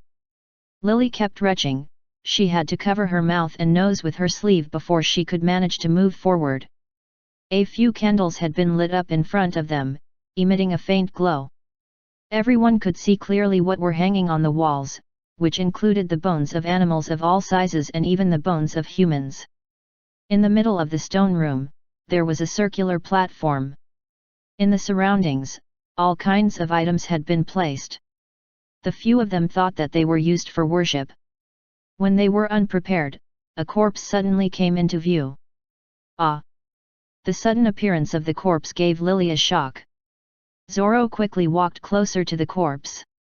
He found that the corpse had died not long ago. Looking at its wound, it seemed to have been injured by sword energy. If he was not wrong, he should have been killed by the old ancestor. This meant that the person who had died was the mastermind behind everything. The sudden and strange disease must have had something to do with him. From Zoro's perception of him, this person should be a mage of the divine power realm. After checking the corpse on the floor to make sure it had no breath at all, he checked the surroundings. From the way the corpse lay on the ground, Zoro realized that the person had wanted to run forward before he died. Looking ahead, Zoro found another stone room. Upon entering the new stone room, Zoro was shocked. There were all kinds of poisonous insects on the floor, but they had all stopped breathing. In the center was a bamboo basket, and it looked like something had been placed inside. Zoro quickly walked over, preparing to check it out. When he saw what was inside, Zoro could not believe his eyes. He had thought that there would be the carcasses of all kinds of poisonous insects inside, and even live poisonous insects. However, he had not expected that under the carcasses of a large number of poisonous insects, there would be a little baby. It seemed to be just a little over a year old. The baby was naked, but more than half of its skin had been covered by the carcasses of poisonous insects. The areas that had been covered were all dark red, but there were no poisonous insects on his face. He was still sucking his fingers, and his chest was moving up and down. He seemed to be asleep. The image of a baby with poisonous insects was too bizarre. Zoro really had no idea where this baby had come from. Could it be that someone had been using this baby to cultivate some secret technique? Seeing that Zoro had not come out after a long while, Charles and Kathleen hurried into the stone room. They too were frightened by the scene in front of them. "What's wrong with this baby?" Kathleen was shocked and she quickly asked Zoro, wanting to get an answer from him. "Everyone, don't touch him first. Let's see if we can find other clues." Zoro asked everyone to look for other clues just in case. Charles first went to search the body of the dead mage. As expected, he found a notebook in which detailed what he had done in the past few years. This notebook could explain everything that everyone had seen. It turned out that the magical power this mage cultivated was not ordinary magical power, but a type of black magic, a kind of unorthodox magical power. And this mage was not from this place. Many years ago, in order to avoid the pursuit of enemies, he had no choice but to hide here. And he had been pursued because of a secret manual on black magic. The mage had not wasted the time he spent here at all. He had been studying the secret manual on black magic day after day and had made great progress. He had actually advanced and became a mage of the divine power realm. However, the method he used was not an orthodox method. He used poisonous insects to absorb the blood, energy, and even life of other living creatures before injecting the energy of these living creatures into his body. The strange disease in the village where Aaron was previously had been caused by this mage. And those in that village, who had not moved elsewhere, had all contracted this strange disease and lost their consciousness, becoming puppets for the mage to increase his level. They would subconsciously walk to this place, which was why Zoro did not see any corpses in the village, as if everyone had disappeared. In this stone room, there was a place filled with a large quantity of bones. It looked like they were all human bones. They should have been the villagers from Aaron's previous village. The group of bandits had been infected with the strange disease, but they did not die because the mage saw that they knew some martial arts. Hence, although they had been infected with the strange disease, he had allowed them to retain their consciousness and also given them a portion of magical power to help him do work. That poor baby was a puppet which the mage had carefully selected, but he was an upgraded version of those bandit puppets. The mage had used a series of tragic methods to turn the baby into a body of 10,000 poisons, so as to make him into a new puppet to work for him. In the beginning, the bandits had no intention to kill Zoro and the others. It had been because they had received the mage's orders to make them into new puppets. There was only so much information recorded in the book. After Zoro had read it, he felt a lingering fear. At the same time, he also had some clarity. If the old ancestor had not intervened, he would have become one of the many puppets. "What should we do next?" asked Kathleen. "We have to take that child away, we have to bring him home," Zoro said firmly. From the records in the notebook, the child had come from Aaron's previous village. In other words, this baby was most likely a descendant of the Nicholas family. Even if he was not, he was alive after all. Zoro and others could not stand by and do nothing. Moreover, the old ancestor would be able to tell if he was a descendant of the Nicholas family clan, so it would be fine to bring him back. In the ancestral hall of the Nicholas family clan, Roma watched Zoro and the others through the visitation talisman and affirmed Zoro's decision. After all, Roma was also very interested in the baby. Chapter 132, Members of the Sioux Clan. Translator, Henai Translations Editor, Henai Translations. Romo also expressed his regret. If it had not been for this damned mage, perhaps the entire village would have been brought back by Zoro. He even regretted letting the mage die so easily. He should have tortured him again and again. The search for descendants by Norton's team was going rather smoothly, although the few of them had not been traveling fast in consideration for Aaron's health. They were concerned that Aaron would not be able to take it physically. Norton had even rented a horse carriage for Aaron to travel in. It took one full day to reach Robert Town. When the carriage stopped at the entrance to Robert Town, it attracted a lot of attention. Everyone in the town put down what they were doing. They were curious about the purpose of these people's visit. Norton got out of the carriage and asked Aaron to remain in the carriage for a while. He would go and find out the situation first. "Hello, do you know if a person by the name of Pavel Nicholas lives here?" Norton asked a random old man. After the old grandpa took a look at him, a hint of reverence actually appeared in his eyes. "Who are you looking for?" he asked again to be sure. "Pavel Nicholas. Do you know him?" Norton repeated. "Oh, Pavel. Yes, I know him. His house is on the easternmost side." The old man nodded and said. After Norton got the useful information, he quickly related to everyone. That old man said that his house is on the easternmost side. "Let's go." This was to Norton's surprise. He could not believe that everything had gone so smoothly. They kept walking east and asked a few more villagers before finally confirming the location of Pavel's home. When they reached their destination, they found the environment to be very noisy. It was as if someone was fighting. When they got closer, sure enough, a group of people were fighting. On one side, there were 5 young men, while on the other side, there were only 2 middle-aged men. Not only was the gap in numbers obvious, the gap in strength was also of great disparity. Those few young men looked like they fought often, and they had the air of gangsters. Moreover, their attacks were very ruthless. The 2 middle-aged men were pressed to the ground and punched. At the side, there were a few women who continued to shout. They wanted to intervene to separate them but dared not go forward because of their strength. Beside the women were a few children who were also crying non-stop. A palm print could still be seen on the children's faces. The scene was very chaotic. The sounds of fighting and crying were mixed together. Who do you think you are? How dare you talk back to me? Do you know where my territory is? Do you want to die? The young man said as he fought.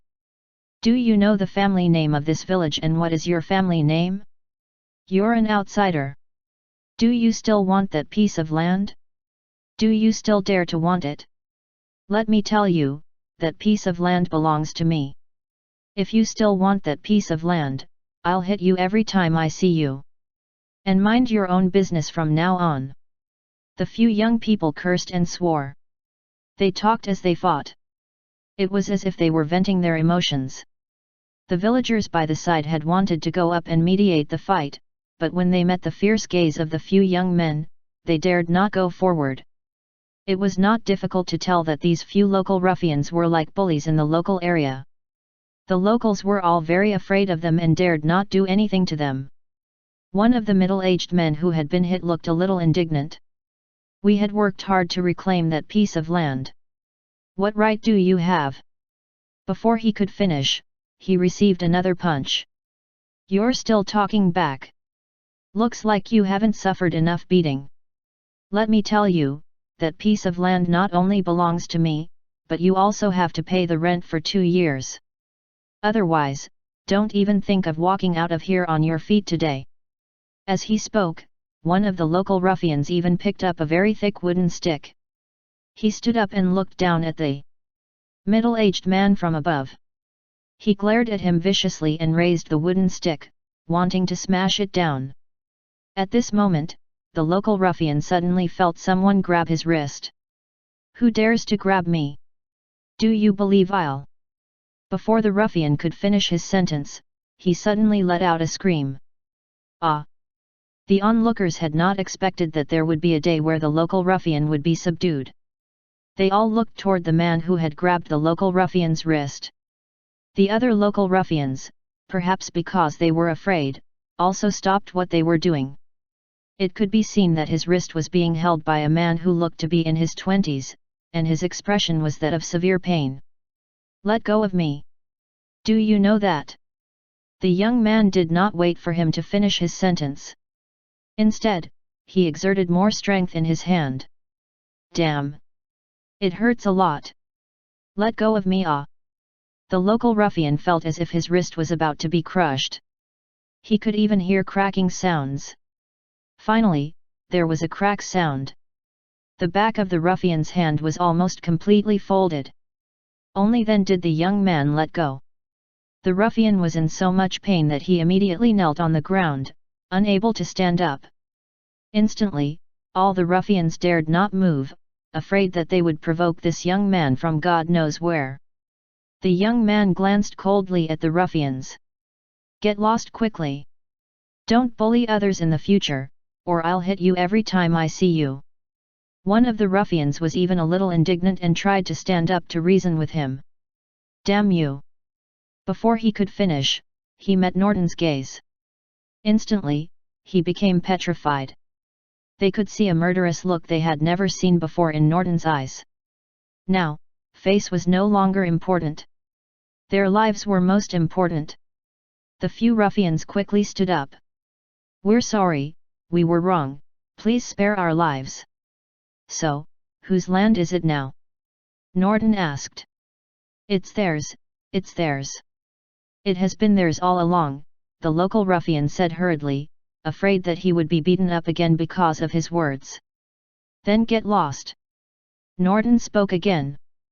The few gangsters were glad that their lives had been spared, and they quickly fled from the crowd. It would be unlikely for them to bully others in the short term. Nonetheless, now that they had been humiliated in front of everyone, how could they still bully others in the future? Lena looked disdainfully at the group of gangsters who were fleeing. Tisk, you dared to bully others with just this little ability. At least you are sensible now, otherwise, I'll break your legs. The two beaten middle-aged men had been helped up. Thank you, gentlemen. Thank you. Suddenly, they spotted Aaron, who was standing in the crowd. They were shocked. "Uncle Aaron, why are you here? Who are they?" Aaron glanced at the people on both sides and smiled. "Haven't we found them? Let's go in and talk." Chapter 133, Return of the Klansman Search Team. Translator, Hen.ie Translations Editor, Hen.ie Translations. They entered Pavel's house. Aaron and Norton sat on the stools. As the place was too small, and there were not enough stools, Lena and Jimmy could only stand behind Norton and Aaron. Sitting opposite them were Pavel, and the other middle-aged man who had just been bullied, as well as both their wives. All of them looked helpless. They wanted to thank their saviors, but they also could not understand why Aaron had appeared with them. In the room, there were also two little boys, who were around 10 years old, looking very frightened. It looked like this family had often been bullied by others, as they looked timid when they saw strangers. However, they were children after all.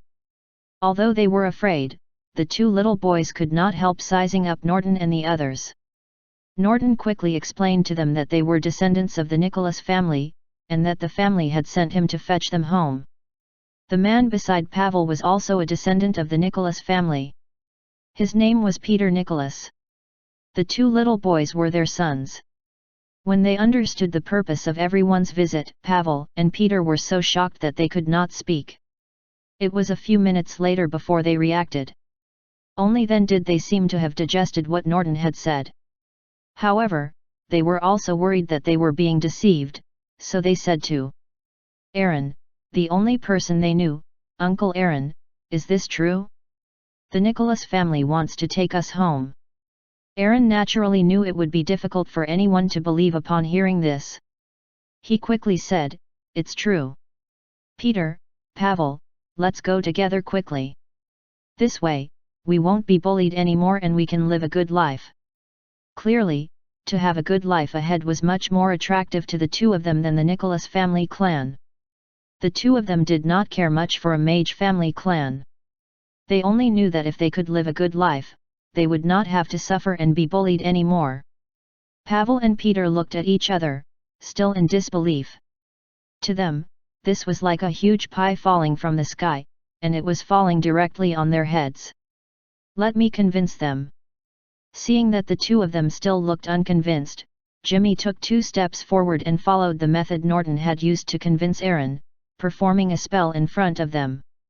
From a distance away, Jimmy grabbed a teacup in the air and squeezed it hard with both hands. The cup shattered, and there were no wounds on his palms. Although it was an extremely simple spell for a mage, it was enough to shock ordinary people. The Nicholas family clan is a mage family. When you get home, you will also be able to cultivate magical power. There is no need for us to come so far to lie to you, Jimmy continued. It took another half an hour before Pavel and Peter finally believed the news, mainly because Aaron was in the group. Secondly, they had thought it over carefully. There was indeed no need for the other party to lie to them. After they had accepted it, the two of them thought of their lives in the future and became a little excited. They could not wait to escape from this place of humiliation. Then, both of them quickly followed Norton's suggestion and hurriedly packed up their belongings to get ready for the journey. Through a short conversation, Norton learned what the two families had gone through. Back then, they had left the village together with Aaron. When they were attacked by bandits in the woods, they hid in a concealed place and were lucky enough to escape. They had walked for a long time before they finally found the village, so they planned to settle down here. Pavel and Peter each had a wife and a child. Pavel's parents had died long ago, and Peter's parents had chosen not to leave the village back then. They were probably dead by now. After arriving at this village, they were often bullied by the local gangsters because they were outsiders. They did not have any combat strength, so they could only endure the bullying. The two of them had wanted to leave quickly because they had really suffered much here. They had gotten by all these years by enduring. Both of them could not wait to leave this place as soon as possible. As they were packing, a commotion was heard outside the house. Lena ran out to take a look and saw that the local gangsters had returned, and there were more people than before. "They're here again," Lena quickly shouted. Those in the lead were the few gangsters who had been beaten up by Jimmy earlier. Unexpectedly, they had not learned their lesson and had instead found a few bullies and returned to take revenge. There were close to 20 gangsters, and all of them were holding weapons as they blocked the entrance to Pavel's house. "Come out! Get the hell out here! TM back! Yo! This chick is really pretty!" Jimmy could not stand it anymore. He was about to go out and teach them a lesson when Norton instructed him not to kill anyone. These few gangsters were too easy for Jimmy. Lena also could not stand it anymore. No one had dared to shout like this in front of her. "Brother, include me. We'll each take care of half of them." Just when she had finished speaking, screams could be heard from outside. Pavel watched in shock as the two youngsters easily subdued the other party. Usually, no one in the village dared to provoke them. Pavel and Peter had finished packing their bags, and the few gangsters had also been dealt with. They were all lying on the floor, either with broken arms or legs. No one seemed to be able to stand up. They were all lying on the floor, wailing. Thereafter, everyone swaggered out of the house in full view of the local gangsters, got into the horse carriage at the entrance, and left coolly. Another day had passed, and the two clansmen search teams finally met up. The whole group quickly made their way back to Winterfrost. Zorro thought for a while and decided to tell Norton the truth about what had happened in the village. To avoid making Pavel and Peter sad, he only told them that there was no one in the village, and that they seemed to have all moved away. On the other side, Ron, who was in the Mystic Realm, had finally finished his treasure hunt in the Upper Spacewind Valley and was preparing to return. In the past few days, especially after he had teamed up with Arfa, Ron had made significant progress, and he had also found many treasures. The cooperation between the two of them had become increasingly tacit, and everything went smoothly. The two of them had only spent a day in this place before they left. Although they had encountered some minor difficulties, they overcame all of them. Even if someone were to block their path to rob them, they would be deterred and give up the intent to rob them of their treasures once they sensed the energy within them. Thus, Ron and Arfa returned to the exit of the Mystic Realm on the last day of the Blue Jade trial. Ron's trial in the Mystic Realm had come to an end. Chapter 134, End of the Trial. Translator, Henai Translations Editor, Henai Translations.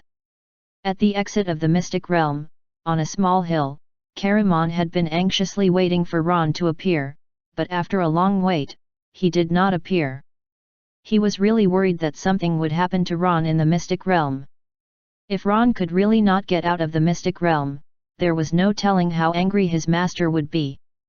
His hope to get the second half of the book, which he had wanted all along, would be gone. Karamon kept looking at the place not far away, hoping to see Ron. Many people had come out, but there was no sign of Ron. Furthermore, everyone who had come out of the Mystic Realm with a different expression. Some of them were in high spirits. It was obvious with one look that they had reaped a lot from the Mystic Realm. Some were seriously injured and were lucky to have survived. Some had solemn expressions. Their companions had probably lost their lives in the Mystic Realm. At this moment, Karamon finally saw two people appear at the entrance of the cave. One of them was Ron. Great, Ron is fine. Ron is finally out, Karamon said to himself, and heaved a sigh of relief. When it was time to part, Arfa said, "We'll part our ways here, then. I hope we are fated to meet again in the future. Take care." In the few days in the Mystic Realm, the two of them had developed a deep friendship. Although it had been important for Ron to guard against Arfa when they first met, he was eventually able to ascertain the other party had no ill intentions. In fact, he was someone worth befriending at a deeper level. After Karamon had seen Ron part with the other person, he quickly shouted, "Ron!" Clearly, Ron had not heard him, but he suddenly stopped in his tracks. It turned out that several people who had just come out of the trial realm had stopped Ron. Ron greeted everyone politely and walked in the direction of Caramon with a few others. Along the way, they chatted about various experiences and gains in the mystic realm. "Uncle Caramon," said Ron. Seeing that Ron had appeared before him unharmed, Caramon was thoroughly relieved. "How has it been? Did you manage to get anything? I've reaped a lot of gains, and have so many things to tell you. I met someone inside this time. His name is Arfa. I teamed up with him later on, and the two of us worked very well together." "That's good. It's good that you can come out safely. I hope you can meet Arfa again in the future. Let's go home quickly." Caramon and Ron boarded the flying ferry they had come in earlier and flew home. At this moment, on the west side of the Mystic Realm's exit, 4 people were discussing something with grave expressions. They all looked ghastly. Why are they not out yet? So many of them had already come out. This old man had a long white beard. His name was Pyre. He was an expert of the divine power realm from one of the 4 great clans of Wind Snow City. The old man beside him, who was dressed in purple, was also an expert of the divine power realm from one of the 4 large family clans. His name was Phil. "Isn't there still half a day left? Why be anxious? They'll come out sooner or later." Beside him, there was also a petite but elegant old man named Porter. He bent down and said, "Have all of you heard something before you left? What was the matter about? Why hasn't anyone told me?" The old man who spoke was burly. He had an extraordinary aura. His name was Primo. These 4 people were the guardians of the trial takers from the 4 great clans of Wind Snow City. They had previously discussed privately about Ron and how to deal with him. However, Primo was elsewhere at that time and did not participate in the discussion, so he was not aware. And in the present situation, Ron had already come out successfully. He might even be home by now, but none of their 4 juniors had come out. The 4 guardians all felt a sense of unease. After all, this trial realm was not that simple. With the slightest carelessness, they might be injured or even lose their lives. The few of them waited for another 2 hours. At least 100 trial takers had come out through the exit, but there was still no sign of those they were waiting for. This time, the 4 old men were really anxious. Moreover, the 4 juniors basically would not have been working together the entire time. Although, in the eyes of outsiders, the 4 large family clans appeared to be very harmonious, only the insiders knew about the kind of overt and covered fights that usually happened between them. It was the same for the few juniors, who often fought secretly. Therefore, once they entered the trial realm, they would definitely go about their ways separately. But now, not a single person had come out. This was really too unbelievable.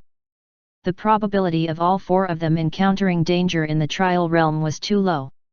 "Everyone, let's wait a little longer."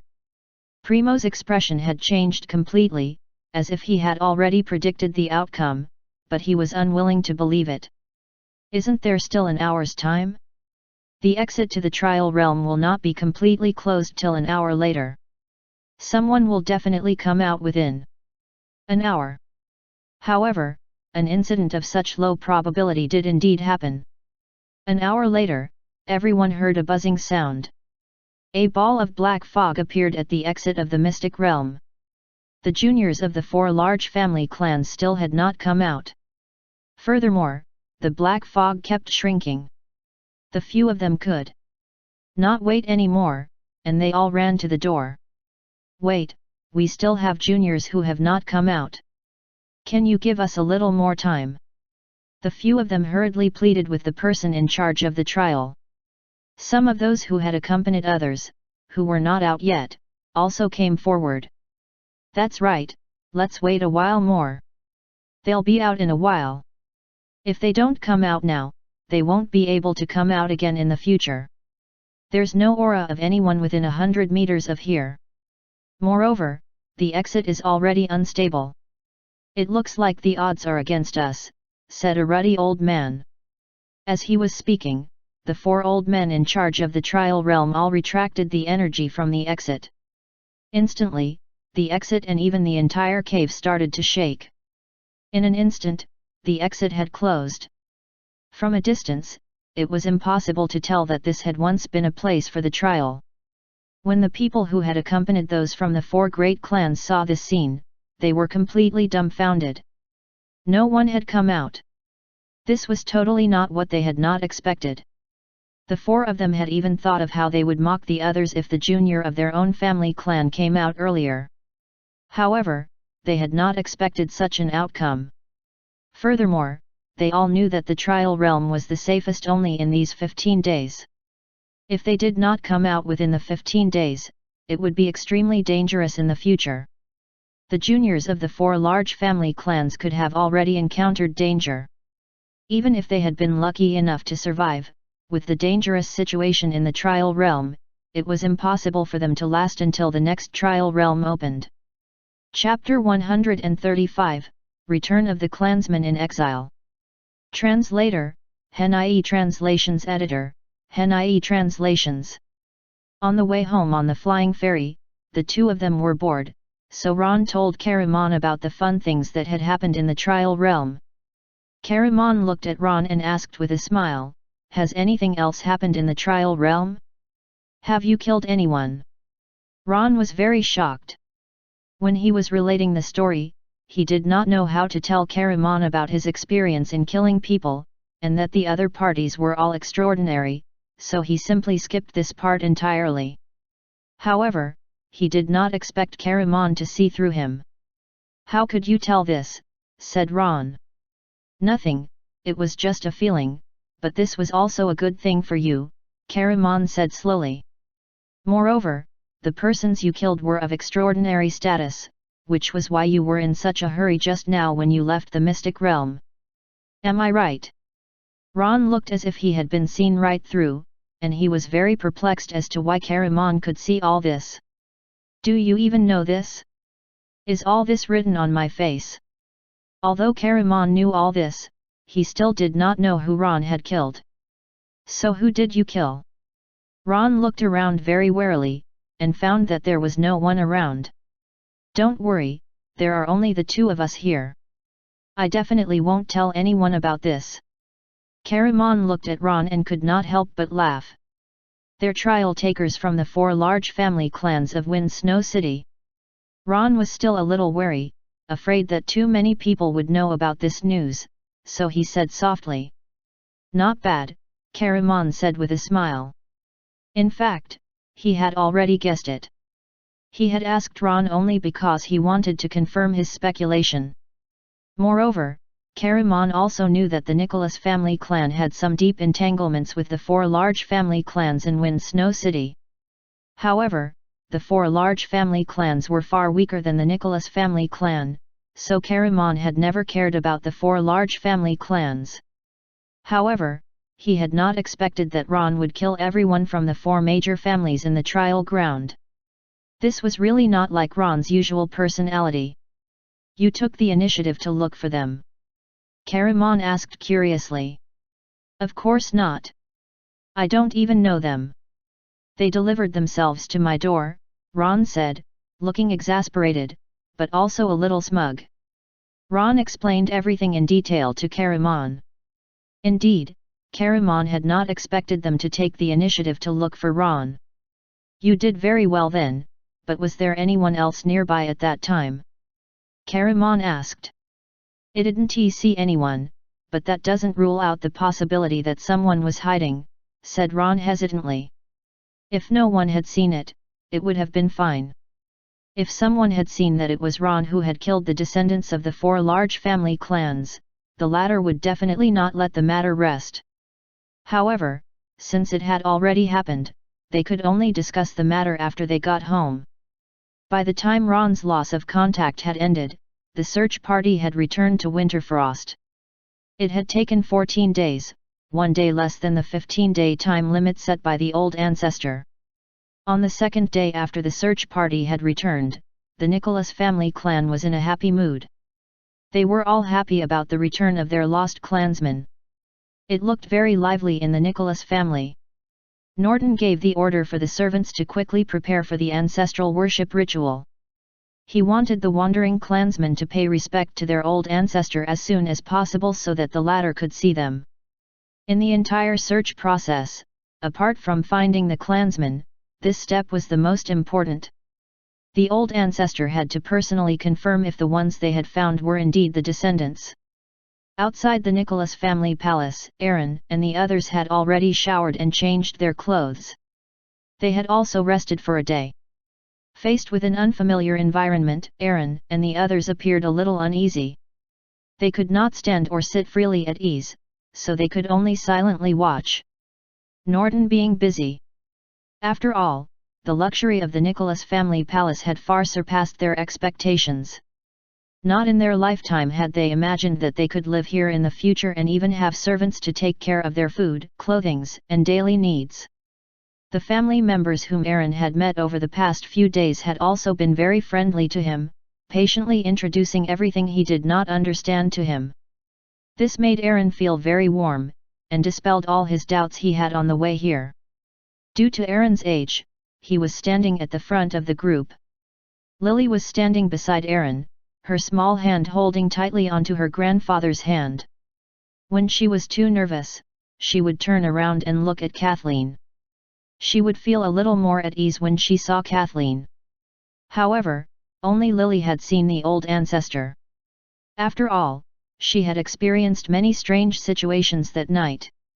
She was the one who understood the situation the most. Norton had also completed a series of rituals by the side. He said to everyone, "Come, let's enter the ancestral hall to pay respect to our old ancestor." Upon hearing the word old ancestor, the few of them were very nervous. They did not dare to relax at all, afraid that they would do something wrong and make the old ancestor angry. Following Norton's instructions, they kowtowed to the ancestors of the Nicholas family in order. After they had finished all this, Lily stared intently at the portrait of the old ancestor in front of her, her eyes full of surprise. The person in the portrait was identical to the phantom she had seen that night. This perhaps meant that she was destined to be a member of the Nicholas family clan and that she would become very powerful in the future. Even the baby they had found in the cave had completed his worship ritual. This little baby was very well behaved. Ever since he arrived, he neither cried nor made a fuss, which spared the servants worry. After Norton's diagnosis of the baby's general condition, it was found that the baby's constitution had changed, and there were some toxins in his body. If an ordinary person were to be in close contact for a long time, it might lead to a transfer of the toxins. Norton did not have much experience with such situations, so he did not dare to act rashly. Moreover, he was still worried about the baby's condition. He suddenly recalled that Xibola had been staying in his palace these few days, so he let Xibola take a look. The latter also expressed his helplessness and worry that if he were to force the toxins out of his body, the risk would be too great. However, Xibola still used the seal to temporarily prevent the toxins from spreading. He would think of another solution when the baby was older. In a place where no one could see, there was a phantom on the uppermost tablet. He smiled at the heavy responsibility of the Nicholas family clan. It was a smile of satisfaction. When all the worship rituals had been completed, the system prompt sounded in Romo's ear. Ding! Mission accomplished. Received rewards.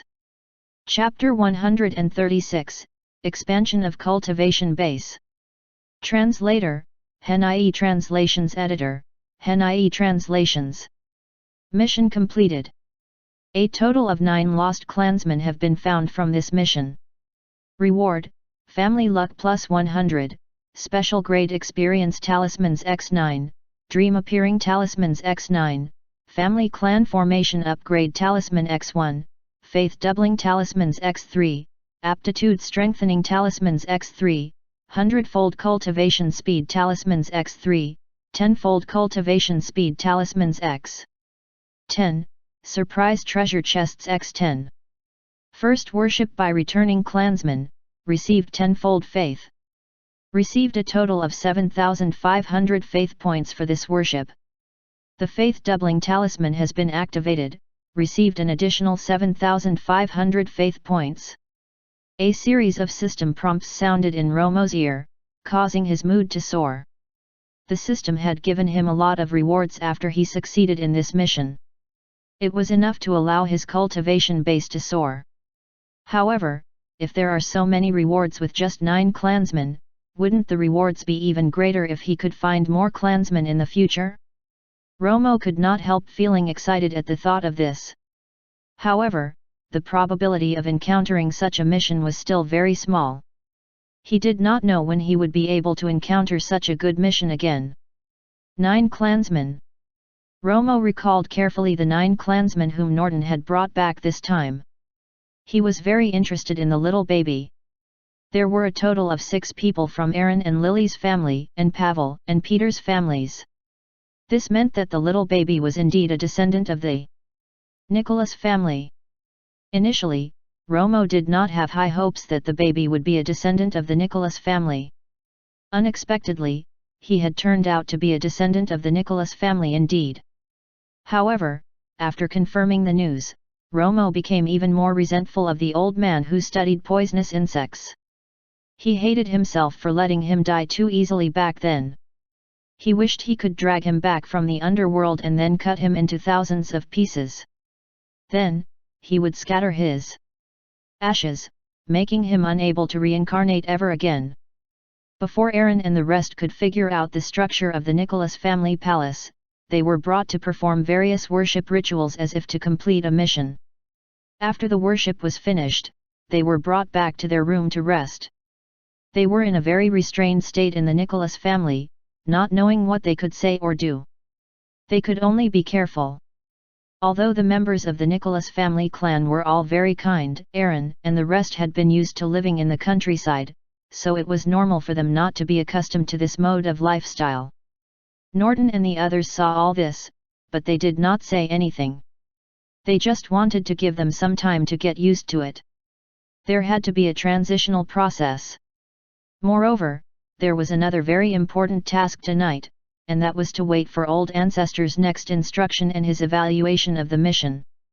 After a long tiring day of travel, they continued to worship their ancestors without stopping for a moment. They had also been worried the whole time. Hence, when night came, the 9 of them quickly fell asleep. In the dream, they dreamt that they would no longer be bullied and that they were living the good life. After the other members of the Nicholas family clan had finished their work, they fell asleep. The entire Nicholas family palace fell into silence. Only one person had not rested, and that was Romo. He was getting the system to bring out the genealogy which had been updated. Ever since Aaron and the others had carried out the ancestral worship ritual, information about them had appeared in the genealogy. Among them, Aaron was one of the 15th generation descendants. Pavel, Peter, and the others were of the 16th generation, and the few children were of the 17th generation. Romo could not tell if the system had automatically assigned them according to their seniority or according to the actual age of the few of them. Only when the names appeared in the family genealogy would the ancestral recognition be considered complete. From then on, the descendants of the Nicholas family clan would be able to enjoy all kinds of benefits. Romo was checking their information through the genealogy. Among them, Pavel, Peter, and Aaron's aptitudes were very ordinary, and their luck was also ordinary. They could be said to be ordinary people, but the information on the little baby and Lily made Romo's eyes light up. Name, Lily. Gender, female. Age, 7. Identity, 17th generation descendant. Cultivation, none. Overall aptitude level, click to check out the details. Luck level, superior. Life experiences, click to check out the details. Lily's overall aptitude was top-notch. Her overall aptitude and luck were very good. Name, Formic. Gender, male. Age, 1. Identity, 17th generation descendant. Cultivation, none. Overall aptitude, Intermediate, click to see details. Luck level, medium. Special constitution, body of 10,000 poisons, disability can be made whole or evolved with faith points.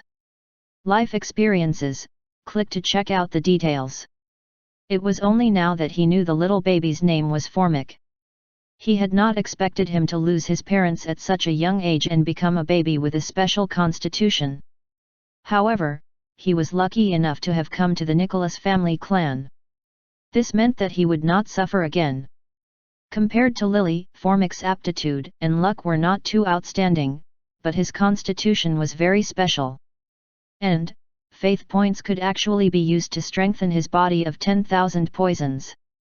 Romo did not know much about the body of 10,000 poisons yet.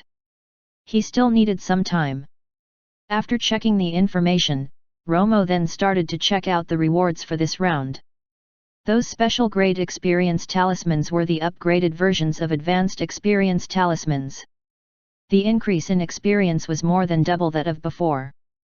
Hence, Romo quickly used all the special grade experience talismans. Command confirmed. Special grade experience talismans successfully used. The host's cultivation base has increased to level 6 of the Yin Spirit Realm. The host's cultivation base has increased to level 7 of the Yin Spirit Realm. The host's cultivation base has increased to level 8 of the Yin Spirit Realm. The host's cultivation base has increased to the Yin Spirit Realm level. The host's cultivation base has increased to the peak of the Yin Spirit Realm. As Romo used one special grade experience talisman after another, and to his surprise, his cultivation base rose directly from the original level 5 to its current peak state, almost reaching the realm he had been in when he was alive. However, when he used the 8th piece, he was already at the peak. The 9th card did not have its full effect. Furthermore, Romo could clearly sense that the advancement of his cultivation base the previous few times had been very easy. However, this time, Romo felt that he had hit a bottleneck. It seemed that the experience talismans alone were no longer enough to advance his cultivation base. When his cultivation had reached its peak, Romo suddenly sensed something. He looked in a direction and revealed a smile. He has actually sensed it. Could it be intuition? Or is it a secret technique from the Sky Fortune Academy? It turned out that in a room in the Nicholas family, Xibola suddenly had a strange feeling. When he regained his senses, he did not discover anything. What's going on? Xibola closed his eyes again to sense carefully, but he still did not discover anything. Chapter 137, Upgrade of the Family Clan's Formation. Translator, Henai Translations Editor, Henai Translations. Romo could sense that Xibola did not make any further moves, so he ignored him and continued to look at the system rewards. From the literal meaning of the family clan formation upgrade talisman, it was capable of improving the family clan's formation. Its effects were also very good. Romo had always thought that the increase in the family clan's formation could only be upgraded through the faith points. He had not expected there to be such a good thing as the family clan formation upgrade talisman. The value of this tool was self-evident. It was worth 100,000 faith points. Command confirmation. Family clan formation upgrade talisman successfully used. Family clan protective formation has been upgraded to level 3. Base value has been increased. 10-fold cultivation halo has been upgraded to a 20-fold cultivation halo. Reflected attack effect has been increased. Realm breakthrough halo effect has been strengthened. Realm breakthrough halo, within the range of the family clan's formation, the probability of a family member breaking through a realm is 30%. With the system notification, Romo was pleasantly surprised by the rewards he had received this time. He had not expected the rewards to be so useful. This realm breakthrough halo could increase the probability of a breakthrough to 30%. Even many precious magic pills could only barely reach 20%. Moreover, this halo could be stacked with other tools, so the effect was naturally even better. If the realm breakthrough halo was coupled with the realm breakthrough blessing talisman, the descendant's probability of breaking through a realm could be increased to 80%. At this moment, as Romo continued to use the tools, Xi Bolet, who had been closing his eyes, opened them again. He muttered in disbelief, "The formation has been enhanced." Moreover, the strengthening of the formation this time had not been small. Xi Bolet, who had almost fallen asleep, immediately sensed it. This was enough to show how much the formation had increased. However, what surprised Xi Bolet was not the strengthening of the formation, but that he could not sense who had done it. Who? Could it be that the Nicholas family clan has another powerful person? Xi Bolet thought to himself, but felt that it could not be. If there really was a powerful person, it was impossible that he had not sensed him yet. Xi Bolet closed his eyes again and calmed himself down to sense carefully. However, he still did not sense that someone was controlling the formation. So, is someone controlling it remotely? Xi Bolet wondered again. However, because he did not know much about formations, he could not figure out anything at all. However, what made Xi Bolet certain was that the Nicholas family clan was much more mysterious than he had imagined. It must still have many secrets. After pondering for a long while, Xi Bolet had no choice but to give up. He closed his eyes again and got ready to rest. In the ancestral hall of the Nicholas family, after a series of upgrades, Romo was pleasantly surprised to find the surprise treasure chests given by the system. The previous surprise treasure chest had been bought by Romo from the system shop at a discount, but this time, it was actually a gift from the system. This surprise treasure chest had brought Romo a huge surprise in this mission. Romo was already beginning to look forward to what surprise it would bring him this time. Command confirmation. Surprise treasure chest successfully used. Received top grade spirit sword embryo. Top grade spirit sword. Romo's eyes lit up when he heard the name. This was a rare item. Although it was not a complete sword and was only a sword embryo, it was much better than the sword Ron had. If he could find a suitable hilt and merge it with the sword embryo, its power would be unrivaled. It was a treasure that could not even be found in the entire longevity realm. With it, the Nicholas family clan might be able to nurture a sword immortal very quickly. Thinking of a sword immortal, Romo suddenly thought of something and smiled. He looked toward a room in the Nicholas family clan. A little girl with dark skin was lying on the bed. From time to time, she would kick the blanket away and quickly pull it back because of the cold. Beside the pillow was a small wooden sword. The workmanship seemed a little crude. It could be seen that this wooden sword was very important to the little girl, so much so that she would touch it from time to time in her sleep. Romo had placed a lot of hope in Lily. It was not only because of her aptitude, but also because of Lily's courage back then. Romo believed that with Lily's hard work and his help to her, she would definitely become a sword immortal. Father, do you think our ancestors were really very powerful sword immortals? Of course. Your grandfather told me this when I was young. He also told me many stories about our ancestors. Since our old ancestor is a great sword immortal, I'll become one in the future.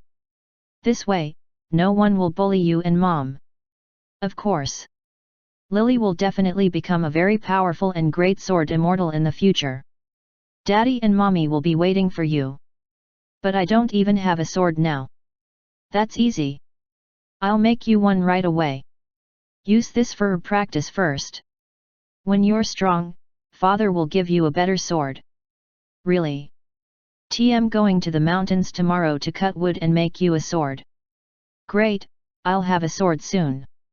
Mommy, look, this is the little wooden sword Daddy made for me. With it, I can become a great sword immortal. TT really looks beautiful. Of course, Daddy used the best wood to make this.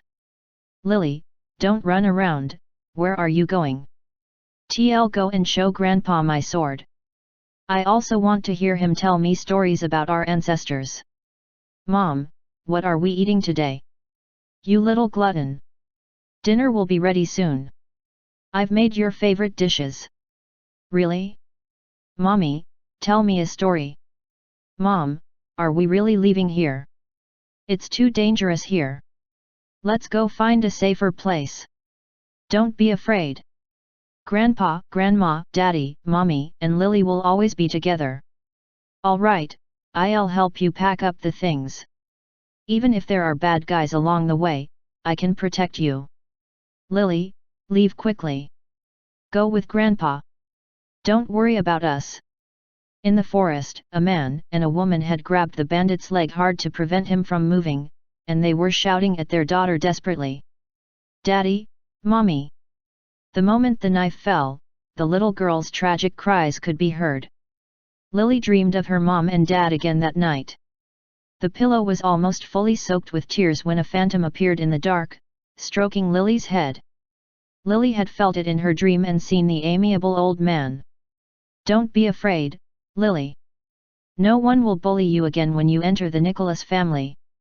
Hence, Lily's tightly knitted brows gradually relaxed, and she no longer had tears streaming down her face. After turning around, she picked up the little wooden sword and said in her sleep, I must become a great sword immortal. This way, no one can bully me anymore. Chapter 138, The Secret of the Murder Leaked. Translator, Henai Translations Editor, Henai Translations. What's going on? Xibola seemed to have thought of something. This was also the third time he had been shocked today. What's going on again? It has been too strange tonight. Tonight was destined to be a sleepless night for Xibola.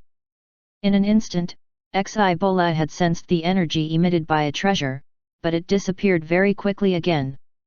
However, based on Xibola's experience, this was definitely not an illusion. The Nicholas family clan had been too abnormal today. Xibola had sensed several abnormalities in a single night, yet he could not find out what was abnormal. Xibola then recalled that all the members of the Nicholas family clan who had been lost outside had returned today. He thought that it might have something to do with those people, but when he closed his eyes and prepared to sense it again, he could not feel anything at all. This time, he had gained nothing again. Seeing that the sky had turned dark, Xibola stopped caring about this matter.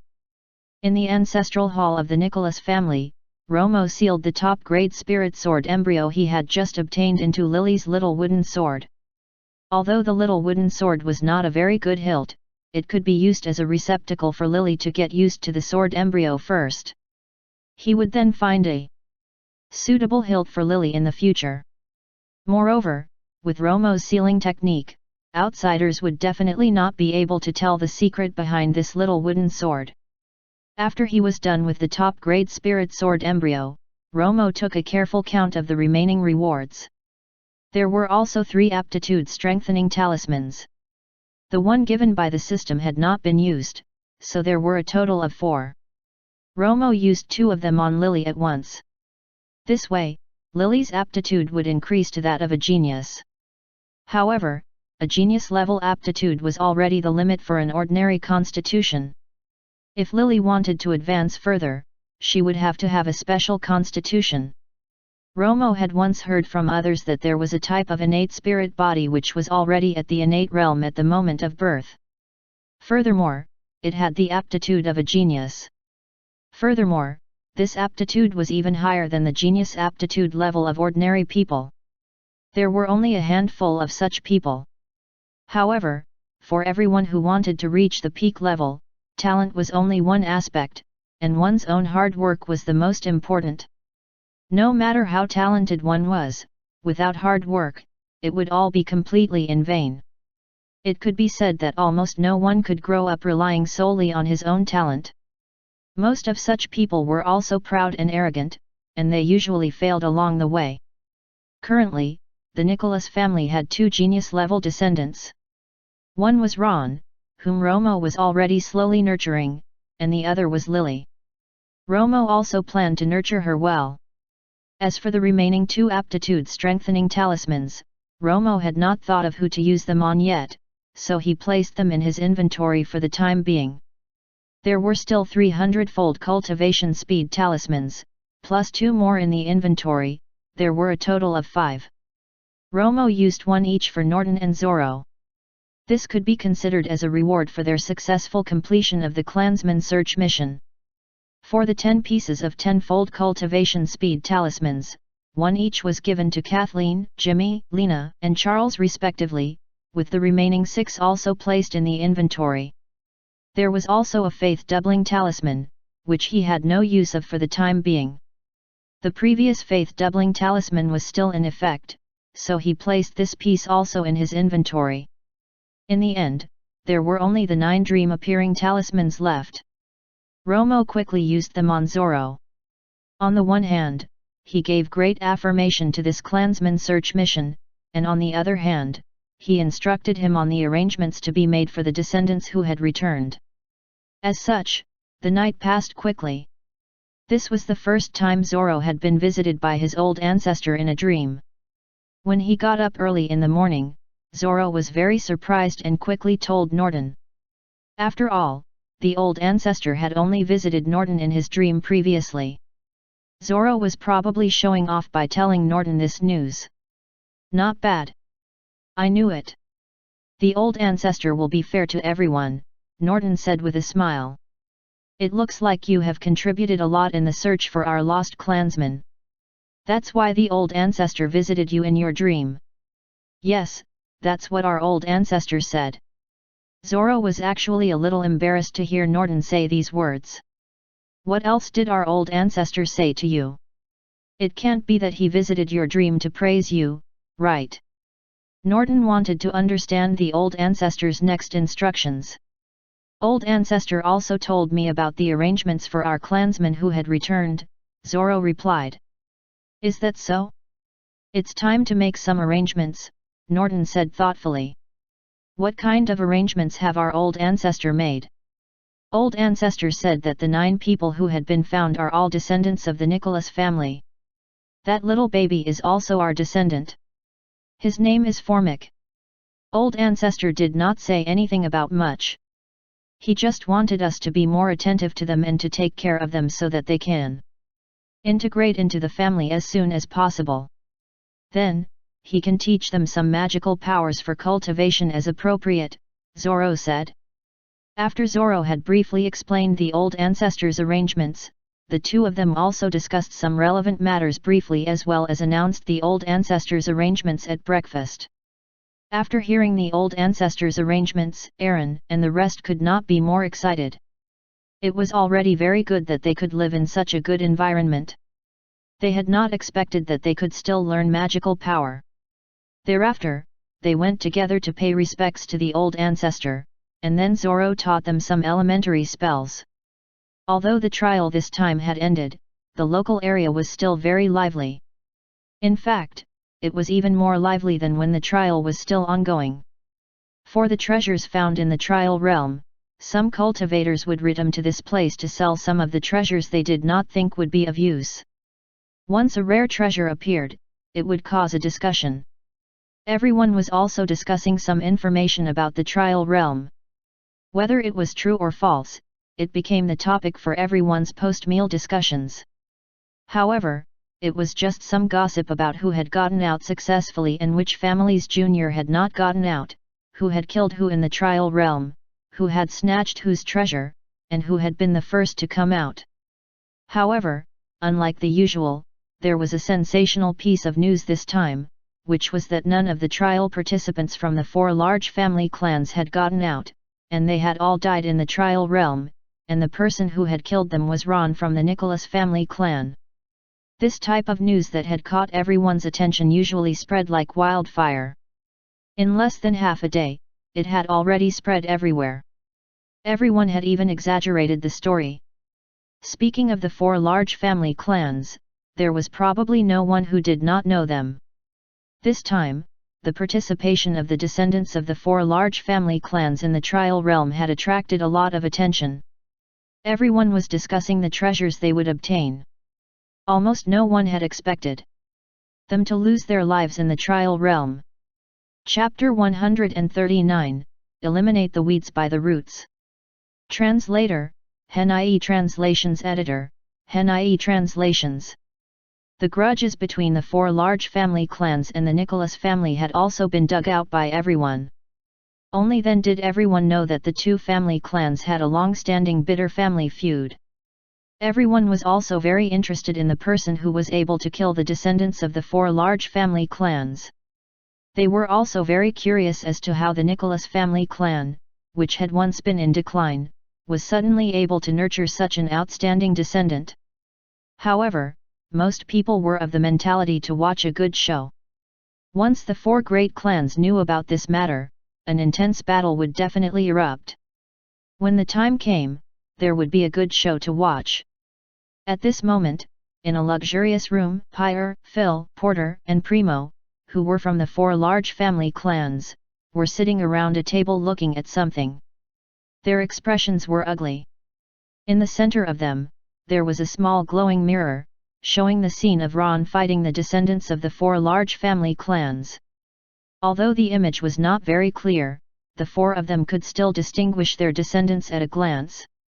Moreover, the entire battle had been very short, and in a short while, Ron had killed all of them. Hence, as they were immersed deep in their thoughts, the scene played several times. With a bang, Primo crushed the cup in his hand. As he had used too much force, his entire face looked ferocious, and his eyes were murderous. "Great! Great! You dare to even bully me! Nicholas family, you watch out in the future," said Primo fiercely. One of the people who had been killed by Ron in the scene earlier was Primo's great-grandson, whom Primo had liked a lot. He had not expected this outcome. Primo's reaction was not surprising.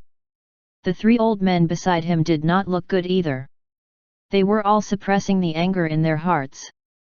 After all, the ones who had been killed by Ron were all juniors of their family clans, and they were all very talented. They had all prepared to nurture them well in the future. In order to nurture them, they had already spent a lot of time and energy. They had thought that it would be a simple trial, and had not expected them not to come out again. "That man, his name is Ron Nicholas," said Pyre fiercely. Phil replied, "That's right, it's him. I've already gotten someone to investigate." Phil had even gotten someone to investigate how Ron looked like. According to the rumors, his cultivation base is at level 5 of the innate realm. I really don't understand how this could have happened. From the current situation, he should have been at least level 9. However, the information Phil had obtained was too outdated. When Ron went to the realm of trial, he was already at level 8. When he got there, he was already at level 8, said Primo. I don't understand how his cultivation base could grow so quickly. He's only 18 years old. Although they did not want to admit it, they had to acknowledge that Ron's cultivation base had already surpassed that of any descendant of the four large family clans. Could it really be because Ron was extremely talented, or had some benefactor helped him? Moreover, Ron's flying sword and the magic robe looked like very precious magical treasures. It would not have been easy even for the four large family clans to produce one or two of them at the height of their power and glory. Everyone could sense the strong threat from the Nicholas family clan. Even Ron had grown so quickly, not to mention the other descendants of the Nicholas family clan. If they were all allowed to grow, the four large family clans would have no power to resist them. This matter was even more serious than the murder of the four juniors. But who delivered this recording mirror? This person has ulterior motives, Porter asked. After all, it was through the waiter that they had obtained the recording mirror, and he had said that he did not know the person. The person had disappeared after asking him to deliver it. I don't know. He might be an enemy of the Nicholas family. He wants to borrow our hands to eliminate the Nicholas family clan. He is definitely not just wanting to help us, said Primo. However, the few of them knew that whether the recording mirror had appeared or not, the Nicholas family clan and the four large family clans would definitely be arch-enemies. Don't wait anymore. Go and find out Ron's whereabouts immediately. I must avenge my descendant with my own hands, said Potter. He's probably long gone. He might be home by now. Shall we go to the door of the Nicholas family palace to look for him, said Primo. This is not appropriate. This is too risky.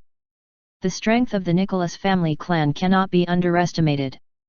Let's go home and discuss this further, Potter quickly stopped him. Point 1. If they rushed over rashly like this, it would be good if they could kill Ron, but if some mishap were to happen, where would the faces of the 4 large family clans be in the future? Ron was not their ultimate goal. Their ultimate goal was the entire Nicholas family clan. With the 4 large family clans around, the Nicholas family clan had to be exterminated. From the beginning, they had already sensed the threat from the Nicholas family clan. However, as it had not been pressing, they intended to deal with the Nicholas family clan after the juniors had come out of the realm of trial. However, unexpected things had happened. At this moment, Primo and the others could only have endless regret in their hearts. Why had they not dealt with the Nicholas family clan earlier? At that time, except Primo, the 3 of them were only prepared to watch a good show. After all, the 4 large family clans were not as harmonious as they looked. However, now the fire had already reached their family. The 4 large family clans had no choice but to band together temporarily to resist the Nicholas family clan. In Winterfrost, it was obvious that no one knew their family had become a thorn in the flesh of others. Ron had not said anything about this after he had returned from the realm of trial, and no news had come. After a day of studying, Aaron and the others felt like their heads were about to explode. There was none of the excitement they had in the morning about them going to learn magical power. The entire day of learning had not just been about complicated incantations but also a series of rules. Only then did everyone understand that being a mage was not easy. However, Lily was able to instantly memorize the incantations which she could not even read properly. Although she did not know what they meant, she was able to memorize them quickly. Fortunately, Zoro was not in a hurry to achieve anything. He kept consoling them and telling them to take their time. Till definitely study hard. I must become a great sword immortal. I must memorize the incantations. Lily lay in bed at night and recalled the incantations she had learned the whole day and the rules Zoro had told her. What is the first incantation? Let me think. Lily muttered to herself in bed. Before she could utter the first incantation, there was already no sound. She had entered into dreamland quickly due to the fatigue of the day. Chapter 140, The Shocked Xi Bolette. Translator, Henai Translations Editor, Henai Translations. Where am I? When Lily opened her eyes again, she found that she was not on the bed but standing on a tall mountain. The mountain towered into the clouds, and when she looked around, she saw that it was full of green trees and looked lush. Lily closed her eyes and took a deep breath of the mountain air, feeling extremely fresh. At this moment, Lily suddenly heard someone shouting behind her, "Lily!" This voice pulled Lily into reality. Lily did not know why she had suddenly appeared here. She looked in the direction of the voice and saw a white-haired old grandpa looking at her with a smile on his face. Lily verified carefully. From her memory of the portrait in the ancestral hall earlier in the day, she discovered that it was the old ancestor of the Nicholas family. Old ancestor! Lily shouted. Lily is the most obedient. Looking at Lily's innocent expression, Romo could not help but smile. Old ancestor, are you not dead yet? Otherwise, how is it possible that I can see you? Lily asked curiously. Strictly speaking, I'm dead. Romo did not know whether to laugh or cry when Lily asked this question. Then how is it possible that I can see you? Are you a ghost? Grandpa told me that people become ghosts after they die, said Lily. You can think of it this way. People turn into ghosts after they die. Your grandfather is right. Romo did not know how to explain this to the 7-year-old. Then are my parents watching me like you do, but why haven't I seen them? Have they forgotten about me? At the mention of her parents, Lily's expression instantly became extremely sorrowful. No, It's not like that. Not everyone has my ability. Your parents' souls have already gone to another world. You can't see them, but they can see you, Romo explained quickly. If you're happy now, your parents will also be very happy in the other world. Really? In fact, her grandfather had often told her this before, and Lily had always been skeptical. But now that the old ancestor had also said this to her, Lily really believed him without a doubt. Of course, so Lily must study magical power and swordsmanship well and strive to become a great sword immortal as soon as possible. This way, your parents will be very happy. Although Romo knew that there would be nothing left after a person died, he could not bear to see Lily so sad. Sometimes, it was fine to tell a little white lie to a child. All right, don't worry, old ancestor. I'll definitely study hard. But why am I seeing you today? Upon hearing this, Lily nodded her head fiercely. I come here today to teach you something, Romo said as he stroked Lily's hair. Lily had long forgotten why she was here. She was already immersed in the excitement of seeing the old ancestor. Romo suddenly realized that Lily's aptitude had increased again in the past few days. 1. Romo only knew that her aptitude was not bad, but he had not expected her to advance so quickly. It could be said that Lily was a rare genius. At this moment, in the Nicholas Palace, Xibola had felt the same feeling. He quickly closed his eyes to sense carefully, and found that Lily's aptitude had increased so rapidly that it had even surpassed that of the child who was fated with him. Xibola was deeply skeptical of himself. Could he have misjudged? Lily had to be a talented and intelligent genius. Otherwise, it would have been impossible for her to learn magical power overnight from a zero background. This was the most reasonable explanation that Xibola could think of. Xibola had wanted to get more information, so he closed his eyes again. He wanted to calculate Lily's future development, but no matter how hard he tried, he could not figure it out. He did not know what had gone wrong. Ever since he had entered the Nicholas family, the heaven prediction spell which he was proud of had not been effective at all. Xibola had begun to doubt his spell. No matter what method Xibola used, he could not understand the mystery behind it. Living in the Nicholas family palace was the most frustrating period of Xibola's life. In fact, half of the reason why Lily was able to get to the novice level overnight was because of her talent and learning ability. The other half was because Romo had used a 100-fold cultivation speed talisman on her. Coupled with the 20% from the family clan's formation, it was equivalent to a cultivation speed of 120%. One night was equivalent to 60 days of normal cultivation. When Lily opened her eyes again, she found herself back in the bed of the Nicholas family. She looked up and saw the familiar ceiling again. She sat up from the bed and carefully recalled the dream last night. She seemed to have seen the old ancestor. He had even said a lot to her. Then, she quickly revised the incantation from yesterday and felt the energy circulating in her body. She found it very amazing. They've been initiated. I have been initiated. Lily quickly jumped off the bed, ready to share the news with her grandfather. Lily had just told her grandfather the news. Look, Grandpa, I have been initiated. I can already feel the energy in my body. Good Lily, Lily is amazing. Grandpa had told you that you would definitely become successful in the future. Aaron was really happy for Lily, who had improved so quickly. Then, after breakfast, the two of them came to the ancestral hall to pay respects to their old ancestor. When they entered the ancestral hall, they saw Norton, Zorro, and the others. Greetings, family head grandpa. Greetings, second grandpa, Lily quickly greeted politely. Norton touched Lily's head and suddenly sensed that she had already reached level 1 of the physical body realm. He could not help but be a little surprised and let out a sigh. Oh! Although Norton was a little surprised, it only took him a second to digest the news completely.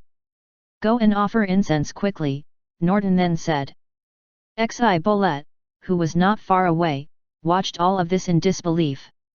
The corners of his mouth twitched. Why is this family so strange? They have cultivated so quickly overnight, so why are they not surprised at all? It's as if this should simply happen, and they all seem to be used to it. Xibola was probably the most shocked person in the entire palace. Truly don't understand this family. However, in this case, I'll have to stay here for a while longer. The longer he stayed here, the more Xibola could sense the mystery of this family. He had nothing to do anyway, so he decided to stay here for a while longer as he intended to find out the secrets of this family. Chapter 141, Ron's Return. Translator, Henai Translations Editor, Henai Translations. Over the past few days, Xibola had been plagued by the various secrets of the Nicholas family, so much so that he could hardly eat, or sleep. He was not even in the mood to nurture a relationship with Anthony. Hence, Xibola got his divine dragon beast to take his place to nurture a relationship with Anthony. In order to take in this disciple who was fated to be with him, Xibola had put in a lot of effort. Not only did he linger on and stay in the Nicholas family, without any care about his face, he even went to play with Anthony from time to time. To outsiders who did not know the truth, they would have thought that Xibola was Anthony's biological grandfather. However, gradually, Xibola discovered that Anthony seemed to like the divine dragon beast even more. Every time he saw the divine dragon beast, no matter how hard he had been crying, he would still giggle. The divine dragon beast had never been so close to anyone other than Xibola. They were inseparable almost every day. It seemed that this was all caused by fate. The divine dragon beast was almost always by Anthony's side. Sometimes, when Anthony was taken out for a walk, the divine dragon beast would follow closely behind him and not make any sound. However, it would always attract the attention of people on the streets. The day in the Nicholas family clan was no different from usual. Everyone was busy with their own affairs. Norton continued to teach some fundamental knowledge about magic to Aaron and those who had just retombed.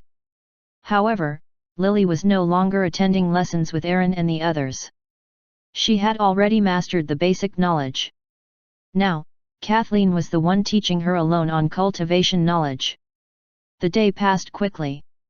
Xibola was still wandering around as usual. He discovered that Lily was already being taught knowledge by Kathleen one-on-one. He thought that this little girl must be extraordinary. Hence, Xibola did not rest that night. Instead, he focused on sensing the energy emitted by Lily. On the other hand, Lily did not rest immediately after a day of study. Instead, she followed the adults in using the meditation method she had just learned to recall the knowledge learned during the day while she rested. Xibola carefully discerned Lily's condition, but he did not find anything unusual. Lily was just meditating like an ordinary person. What's going on? Just as Xibola was paying attention to Lily's situation, he suddenly discovered something strange in another part of the Nicholas Palace. Xibola quickly looked over and realized that there was a wave of energy that kept breaking through not far away.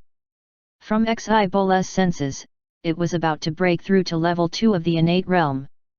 Could it be Zoro? Xibola guessed. In fact, on the day Zoro returned, Xibola had already had a premonition that he would advance soon. However, Xibola had thought that he would have to wait at least 3 to 4 months. He did not expect it to be so soon. However, Romo had long known about Ron killing the people from the 4 large family clans, but he had predicted that the 4 large family clans would not take any major action in the short term. However, it was hard to say what would happen next. When Ron was killing people, Romo was watching him with a visitation talisman. Although he was secretly praising Ron in his heart, he knew that once this matter was exposed, it would cause another bloodbath. It would be best if this news could be hidden, but he had not expected it to spread so quickly. However, Romo had already thought of a solution. By the time Ron and Caramon reached Winterfrost, they had attracted a lot of attention. Everyone had even gathered around and were discussing softly. Initially, the two of them were very puzzled, but when they listened carefully to the contents of the discussion, they understood everything. Ron lamented in his heart. He had not expected the news to be exposed so soon. The news had spread at a speed faster than them. Although Ron knew that this day would come sooner or later, he was still not used to its sudden arrival. Worried that something big had happened, he hurried back to the Nicholas Palace. Young Master Ron is back. Young Master Ron is back.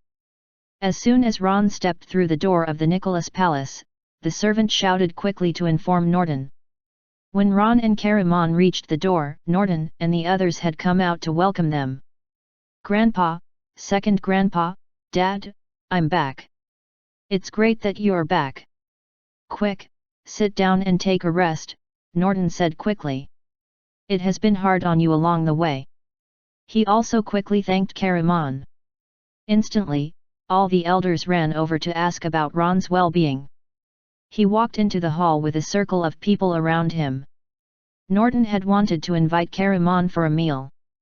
Let's have a meal together. We have prepared a lot of food today because of Ron's return. No, I'll go elsewhere to take a nap. Unexpectedly, Caramon turned him down. In fact, Caramon had not helped much in the trial realm this time. Moreover, this group of elders would definitely ask Ron about the trial realm, and Ron could tell them himself, so there was no need for him to stay for the meal. Unexpectedly, after coming to the Nicholas Palace again in just a month, Caramon had already felt that something was different. He had also seen many unfamiliar faces. He had heard from the servants that they were the descendants of the Nicholas family clan who had been lost outside. Among them, one little girl had especially attracted Caramon's attention. The aura emitted by this little girl had instantly attracted Caramon. With Caramon's many years of experience, this little girl's aptitude must not be ordinary. Caramon walked around the Nicholas Palace and suddenly saw a divine dragon beast in the garden. What's going on? Since when did the Nicholas Palace have such a divine beast? Is there another master? Before Caramon could react, another old man walked out from the garden. Through Caramon's perception, he could sense that the other party's level was higher than his. Caramon did not dare to speak until he had confirmed the other party's identity. He did not know why this person, whose level was higher than his, had appeared here. However, after a while, he realized that the other party did not seem to be hostile, so he quickly relaxed his expression and greeted the other party politely. Xibola had sensed it the moment Caramon entered the Nicholas Palace. He was also a little surprised to see him here. Although he did not know Caramon, Norton had mentioned Caramon's name once when they were chatting. Xibola did not pay attention at that time. He was just an old servant. However, after seeing Caramon in person today, Xibola became interested because he had discovered many interesting things about Caramon. Chapter 142, The Sin of Killing is Deep. Translator, Henai Translations Editor, Henai Translations.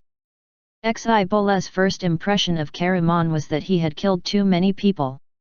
Although Caramon looked like a kind old man on the outside, Xibola was certain that this servant of the Nicholas family had killed countless people. After all, something as nebulous as the sin of killing was within the range of Xibola's calculations. Everyone who was a mage would kill many people, including Xibola. He had killed so many people that he could no longer remember them clearly. However, under normal circumstances, killing someone would follow karma. As long as the person killed was someone who deserved to be killed, one would not have too much killing sin stuck to him. However, Caramon was completely different. Xibola could tell at a glance that he was covered with killing sin. He concluded that he must have killed many people whom he should not have killed. In fact, Xibola had seen many such people, and they were very common in the mage world. However, what Xibola could not understand was that such a person could actually appear in the Nicholas family and seem to be very close to the rest. It seemed like his relationship with them had already surpassed that of an ordinary servant. From Xibola's understanding of the Nicholas family members over the past few days, everyone in the Nicholas family was very upright and kind. They had never done anything to bully others or offend the heavens. They were very down to earth. Obviously, the aura of this servant who had killed many people was incompatible with the aura emitted by the entire family. Most importantly, this servant had already reached level 4 of the divine power realm. His level was not low, and there was not a single person in the Nicholas family who was at the divine power realm. Why was this old servant willing to be an ordinary servant in the Nicholas family? 3. Could this person have a special relationship with the Nicholas family? Or could this old servant have some unknown motive in the Nicholas family? Or had he been forced? However, this did not seem likely. Xibola looked very calm, but no one knew that in his heart, he had already predicted countless possibilities. It was not that he had anything against Kariman, but he was just curious. If he could figure this matter out, he might be able to learn some secrets about the Nicholas family clan. Xibola quickly returned to his room and closed his eyes. Fortunately, Kariman's luck was not difficult to guess. It did not take much time for Xibola to guess it. However, the luck of the other members of the Nicholas family clan was unfathomable. Over the past few days, Xibola had been suspecting if his heaven prediction spell had malfunctioned. The outcome of the calculation was not very clear, but the results told Xibola that Kariman's fate had a very large variable. In other words, there were countless turning points in his life that might usher in great changes, which could be good or bad. This kind of situation was also very common. Soon, Xibola calculated that Kariman had experienced a great change of life and death not long ago, which had almost cost him his life, but he was lucky enough to survive. This was one turning point. However, Xibola had a faint feeling that something was amiss. That turn of events was actually related to the Nicholas family, and after that turn, Kariman's luck was inextricably linked to the Nicholas family. This might be the reason why he had stayed in the Nicholas palace as a servant, or it could be that the unfathomable luck of the Nicholas family had changed Kariman's luck. To outsiders, it only took Xibola an instant to understand so much information. Xibola greeted Kariman politely and said nothing more. As he was bored, Xibola wandered around the palace and suddenly discovered that the hall was especially lively. However, Xibola did not enter but found a nearby place to sit down. He could not help being a little surprised. Although he had long heard of Ron's name, this was the first time he had seen him. He had not expected Ron to be a genius in magical power. Currently, Ron had already reached the level 9 of the innate realm at such a young age. And, from Xibola's speculations, it would not be too long before he reached the peak point too. How did the Nicholas family nurture so many geniuses? From his understanding of the Nicholas family's background in the past few days, this was almost impossible. This made Xibola even more curious about the Nicholas family clan. In the main hall of the Nicholas family, everyone was gathered around Ron, looking happy and proud of this child. Everyone had also discovered that the training had greatly changed Ron's temperament, and he was much more mature than before he left.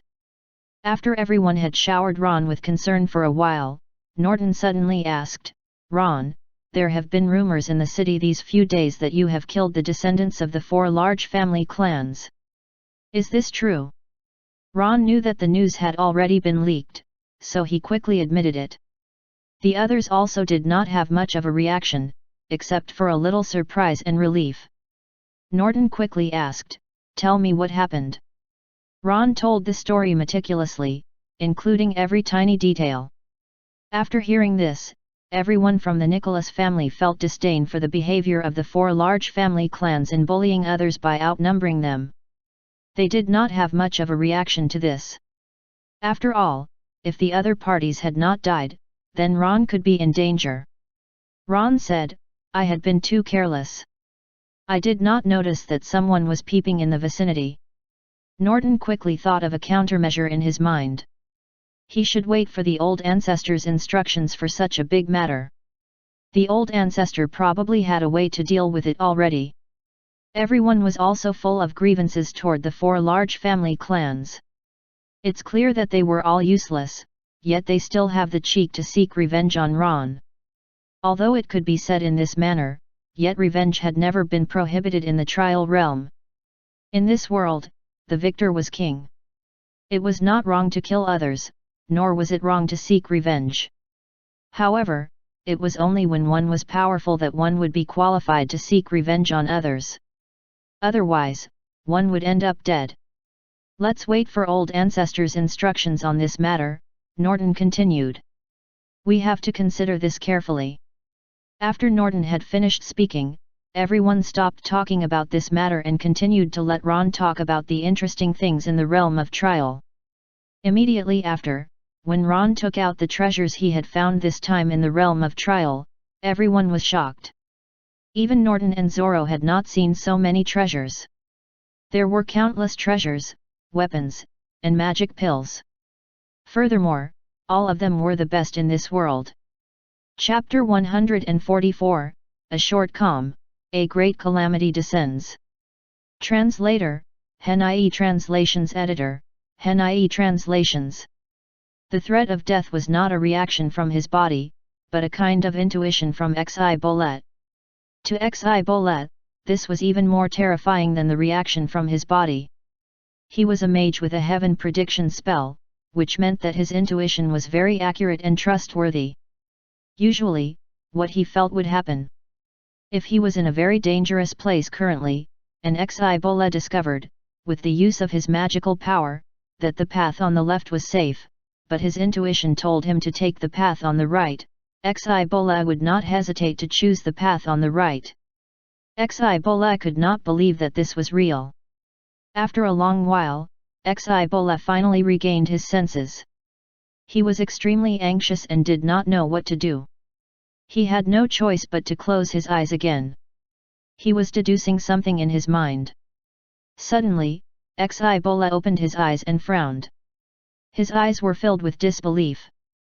Nicholas family, how many more secrets do you have?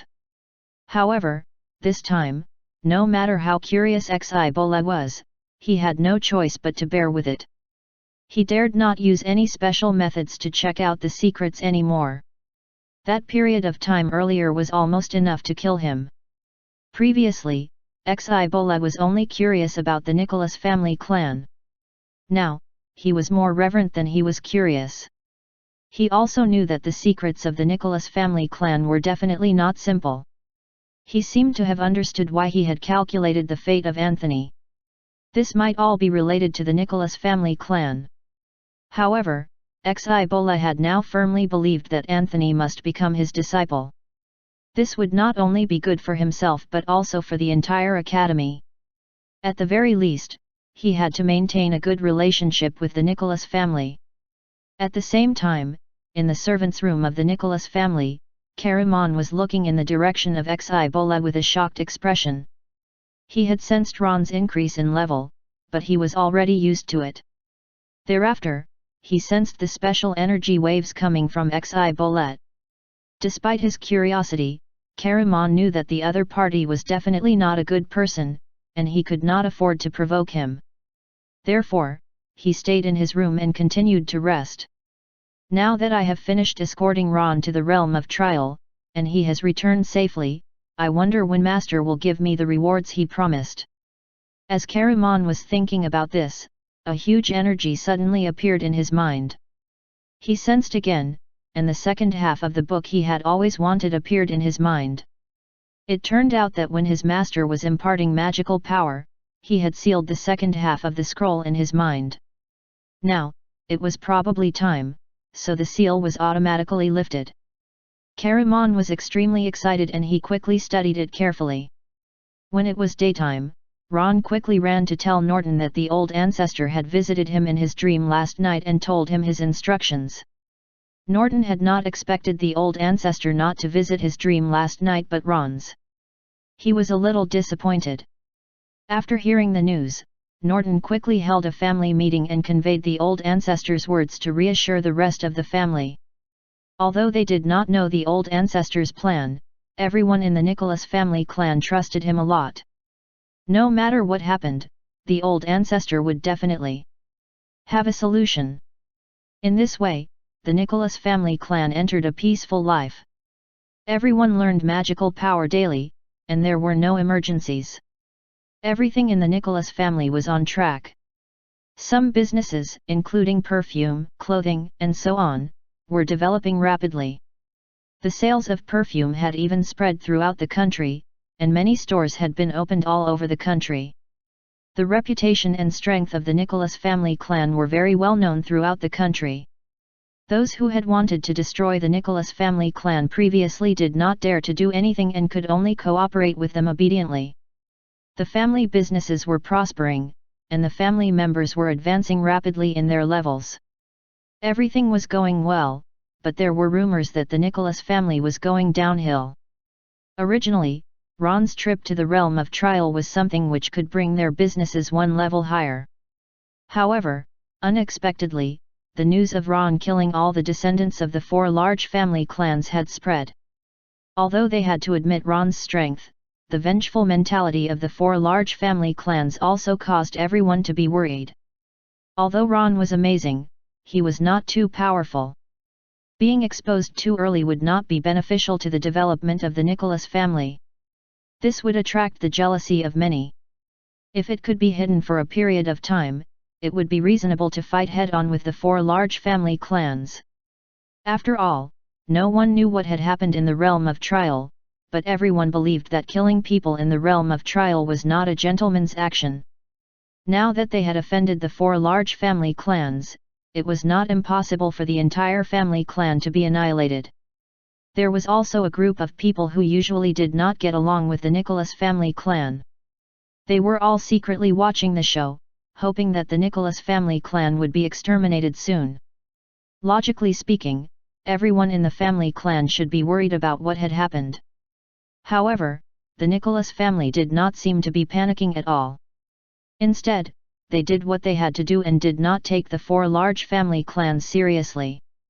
In the blink of an eye, the Nicholas family had spent 10 days in peace and quiet. Everyone worked hard every day to study magical power and cultivate. In just 10 days, the advancement of everyone in the Nicholas family was very evident, especially Norton, Zoro, and Ron, who had been enhanced by the 100-fold cultivation talismans. In the eyes of outsiders, only 10 days had passed.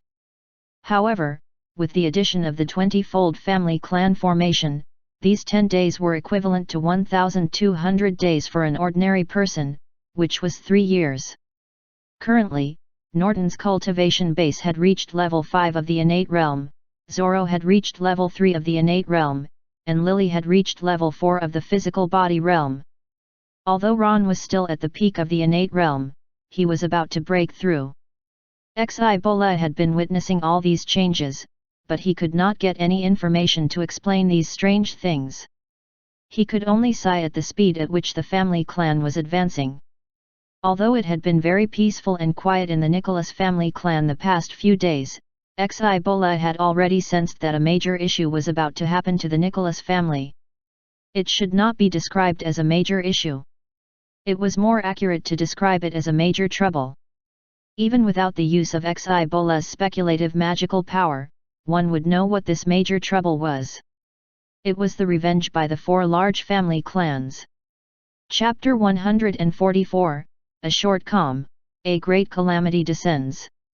Translator, Henai Translations Editor, Henai Translations. The threat of death was not a reaction from his body, but a kind of intuition from Xibolet. To Xibolet, this was even more terrifying than the reaction from his body. He was a mage with a heaven prediction spell, which meant that his intuition was very accurate and trustworthy. Usually, what he felt would happen. If he was in a very dangerous place currently, and Xibola discovered, with the use of his magical power, that the path on the left was safe, but his intuition told him to take the path on the right, Xibola would not hesitate to choose the path on the right. Xibola could not believe that this was real. After a long while, Xibola finally regained his senses. He was extremely anxious and did not know what to do. He had no choice but to close his eyes again. He was deducing something in his mind. Suddenly, Xibola opened his eyes and frowned. His eyes were filled with disbelief. "Nicholas family, how many more secrets do you have?" However, this time, no matter how curious Xibola was, he had no choice but to bear with it. He dared not use any special methods to check out the secrets anymore. That period of time earlier was almost enough to kill him. Previously, Xibola was only curious about the Nicholas family clan. Now, he was more reverent than he was curious. He also knew that the secrets of the Nicholas family clan were definitely not simple. He seemed to have understood why he had calculated the fate of Anthony. This might all be related to the Nicholas family clan. However, Xibola had now firmly believed that Anthony must become his disciple. This would not only be good for himself but also for the entire academy. At the very least, he had to maintain a good relationship with the Nicholas family. At the same time, in the servants' room of the Nicholas family, Karaman was looking in the direction of Xibola with a shocked expression. He had sensed Ron's increase in level, but he was already used to it. Thereafter, he sensed the special energy waves coming from Xibola. Despite his curiosity, Karaman knew that the other party was definitely not a good person, and he could not afford to provoke him. Therefore, he stayed in his room and continued to rest. Now that I have finished escorting Ron to the realm of trial, and he has returned safely, I wonder when Master will give me the rewards he promised. As Karaman was thinking about this, a huge energy suddenly appeared in his mind. He sensed again, and the second half of the book he had always wanted appeared in his mind. It turned out that when his master was imparting magical power, he had sealed the second half of the scroll in his mind. Now, it was probably time, so the seal was automatically lifted. Karaman was extremely excited and he quickly studied it carefully. When it was daytime, Ron quickly ran to tell Norton that the old ancestor had visited him in his dream last night and told him his instructions. Norton had not expected the old ancestor not to visit his dream last night but Ron's. He was a little disappointed.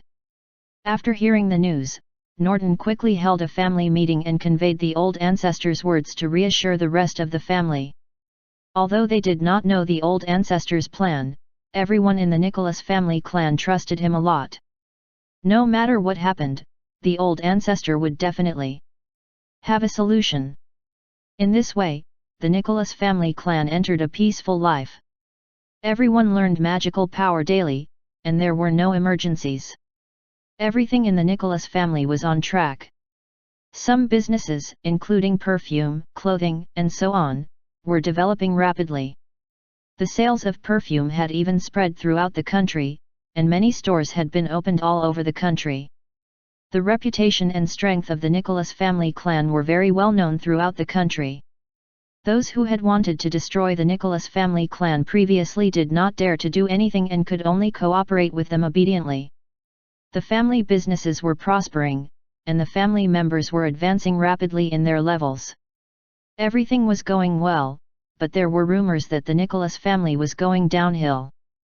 Originally, Ron's trip to the realm of trial was something which could bring their businesses one level higher. However, unexpectedly, the news of Ron killing all the descendants of the 4 large family clans had spread. Although they had to admit Ron's strength, the vengeful mentality of the 4 large family clans also caused everyone to be worried. Although Ron was amazing, he was not too powerful. Being exposed too early would not be beneficial to the development of the Nicholas family. This would attract the jealousy of many. If it could be hidden for a period of time, it would be reasonable to fight head-on with the 4 large family clans. After all, no one knew what had happened in the realm of trial, but everyone believed that killing people in the realm of trial was not a gentleman's action. Now that they had offended the 4 large family clans, it was not impossible for the entire family clan to be annihilated. There was also a group of people who usually did not get along with the Nicholas family clan. They were all secretly watching the show, hoping that the Nicholas family clan would be exterminated soon. Logically speaking, everyone in the family clan should be worried about what had happened. However, the Nicholas family did not seem to be panicking at all. Instead, they did what they had to do and did not take the 4 large family clans seriously. In the blink of an eye, the Nicholas family had spent 10 days in peace and quiet. Everyone worked hard every day to study magical power and cultivate. In just 10 days, the advancement of everyone in the Nicholas family was very evident, especially Norton, Zoro, and Ron, who had been enhanced by the 100-fold cultivation talismans. In the eyes of outsiders, only 10 days had passed. However, with the addition of the 20-fold family clan formation, these 10 days were equivalent to 1,200 days for an ordinary person, which was 3 years. Currently, Norton's cultivation base had reached level 5 of the innate realm, Zoro had reached level 3 of the innate realm, and Lily had reached level 4 of the physical body realm. Although Ron was still at the peak of the innate realm, he was about to break through. Xibola had been witnessing all these changes, but he could not get any information to explain these strange things. He could only sigh at the speed at which the family clan was advancing. Although it had been very peaceful and quiet in the Nicholas family clan the past few days, Xibola had already sensed that a major issue was about to happen to the Nicholas family. It should not be described as a major issue. It was more accurate to describe it as a major trouble. Even without the use of Xibola's speculative magical power, one would know what this major trouble was. It was the revenge by the 4 large family clans. Chapter 145, Attacked by a Powerful Enemy. Translator, Henai Translations Editor, Henai Translations. The cultivation base of Norton and the others had increased very quickly in the past few days. It was so fast that even they themselves could hardly believe it. Although Romo still had the 100-fold cultivation speed talisman in his inventory, he planned to keep it for now and not use it. After all, he did not know when such items would be available. It would not be too late to use it when it was really needed. Moreover, Romo knew that Ron had reached a bottleneck. If he could not break through, it would be useless no matter how many speed talismans he used. Even now, Ron did not lack cultivation time or technique. The only thing he needed was an opportunity to break through. With this opportunity, he would be able to advance very well. After the 10 days had ended, Ron did not go into seclusion to cultivate every day like before. Instead, he stayed with his family and did not devote himself fully to cultivation. He would sometimes go and teach Lily, and sometimes go to the family business to help. 3 more days passed. On this day, Ron and Lily were playing with Anthony in the garden. Lily was very lively. She was wearing a long red dress. One moment, she was singing and dancing, and the next, she was catching butterflies for Anthony. This made Anthony laugh non-stop. To Lily, chasing a butterfly was very easy. Every time the butterfly thought that it could fly out of her palm, it would be caught. It looked very pitiful. After playing with the butterfly for a while, Lily lost her interest in the butterfly. Instead, she became interested in the divine dragon beast and prepared to launch a sneak attack on it. She first pretended not to care, and then suddenly pounced on the divine dragon beast. Lily had thought that her plan would definitely work, but she had not expected the divine dragon beast to have such a sharp reaction. It was as if it had known something in advance, and it dodged instantly, causing Lily to fall to the ground herself. Divine beast, let me touch you. Just once. You can even let Anthony touch you. Why can't you let me touch you? Lily shouted as she lay on the ground. Divine Beast was the name Lily had given the divine dragon beast. In the beginning, Lily did not know the divine dragon beast's name, so she simply called it Divine Beast. As if it could understand, the divine dragon beast walked away without turning back. "Tch, when I'm strong enough, I'll definitely be able to touch you." Lily got up and dusted the sand off her. Apart from Xi Bolet, who could usually touch the divine dragon beast, Anthony was the only one able to do so. No one else, no matter how agile they were, could touch it.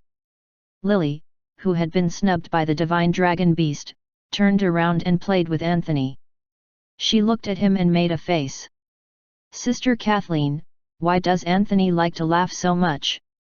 But Formic basically never smiles. "They're clearly about the same age," Lily asked.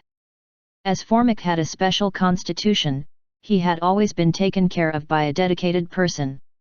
Usually, he would not cry or laugh.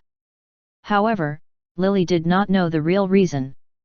Coupled with the fact that she was a child and spoke innocently, this question made Kathleen feel sorry. Kathleen could only explain it as, every child has a different personality. Some children have a quiet personality, while others have a boisterous personality. Lily nodded, not really understanding. She did not think too much about it. Children's questions came and went quickly. Soon, she was pestering Ron. "Brother Ron, can you fight with me and see if I've improved in the past few days?" Lily said to Ron. "All right." The two of them continued to fight in the garden. From time to time, Lily's serious breathing could be heard inside the house. In the small pavilion in the garden, Xi Bola was drinking tea leisurely as he watched the two of them fight. He suddenly had a special sensation. "What's going on?" Xi Bola quickly put down the teacup in his hand and looked up at the sky, as if he had sensed something. At the same time, Karaman, who was in the room, suddenly sat up and looked at the sky. Like Xi Bola, he had also sensed something and sighed softly. "The enemy is here." Lily, who was fighting with Ron, also suddenly noticed the abnormality in the sky. "Brother Ron, look what's in the sky. It's so strange." Ron quickly looked up at the sky. "It looks like something is flying this way." Ron felt a hint of unease. "TT looks like a fairy." "It can actually fly in the sky," said Lily innocently. "It's a flying fairy," Ron explained. "Then why are they flying toward our house?" Lily continued to ask. Ron did not know how to explain that someone was coming to seek revenge. At the same time, he wished that he was overthinking it. He said to Lily, perhaps it was just passing by. At this moment, Lily still did not know what was going to happen. She said excitedly, "It seems to be flying toward us." Most of the people in Winterfrost had also discovered this. The entire street was discussing this matter. Everyone looked up into the sky at the same time, and was discussing something. The small flying fairy, which was about 10 meters long, continued to approach the Nicholas family clan. It stopped in the sky above Winterfrost, stopping finally above the Nicholas family palace. More and more people were attracted to it. Everyone came out to see the scene. 4 figures had appeared on the deck of the ferry. They were looking down at the Nicholas palace, their gaze was murderous. These 4 people were none other than Pyre, Phil, Porter, and Primo.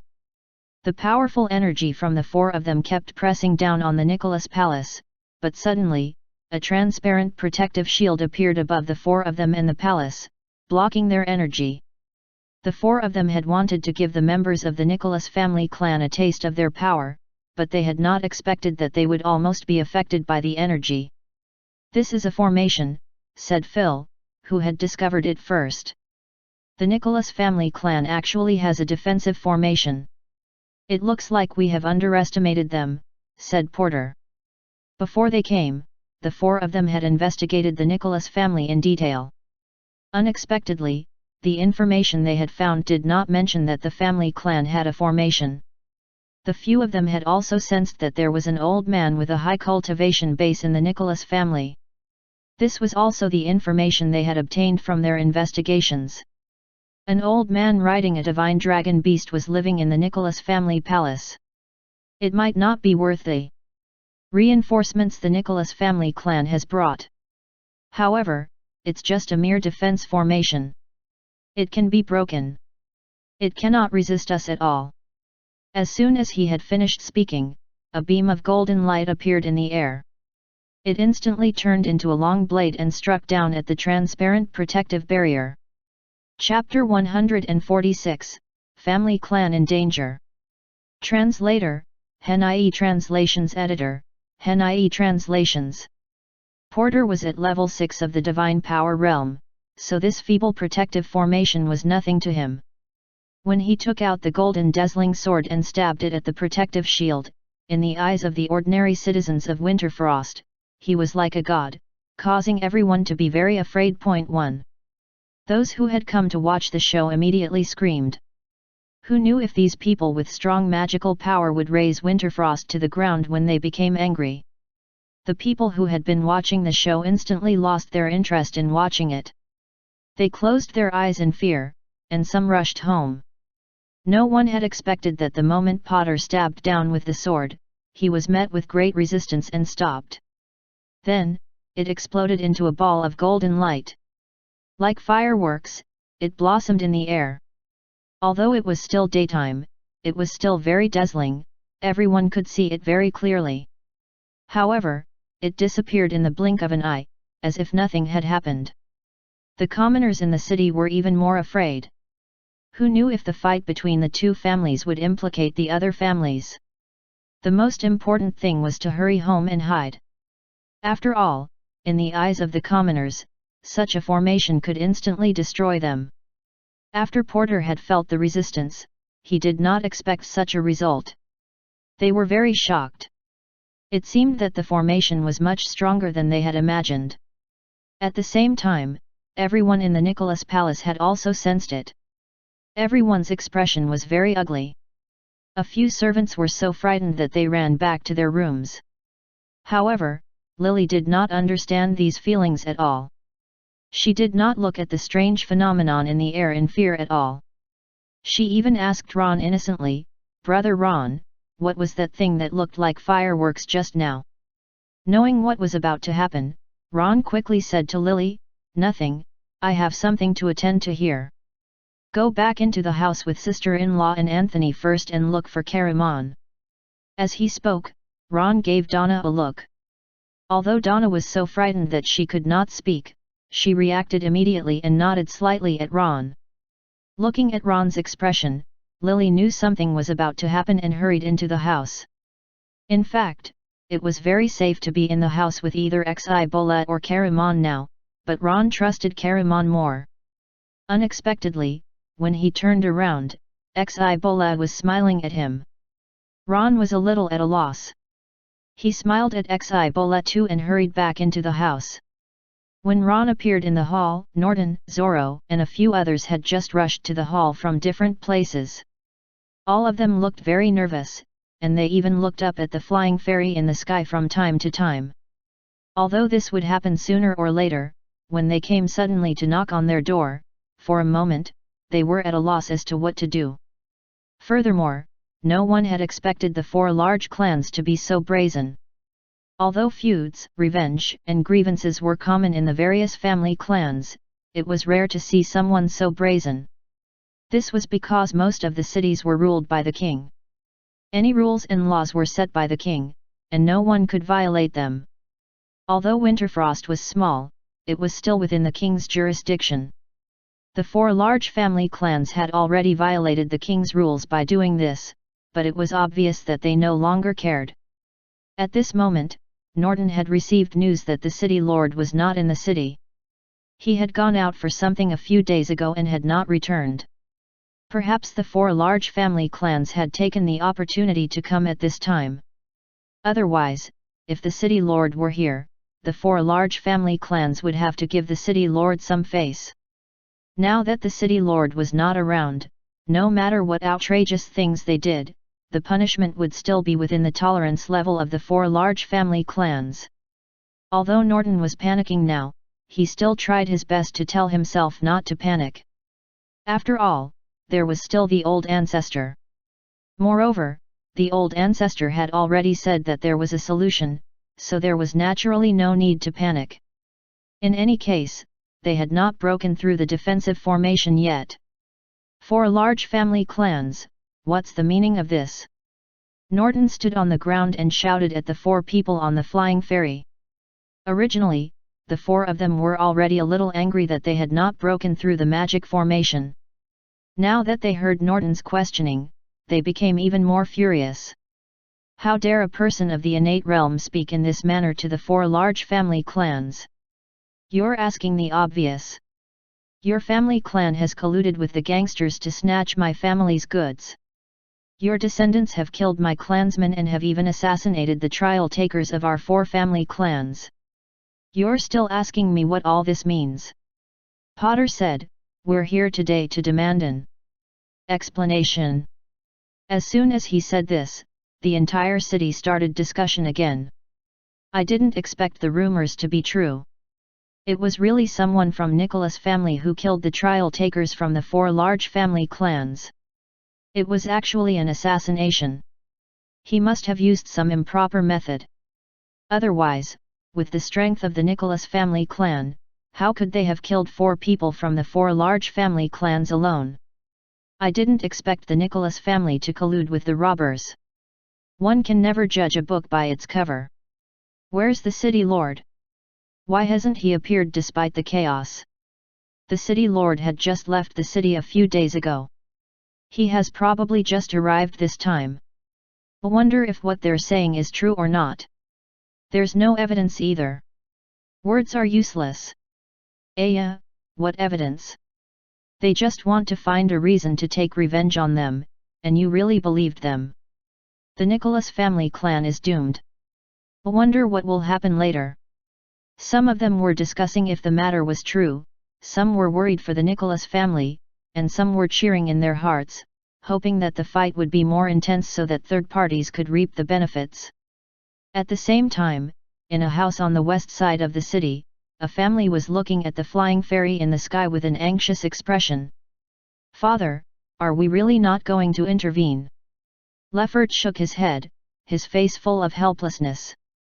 "We're not their match at all. If we go now, we'll only be a hindrance. We don't have the strength even if we want to help." His worries were not without reason. Their entire family clan only had a few experts of the innate realm, while the 4 large family clans were all in the divine power realm. The difference in strength was very great. Point 2. Previously, Leffert had also found Norton and told him to let him know if he needed help.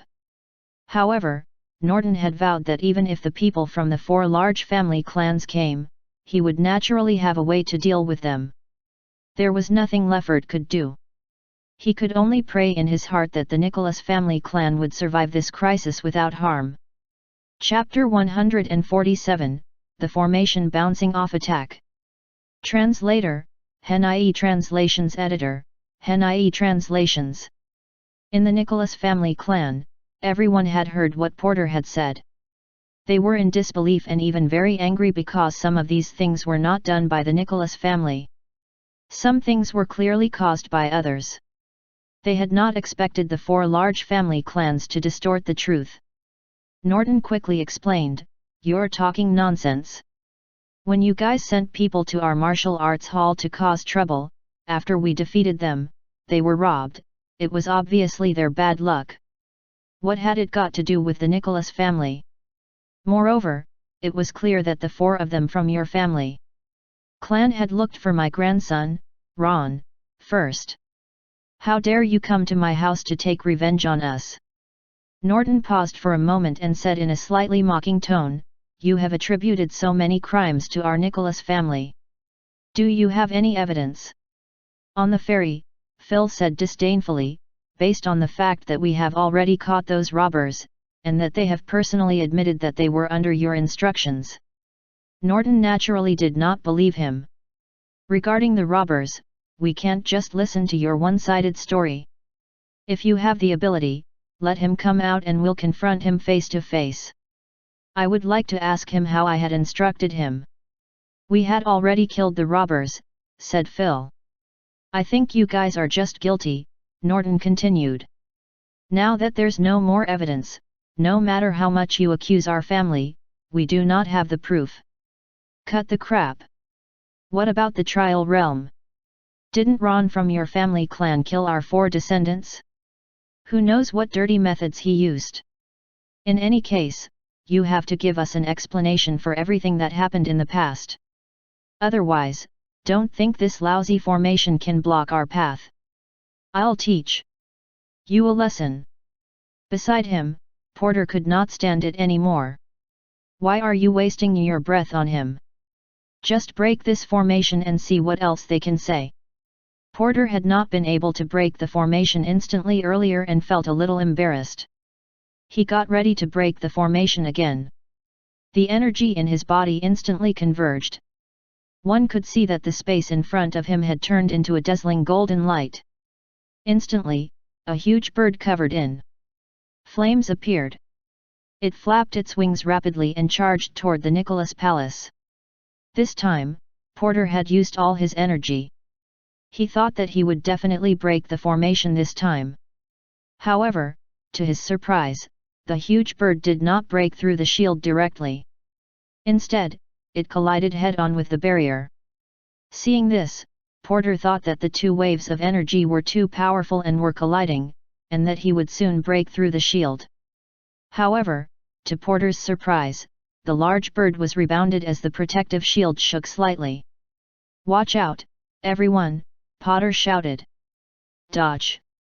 The few of them had no choice but to dodge the large bird in a sorry state and leap to the side. After Porter had alerted everyone, as he had released too much energy just now, his body did not react. His movements were a little slower. With a bang, the large bird with flames engulfed Porter's figure completely.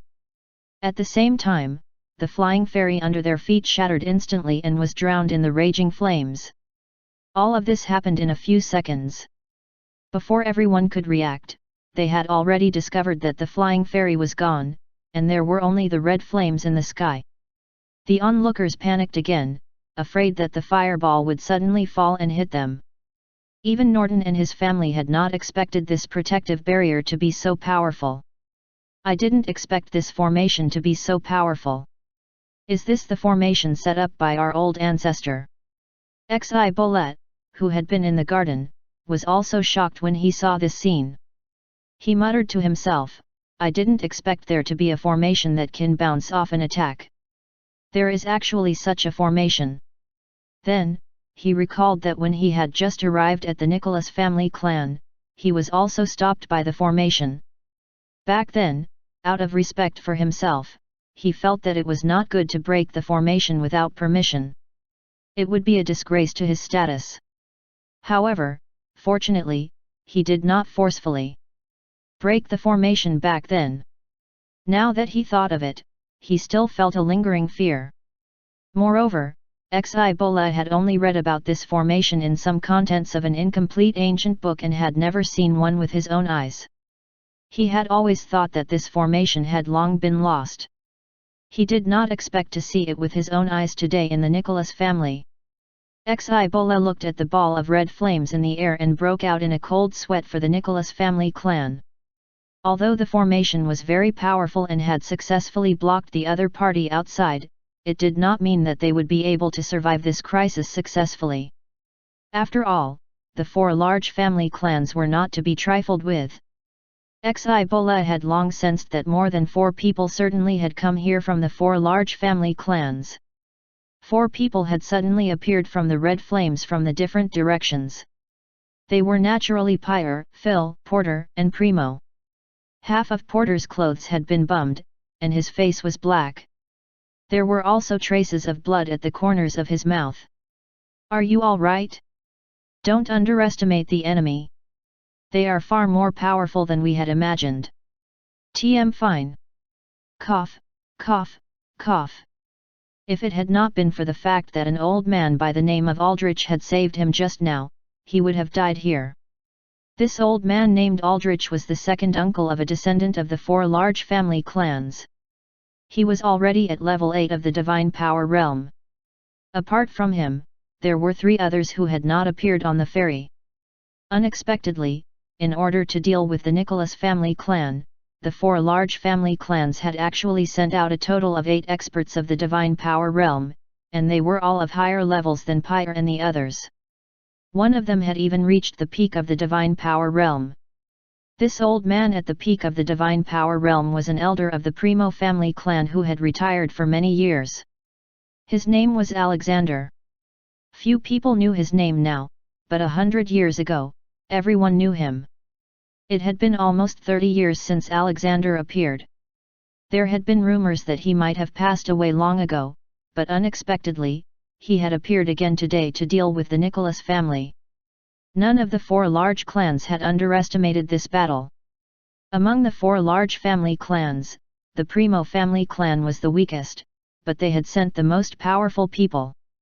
It was not because they hated the Nicholas family clan more, but because 10 years ago, the Primo family clan had stepped on the Nicholas family clan to successfully rise to become one of the 4 large family clans. Now that the Primo family clan had seen the rise of the Nicholas family clan, they naturally could not sit still. Therefore, they had to nip the rise of their family clan in the bud. Chapter 148, Ebola intervenes. Translator, Hen Translations Editor, Hen Translations. Before the trial realm, the Primo family clan had not taken the Nicholas family clan seriously at all. They believed that regardless of whether the family clan was a threat or not, the only person who could be a threat was Ron, who was still growing up. As such, to the Primo family clan, dealing with the Nicholas family clan was a piece of cake. However, later on, Ron killed the 4 people from the 4 large family clans in the trial realm, and an old man with a divine dragon beast appeared in the Nicholas family clan, so the Primo family sensed that something was wrong. Perhaps the Nicholas family clan had many secrets, and they were not as simple as they had thought. After hearing, in particular, that Ron actually had a magic robe in the trial realm, the Primo family clan was even more shocked. That was a treasure. If news that an ordinary family had a treasure were to spread, that family would definitely suffer a calamity. However, from the news circulating outside, no one knew about Ron's magic robe. The only ones who knew were the 4 large family clans who had the recorded video of that time. Moreover, they had not made a fuss, as they were worried that more people would fight over the magic robe with them. Therefore, they had 2 objectives for coming here. One was to eliminate the threat of the Nicholas family, and the other was to snatch the magic robe and take it for themselves. From what had been happening in the Nicholas family, there might be more treasures, and the magic robe was just one of them. Therefore, apart from the 4 of them, each family had also sent out the family's most powerful expert of the divine power realm. The Primo family clan had even invited Alexander, who had retired for more than 30 years. Alexander did not have much time left. He could clearly feel his energy dying away, but he was still the most powerful person in the Primo family. This might be the last thing he could do for the Primo family. The ball of flames in the air had already slowly disappeared, and the shattered fragments of the flying fairy had also been burned to ashes and scattered in the air. The few magi of the divine power realm stood in the air, looking down indifferently at the Nicholas family palace. Although the shield was very powerful and had prevented the magi of the divine power realm from entering, the people from the Nicholas family were still very afraid. The number of spectators varied at times, and now there were more of them. Everyone was discussing fervently. More and more people were starting to worry for the Nicholas family. After all, the 4 large family clans had a total of 8 magi of the divine power realm. So what if the Nicholas family clan had a defensive magic formation that could bounce off attacks? Porter's injuries were not particularly serious, but he was still very afraid as he looked at the defensive magic formation. This magic formation can actually bounce off attacks. This is the first time I've seen one. There's something about this Nicholas family, Pyre said in the air. Porter, are you all right? Don't worry, I won't die, Porter said loudly, wiping the blood from his mouth. Porter's injuries were neither light nor serious. Usually, if he had rested for a few hours, he would have been fine. But in this situation, there was no place for him to rest, so he definitely could not participate in the battle for the time being. A white-haired old man in purple clothes said, "I have never seen a magic formation that can bounce off attacks." This person's name was Lori. He was an elder from the Porter family clan, and he was currently at level 7 of the Divine Power Realm. Beside him was an old man in a yellow robe. "Although it can bounce off attacks, if we can break the formation, then it won't have much power." This old man was from the Pyre family clan. His name was Aiden, and he was at level 8 of the Divine Power Realm. The few of them were all talking, trying to think of a way to break the magic formation, but no one made a move. Everyone was not especially confident, so they placed their hopes on Alexander, who had the highest cultivation base here.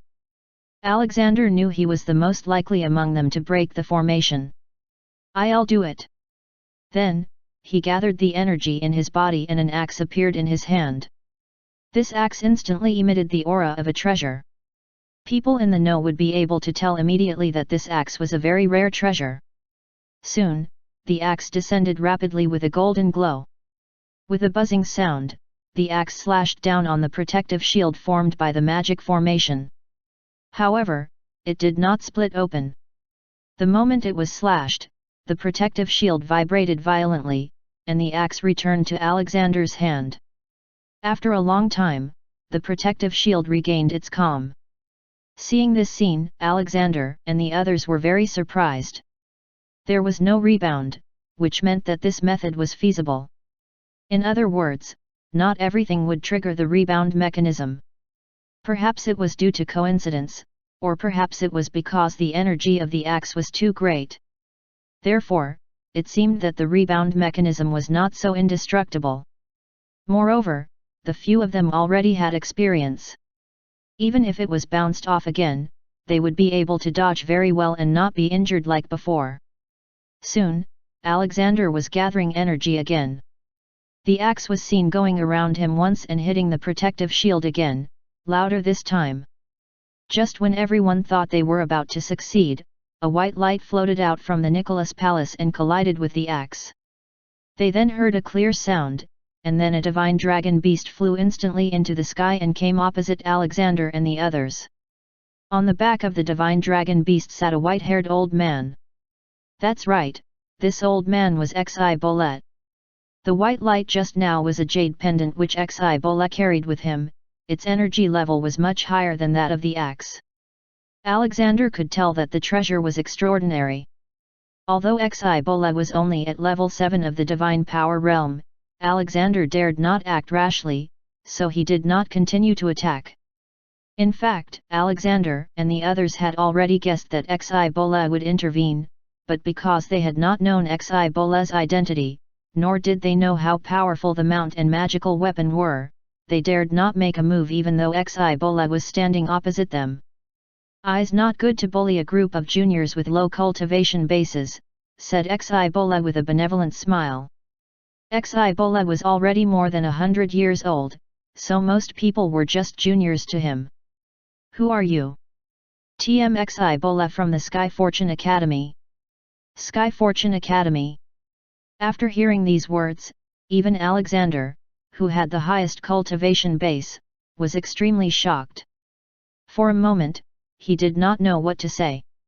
Chapter 149, Guardian Spirit Beast.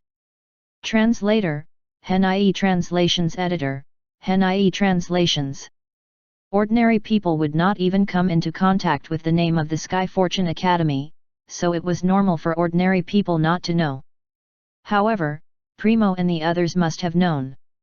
Moreover, the few of them had never come into contact with a real mage from the Sky Fortune Academy. Just hearing the name of the Sky Fortune Academy alone filled them with admiration. What followed was a wave of negative emotions. They had never expected the person who had been staying in the Nicholas family to actually be from the Sky Fortune Academy. This was completely out of their expectations. "Are you really a mage from the Sky Fortune Academy?" Primo asked again in disbelief. He took a step back involuntarily and quickly searched his mind for the name Xi Bolet. Furthermore, the Sky Fortune Academy was very famous. The possibility of an impostor cannot be ruled out. Previously, there had been cases of people impersonating a mage from the Sky Fortune Academy. One of the most famous instances was about 800 years ago, when a person impersonated a mage from the Sky Fortune Academy and tricked the king into attacking a neighboring country. As a result, the entire country was annihilated. Hence, generally the outcome of those who impersonated a mage from the Sky Fortune Academy mage was especially tragic. At this moment, Primo and the others could not be sure if Xibola's identity was real or not. However, given the selfish considerations of Primo, he hoped that Xibola was lying to him. He naturally did not want the Nicholas family to have any relationship with a mage from the Sky Fortune Academy. Primo's mind was racing. If it was true, why had the Nicholas family clan fallen to such a sorry state? However, after thinking about it, the Nicholas family clan had been rising up recently. Could it have something to do with this old man? However, the purpose of this visit could not be forgotten. He could not abandon the purpose of this visit because of the interference of a mere mage from the Sky Fortune Academy. This was impossible. If they were to leave now, it would naturally give the Nicholas family time to rise up and become even more difficult to deal with in the future.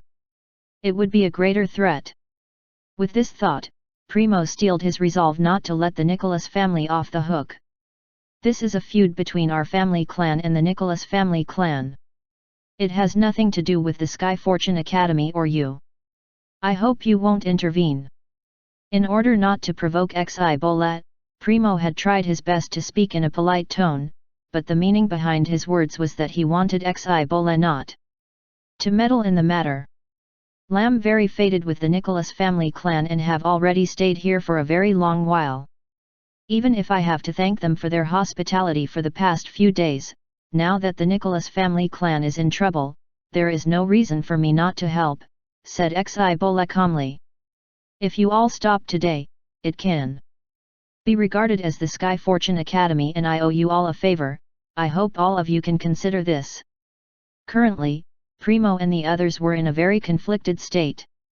On the one hand, a favor from the Sky Fortune Academy was very enticing to them, and would certainly be of great use in the future.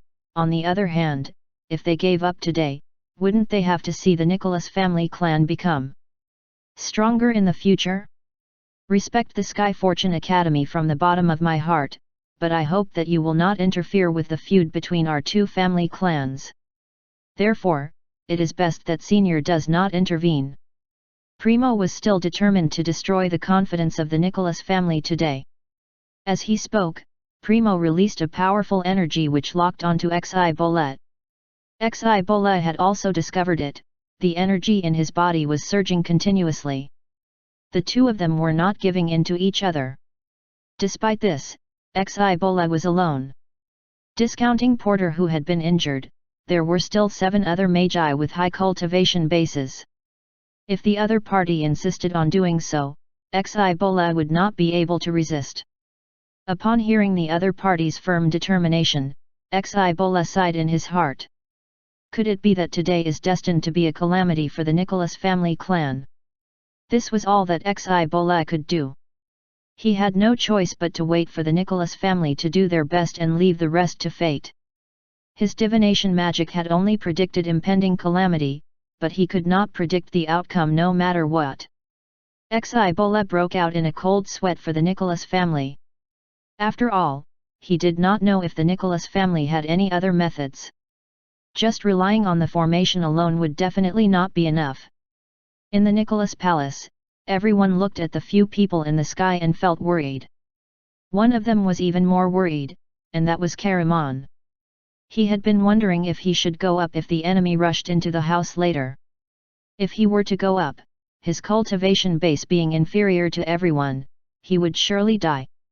If he did not go, he would definitely die if his master were to blame him in the future. He could only pray in his heart for his master to appear quickly, but he did not find any signs of his master appearing at all. Master, Master, please appear quickly. This way, I don't have to be in such a difficult position.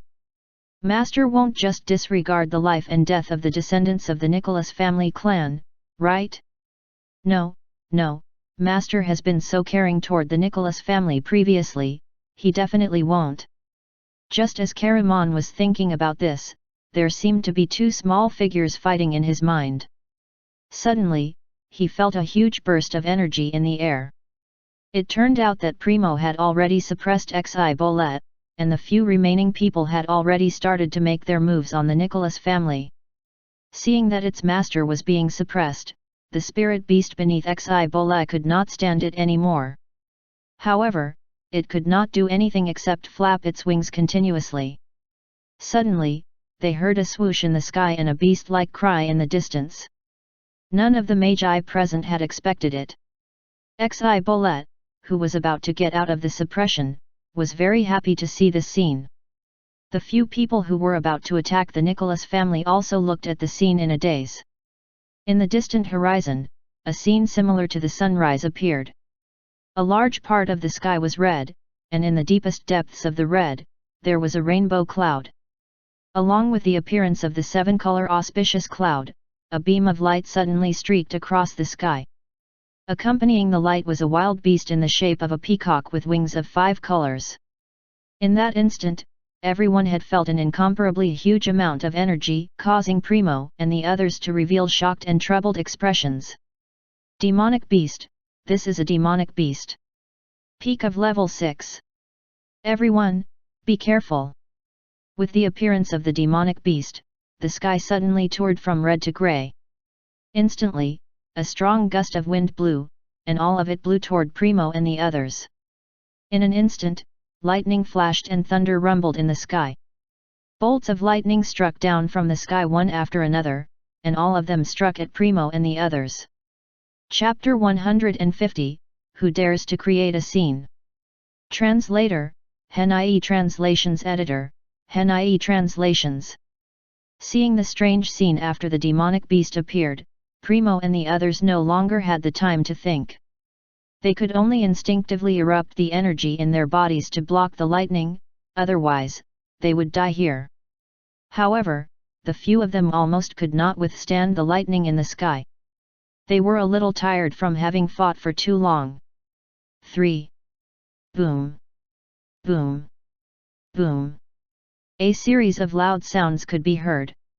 It seemed as if a sandstorm was about to blow in the sky, and all kinds of strange scenes appeared. When Xi Bolet appeared, the citizens of the city did not have much of a reaction. Instead, they were more interested in the mount beneath him, as most of them had not heard of the Sky Fortune Academy. But now, there was actually a 5-color peacock in the air, locked in a fierce battle with the 8 magi of the 4 large family clans. Everyone became immediately interested, and did not care if they would be accidentally injured. They quickly walked out the door to watch the show. What they did not know was that once a fight broke out between a level 6 peak demonic beast and 8 magi of the divine power realm, the entire Winterfrost might cease to exist. In order to prevent such a situation from happening, be it the mythical beast or the few magi of the divine power realm, they all fought with great restraint. Even if there was energy hitting the ground, it would be blocked by the protective shield of the Nicholas family clan. Hence, the citizens in the city were relatively safe. Primo was also very measured. Although he had wanted the Nicholas family to fall into desolation, he did not want to hurt the innocent. Otherwise, he would not be able to explain himself if things got out of hand, especially if the king pursued the matter. The reason why this mythical beast could control its energy was also because it had received Romo's instructions. This demonic beast was the 5-color peacock, the guardian spirit beast which Romo had adopted in a mountain range. In fact, in the beginning, after Ron had killed the trial takers of the 4 large family clans, Romo had quickly contacted the 5-color peacock and asked it to hurry over. However, the 5-color peacock had been recuperating. Moving was not good for its condition, but it had to listen to Romo's instructions. From the day Romo gave the order, the 5-color peacock had traveled a long way. Finally, it stayed temporarily in a forest near Winterfrost, waiting for Romo's next instruction. The reason why it had not been allowed to come earlier was because Romo still had a subsequent plan. If the 5-color peacock had been exposed too quickly, this news would definitely reach the ears of the 4 large family clans. Then, there would be no meaning for the 5-color peacock to come all the way here.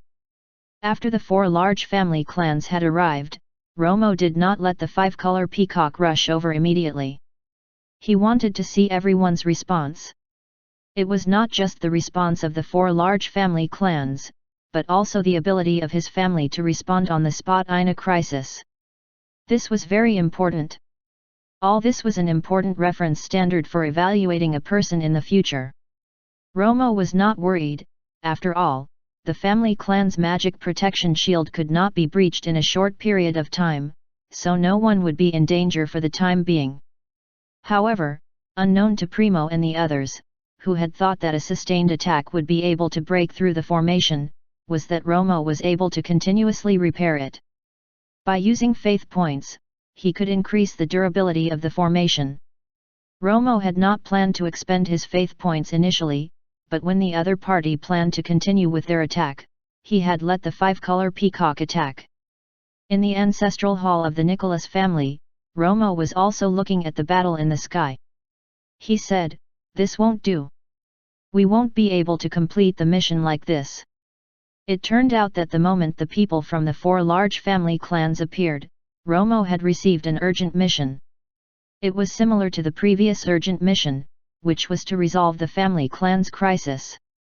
Romo also knew that even if the 5-color peacock, Xi Bolet, and Karamon were to combine forces, it would still not be sufficient to fight against the 8 magi of divine power realm from the 4 large family clans.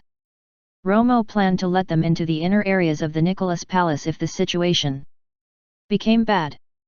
In this way, he would be able to exercise his ability. However, this would be the last resort. If it really came to that, it would mean that the secret between him and the Nicholas family clan would be exposed. The battle in the sky between the 5-color peacock and Primo and the others had not lasted too long. Although the 5-color peacock was in a position of advantage after having caught the enemy off guard, throwing Primo and the others into confusion, it was impossible for it to kill them all in one go.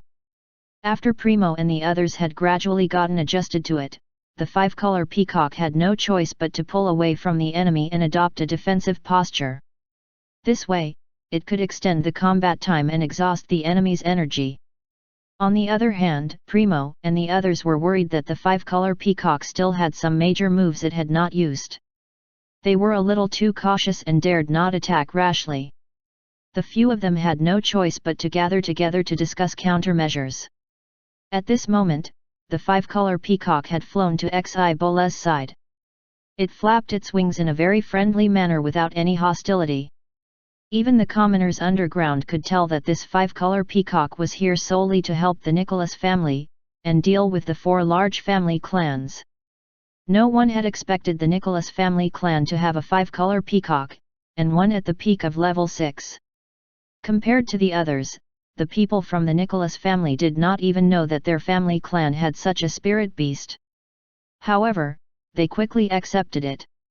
After all, everything had been arranged by the old ancestor. They had long become accustomed to these strange phenomena which would suddenly appear, so they accepted it exceptionally quickly. "What should we do now?" Alexander asked solemnly. He was holding on to Porter now. Porter already had little combat strength, but he had forced himself to fight several more rounds in the battle with the 5-color peacock. Now his injuries had worsened, and he could hardly stand up. His face was pale, and his forehead was sweating profusely. "We must complete the mission today. I'll hold back the mythical beast. All of you, break that formation. Let's end this quickly." Primo assigned the tasks loudly, telling everyone to kill every single member of the Nicholas family today. Currently, Primo was not willing to give up until he had achieved his goal. The 5-color peacock seemed to have understood what Primo had said. It also erupted with even stronger energy and flapped its wings, unwilling to be outdone. Just as Primo was about to expend all his energy on this 5-color peacock, suddenly a voice sounded from afar, "Who is creating a scene here, too?"